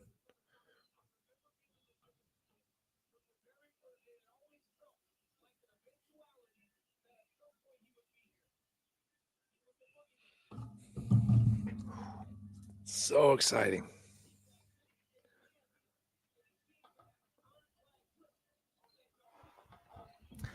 So Islam's about to go in the octagon. And the one thing I'll say real quick, we kind of talked about, F1 came up. We talked about just very quickly soccer, basketball, baseball, and football.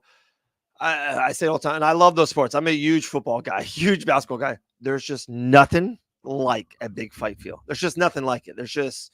It's just trumps all those other, because like the Super Bowl sometimes, but like, I don't know, it's a long game. You don't know when the moment's going to happen. It's just like a big, big fight feel. Nothing like it.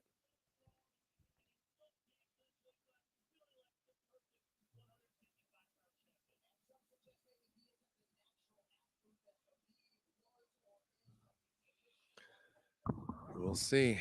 They're both in the cage.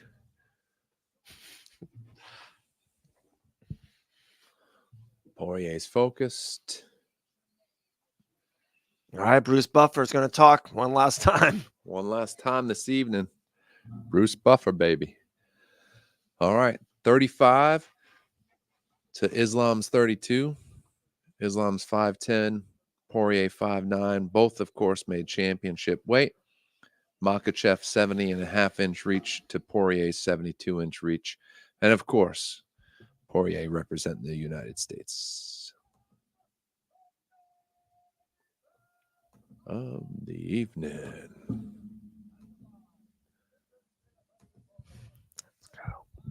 Let's go. All those times I ran onto the football field saying, let's go. But I never really knew where I was going.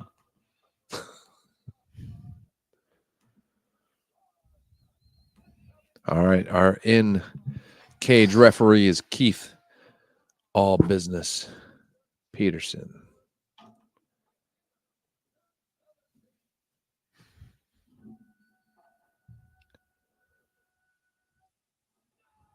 And now, here we go. All right. Guns to your head, David. Who you got? Gotta go with Dustin. I'm a America Top Team guy. Dustin, round 1, knockout. Woo! All right. I do think, the longer this fight goes, the better it is for Islam. Yeah. Yeah. I think if he gets him, he's got to get him. Yeah, I think so. I'm thinking Dustin second or third. Okay.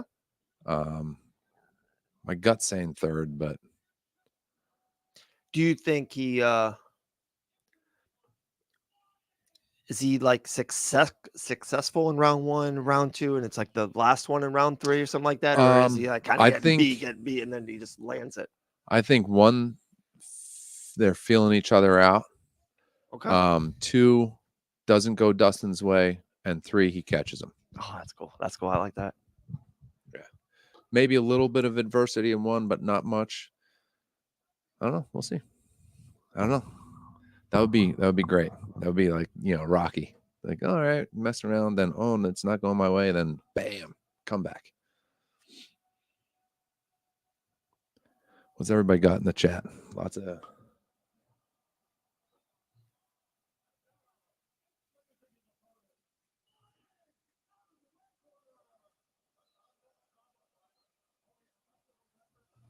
we'll see. 9-3 on the underdog.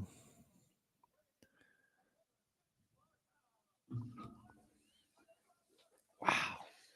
Minus 600 favorite. That's crazy.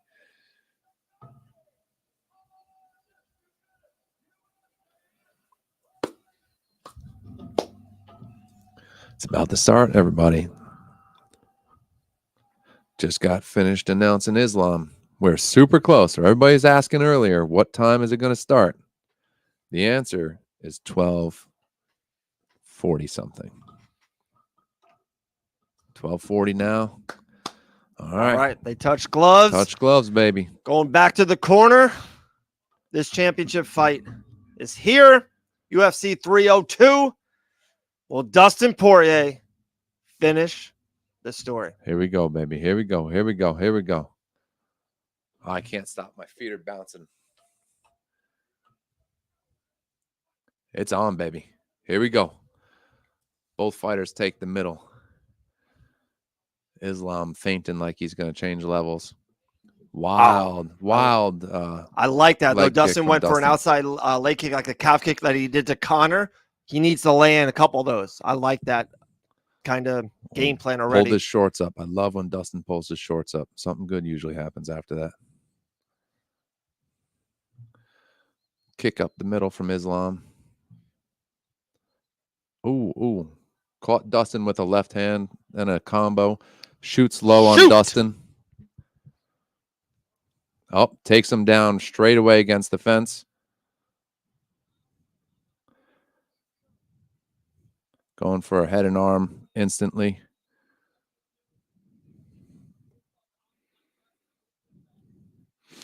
Islam has Dustin literally plastered to the ground. 4 full minutes left in this first round. Not good. Not good at all. And he, just like people would say he's a better striking Khabib, he got to that point with his striking. He opened up, got Dustin on his back foot, then closed the distance, grabbed him, and brought him down against the fence.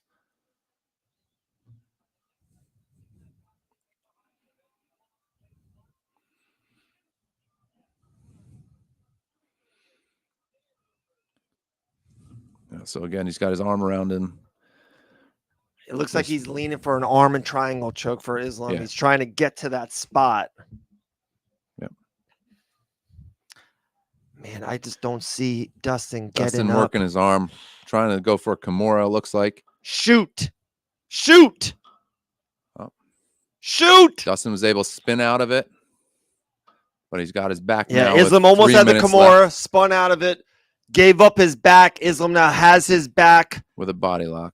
Absolute body lock. Flat. Yeah. 250 left in round number 1. Dustin doing a good job of hand fighting. Keeping his arm out from under his chin. But looks like even Islam is cut, guys, on his left eye. Yeah, he does look like he got cut. I agree. Could have been a clash of heads or something when he was spinning. Again, Dustin doing a good job hand fighting. But basically just this is where Volkanovski did so good when he was in these spots. That's he's hand fighting and he's getting a couple shots. He's like doing those kind of back punches like Volk did. Yep. It's not looking good. It looks he's going for the Kimura. There's something that they saw, Islam and his team saw, that couple Kimuras. Hammer fist to the side. He's got his hand over his mouth. 2 minutes left. 2 minutes left of round 1. Dustin's still working, hand fighting, trying to control Islam's hands from the front. Just caught an elbow. Islam instantly went for his neck. Wasn't there. Dustin's doing a really, really good job of surviving here and keeping his hands. Islam almost has his left arm under his neck, but Dustin, again, hand fighting to keep it out. Minute 31 left. Yep. Again, hand fighting, staying calm. Dustin's been here before. But that body lock is oh, no.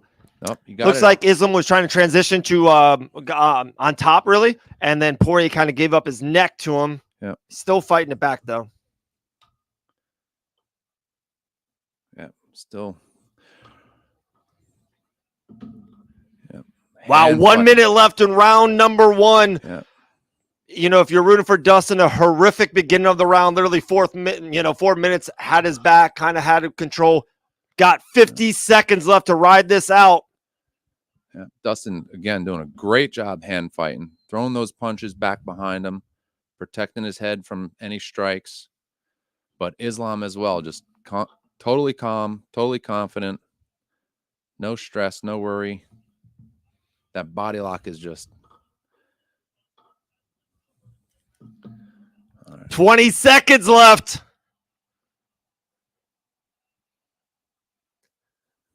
That Kimura, he just... Kimura, yep. Yeah. 13 left.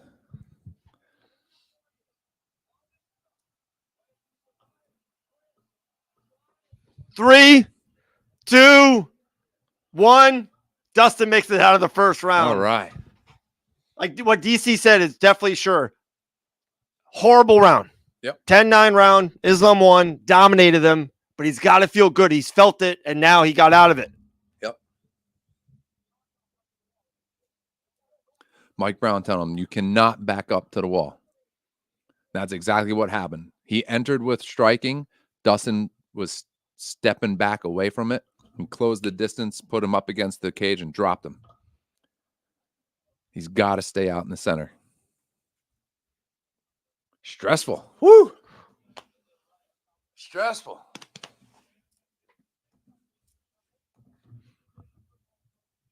Yep. And Islam's corner telling him everything you did in that first round is perfect.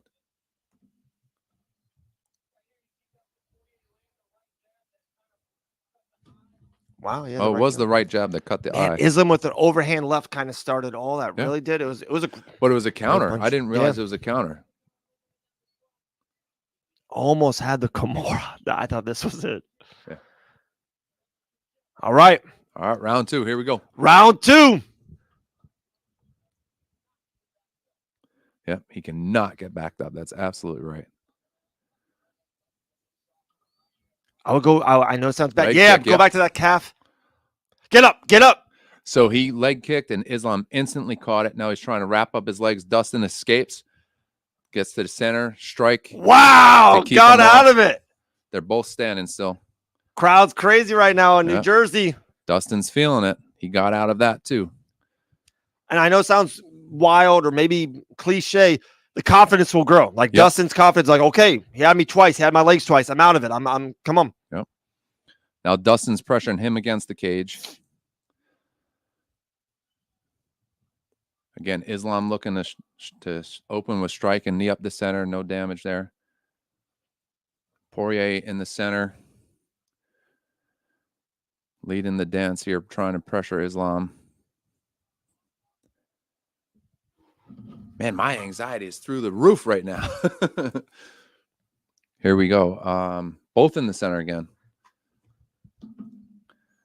So I was wrong. They got a little bit of the feeling out now. Islam shoots again, gets a single. Has a single. Dustin gets out, defends, circling around to try and stay. Nice elbow. Nice little short left there by Dustin. Never got pushed against the cage. Good job staying towards the middle.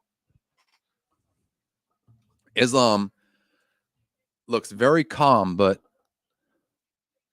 almost, dare I say, a look of, holy shit, this isn't working. I hope that's what he's feeling right now, because I'm not biased at all. Good left hand by Islam. Islam. Dustin acknowledges it. That's the other thing too. When you fight someone like Habib and like Islam, you're so worried about the takedowns. You're so worried about the wrestling. It's like you almost don't care that the punches are coming, and that's good right by Dustin there. And he's doing this thing where he throws a right and then changes levels. Dustin is. Because I feel like he knows if he gets countered by the wrestle and he's already kind of ready to defend, if that makes sense. Yeah, good combo there by Islam. Push Dustin back, but Dustin regains the center. I always say this: if you're Dustin, you just got to go in your best boxing skills. You just got to go and do it. If he takes you down, he takes you down. But like, it feels like he's not even going off on the boxing skills, if that makes sense, because he's almost playing defense. Yeah. And I understand, I do, but you know what I mean. You got to do you. You got to be you, the best you. Body shot there by Dustin. Before that was a nice combo by Islam. Again, Islam looks like he's trying to read where Dustin goes. Another single leg pushed up against the fence. Pushed against the cage. Come on, Dustin. Fight it off. Don't be silly. Jump the ghillie. Doing a good job. Kept his hips out, but Islam has great angle. But Dustin's pushing him back, pushing him off. Dustin has underhooks, both underhooks in now. He reverses it. He's got Islam against the cage now. Uppercut up the center. Dustin trying to control here. Nice body shot from Dustin. Islam 315, by the way. We love you guys. Yeah, baby. Told y'all we thought we would get to 2. Circling we got to 3. Back to the middle. Some dirty boxing. Yeah, dirty boxing. This is good knees. Good by Poirier. Let the left go. Oh, he's just missed with that right. Just missed it. Left it. Yep. Left over top, short with the right. Both Islam in the center so again. Good. Yep. Both in the center. Dustin. Oh, good jab by Dustin. Good counter by Justin. This is Dustin's best little kind of run right here, guys. Yep. Minute left to round number 2. Really good job defending. He's opening with his right, trying to come over top with the left. Not quite working. Islam's never there. Oh, uppercut from Islam. Good shot by Islam. Dustin again in the center, pressuring Islam. Big swing by Good body Islam shot there by Dustin. Good overhand left by Dustin. I don't mind that clinch at all. And I love the body shots too. For sure.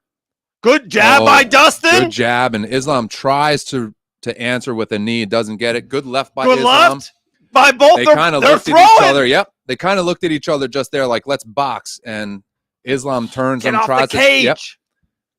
Good job defending by Dustin. Single leg gets taken down. Only 12 seconds left. Hammer fist. No real damage there. 5 seconds left of round number 2.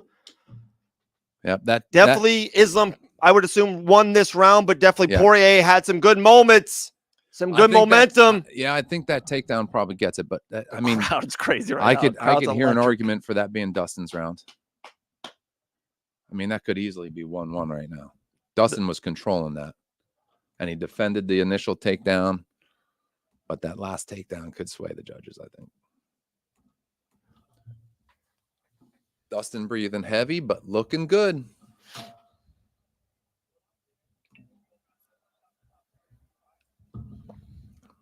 Telling him something about go downstairs, then chop the top of the head.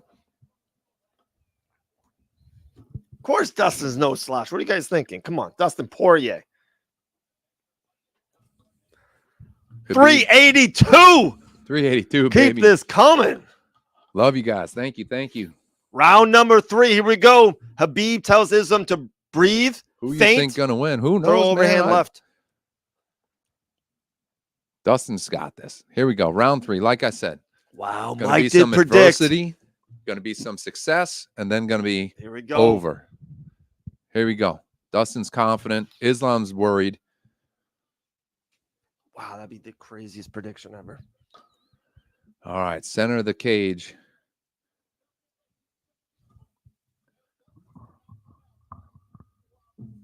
When Dustin breaks, he's quicker to the punch, Dean Thomas just said. He is. Yeah.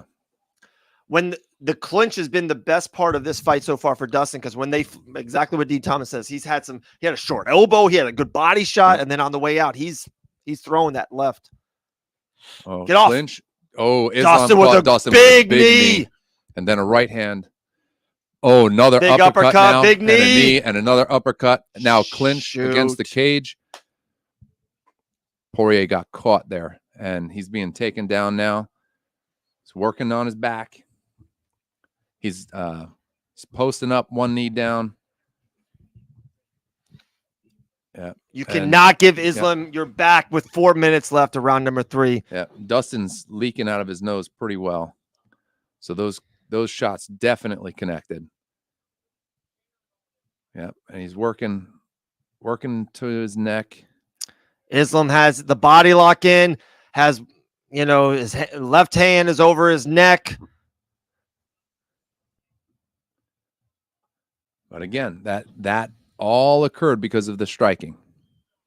Has him flattened out. This is Islam. This is exactly where he wants to be. 3.5 minutes left. He's got his back, got his body lock, and Dustin is bleeding from his nose, so he's going to have a hard time breathing. He's got a hand fight here.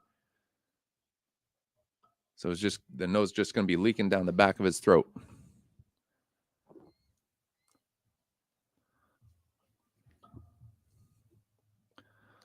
Dustin do a good job covering up, hand fighting. This is not 3:05 left. Islam Makhachev exactly where he wants.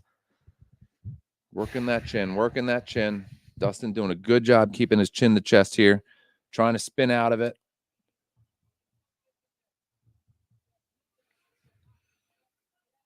Shoot. Almost got the neck. Dustin, good job fighting still. Might have the neck there, though. He's getting into mount. Islam is turning into mount now. Yeah. This is where he can ground a pound to win.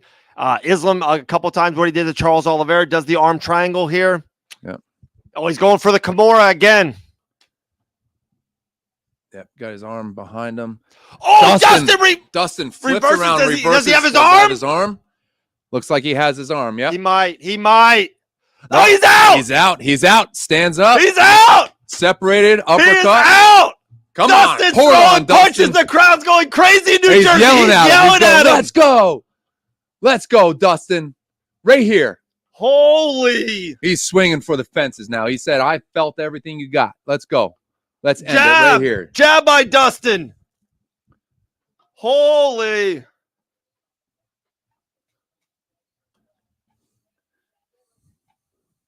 Another jab by Dustin. Same thing. He's throwing something out there and then changing levels. Islam is countering well, though, and he's catching Dustin.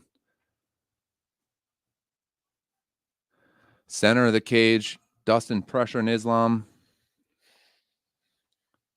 Oh, caught him with a good left there. Islam with a nice left right down the pike.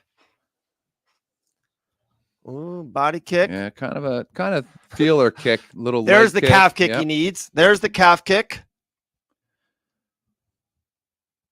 Islam still just striking. Yeah, he's like, no, you're not doing it. Yeah. 1 minute left of round number 3. Good right hand from Dustin there. Again, Dustin's starting to feel the striking a little bit. Looks like he got poked. Something in the eye. Yep. Referee is not stopping it. I think he got punched, and just that happens. The glove, you just get hit in the eye sometimes. Yeah, he's pawing. 30 seconds left. Something really bothering Dustin Poirier's eye right now. His left left eye. He needs to get out of this round to get that eye back. 30 seconds left. Holy round crap. 3. What a moment, that reversal. Come on, Dustin. Pour it on now. 20 seconds. Right hand there by Dustin. Center of the cage still. 17 seconds left. Dustin pressuring him. Dustin trying to find distance or something. He's going left overhand. Left. He's throwing the jabs. That short right. Their body work. Oh, big punch by Dustin. Round over. They went face to face at the end of the round. Dude, the crowd is absolutely insane right now in New Jersey. Dustin Poirier got himself out of other people fights over. Islam finishes 99 out of 100 people right there. What do you say? I felt it. Mm-hmm. I'm good. And in case you guys haven't figured out, I'm completely biased. I'm rooting for Dustin. So I don't mean to not give Islam any love. He is a hell of a fighter and putting it on Dustin Poirier tonight. It's 3-0 Islam. It is. Oh, it was a headbutt that initially led to the knee. Right before that takedown we talked about, there was a knee. So there was a accidental clash of heads followed by a knee up the center from Islam. But there were a few positions where Islam finishes that fight. He almost had an arm bar. Yeah, that strike, I think, was a finger. He came over the top, and it looks like it could have been a thumb caught him in the eye. Or the glove or something. Round 4, baby. Round 4. Round 4 starts. Center of the cage. Dustin takes the center. Yeah, they're telling him he can land. Yep. All right, Dustin has to keep it on the feet and end it right here early in the 4th. It's a good jab by Poirier. Islam returned. Islam definitely looks like he's countering now. Because I felt he led the dance those couple rounds, you know, Yeah. not to say he's going to put off a round. His cardio is probably outstanding. It's, you know, it's hard to lead the dance a lot. Good body shot by Islam. Body shot by Islam, yeah. Ooh, good jab by Dustin there. Again? And Islam again returns fire. Good body shot, a good right hand. Ooh, straight right from Dustin, or jab. Yeah, no, that was a little something. Islam's got something. Oh, over another his good right. now. They just exchanged right hands. Yeah, and Dustin's right eye is swollen in the corner. Good right hands from Islam. The fans are chanting, "Let's go, Dustin!" Ooh, Islam shot stops it, pushes him away, picks up the shorts and says, "Let's go." Yep, Islam grabbing. Got his arm. Dustin trying to work the body, separates. Islam has the center now. Dustin he's got to let that outside. left go when he's close to him there. Ooh, Dustin's got to let that left go. 2 good right hands followed by a left from Islam. Dustin's got to open up here. He's got to open up. Oh, big shot by Islam. And then a nice into the takedown shot. defense, but he has him up against the fence.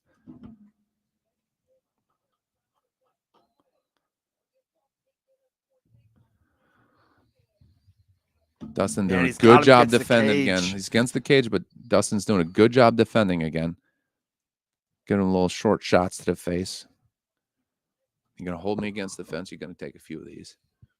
Oh, he stood up a little bit, and that allowed Islam to adjust. He's got, looks like, what? He's got his hands connected, I think. High crotch single leg, right? Yeah. Oh, he's trying to pick up Dustin. Getting him. Dustin posted. Dustin, great defense. Dustin posted. He's pointing at his knee. Poirier just hurt his leg or something. No. Yep. When he posted and extended, he might have blew out his knee or something. He instantly pointed at his knee. Shoot. He's talking to the corner, but I can't hear what he's saying. And Islam trying to use his legs to get that lock in again so he can take his back. Oh, man. Like his left knee blew out his knee or something. Yeah, he's posting up again, trying to keep him off his back. Wiping the blood off his nose.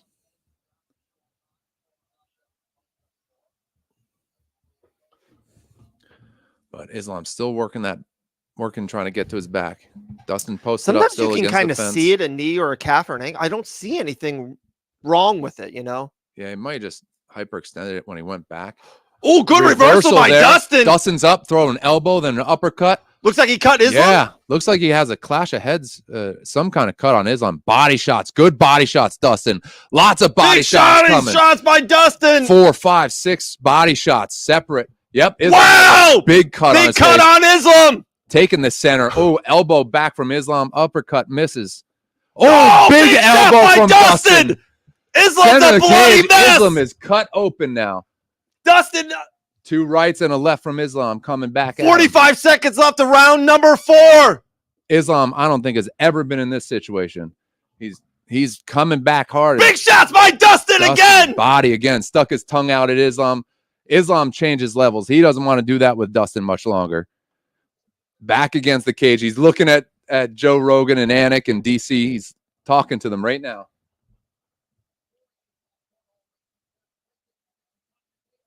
He's talking to Dana now. Anik says. Over 538 of you monsters. We love you guys. Love you. 548. Thank you for coming and joining this with us. This has been a blast. And this has been a hell of a fight. Dustin's trying to put it on him, throwing elbows, throwing everything he can right now. Oh, he's going for the gilly, baby. He's trying to get a choke in. I don't think it's there. 3 seconds left. 2, 1, round over.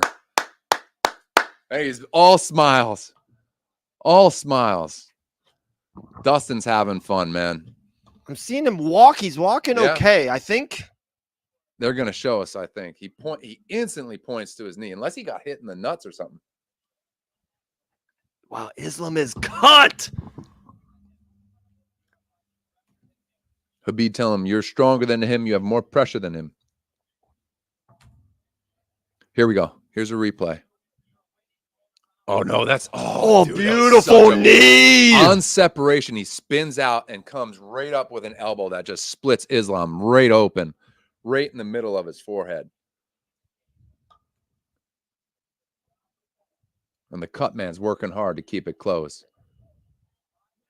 Here we go, baby. 5 minutes for all the glory. Let's go. Let's go. Dustin had some success there, baby. He's pointing down. This is it. Yeah, he's shaking out his knee. Something happened with his knee. Poirier's shaking out his knee. Wow, Islam, nasty cut over Islam. From here just already gushing. Here. 5th round just started gushing, bleeding, just him walking. Center of the cage. Dustin opens up. Bunch of misses from Islam. Good right hand from Dustin. Great jab. He's trying to get... It's all jab, or it's the big overhand left by right Dustin. Hand from Dustin. He's not doing those counter rights. I thought he would do a lot more counter rights, like the punch that got Benoit Saint Denis. Not really throwing it. Good calf kick from Dustin. What a fight! What a fight! Islam throwing some jabs out there. Shoots a single. Dustin gets out of it. Dustin retakes the center. Pressure in Islam here. Covering up. Clinching in the center. Ooh, looking for an uppercut that missed. Elbow missed. Pushes Islam off of him. Trying to use his boxing here. Both of them in the center. Ooh. Elbow from Islam. Yeah. Good body shot from Dustin. Dustin again pushes him off. Can't say, now they're separated. He's talking to him. Peterson's looking at Islam. I don't know if he's saying something or worried about that cut.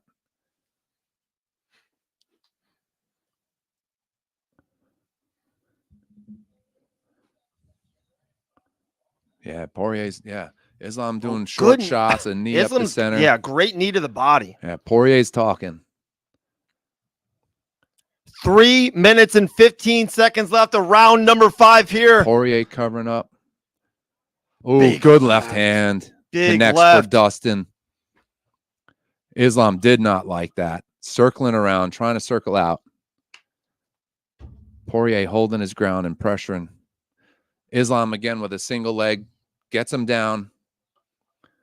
But Poirier's posting up, trying to stay. Gets his leg out. Islam grabs the other leg and he's pushing his head down. Right here. Punch. Spins out of it. No. Islam right back on top of him. Islam's jumping a gilly now. Dustin's spinning out of it. 2 minutes and 30 seconds. Halfway done. That did not go right. Like Dustin almost let one off. Didn't. Oh, Dustin. Oh, that's in. Islam got it in. A guillotine. That's head and arm. Nope. He tapped. Yep. Got the head and arm.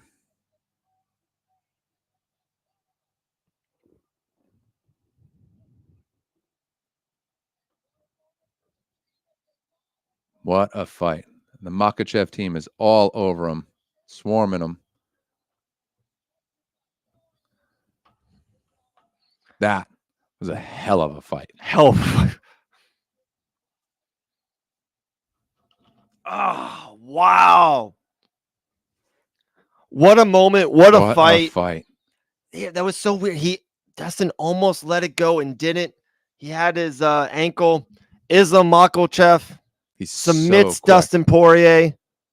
He's so quick to get back on him. He spun out, and by the time he turned around, Islam was right on top of him right away. And Khabib coming over to Dustin. Darce choke is what it was. Okay. Thank you, DC.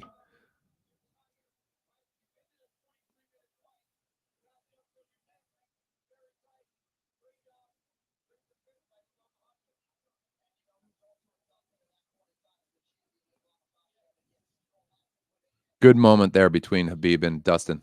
Khabib raising Dustin's arm up. Islam and Dustin embracing in the center of the cage. What a fight. What a fight. Incredible fight. Incredible.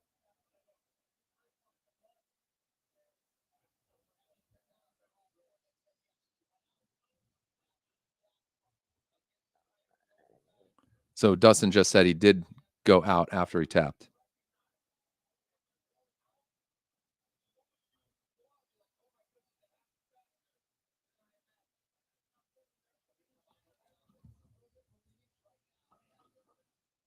What a fight, everybody. Wow. Yeah, so he has his ankle, he spins out, and by the time he's back facing him, yeah, he's on top he's of already him got again. it. He's Yeah. already got the choke in. Yep. That's the thing. That's so weird. That was such a so weird fast and scramble. instantly on it. Yeah. And like that's where that's not in the stats. That's not Islam being a great striker or grapple. That's just if you have it. That's just that special sauce. Oh yeah, you could see his head drop. As soon as he releases, his head drops. He's out. He's tapping. And even though he lets go, there's a second where that blood or oxygen, whatever kind of choke that is, doesn't get to the brain. He just watch his head. He just goes boop. You can see his head just go whoop. Just that split second, he was out. Insane. Absolutely insane. You guys were incredible all night long. You guys are the best. This live was sponsored by Jaws. Jazzercise? Jazzercise. Yeah. Jazzercise. Productive Athletics Club. Thank you for cracking for the giveaway. Thank you, HKUSA. Bruce Buffer saying it right now.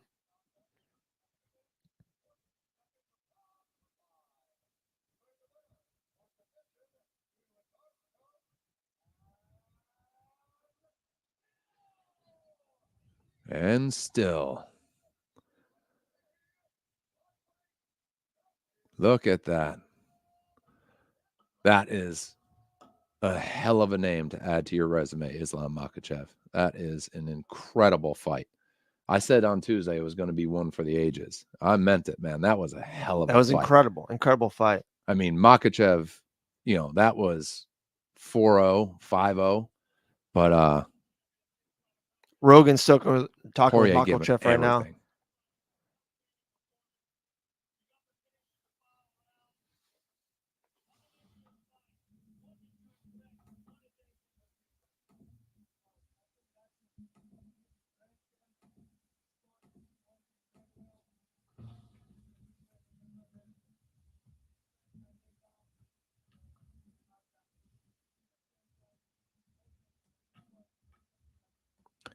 Islam just said he did a good job defending my takedown. He's a legend and a champion of this sport. Thank you, Dustin.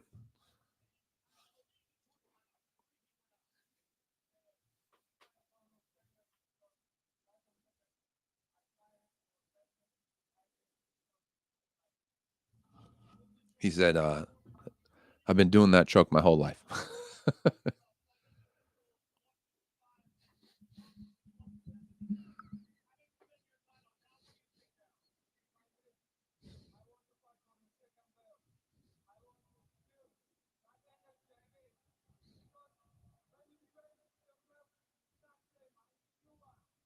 when you defend the belt, it's not the same. I need new one. When Joe asked about going up to 170.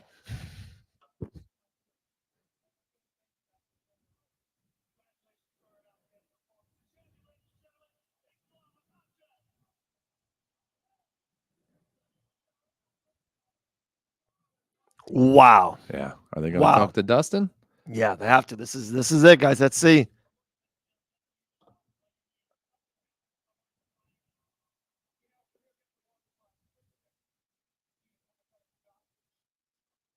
I'm good, he says, about his knee.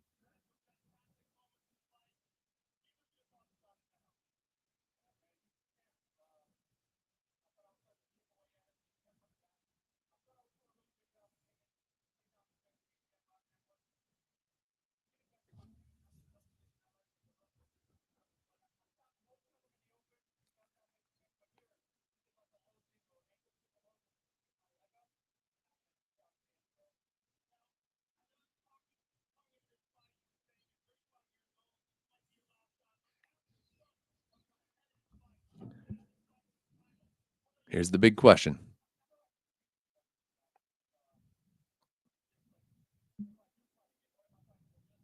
If I do fight again, what am I fighting for? Just a fight?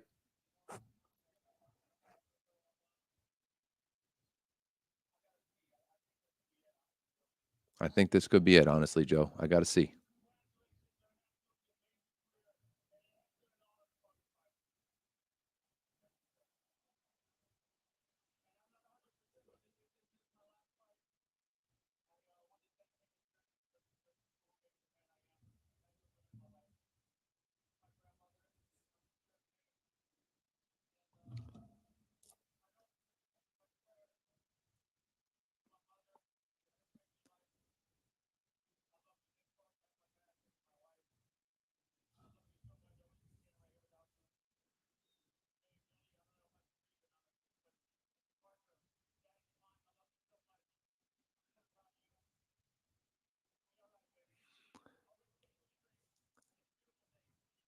He just said, if this is my last fight, I want to thank my grandma, my mom, my wife, my daughter, the women in my life who made me the man I am today. Wow. If this is it, not 100%, but if it is, I want to thank the women in my life, he says. Wow. What a night. What a fight. What a fight. What a moment. Man, what a great back and forth. That fourth round was insane. One of the best rounds. I'll put that fourth round against any round out there. Just the emotion of it, the back and forth. Man, out insane. Of that potential choke, getting out of that potential armbar, reversing, standing up, cutting Islam. What a fight. What an absolute amazing fight. Insane. Guys, you guys were amazing all night. There's 42 comments here because we were kind of watching Rogan talk to Dustin and Rogan talk to Islam Makhachev. Man, incredible night. We appreciate you guys. We got up to, I think it was 560. Woo! You guys are the best. Thank you. Like I said, we'll definitely be back. UFC 303. We might be back for one of these fight nights coming up. I would maybe even want to do it next week. We appreciate you guys. Like I said, Monday we have a live show, Cage Side with Christopher James. Tuesday, 1 p.m. we are back live with the Fight Bananas show. We'll have Tuesday night will be Boxing Bananas. Wednesday night will be Ben and Bananas. Man, you guys are the best. We appreciate all of our sponsors, HK USA, Productive Athletics Club, our brand new sponsor, Dodger Size. That's Coach Michael Garapi. We couldn't do it without him. I'm Dave Van Auken. We are saying good night. It's been a long one. We appreciate it. It was a great card. We couldn't do it without you. We'll see you guys next time. Love you guys. Cheers.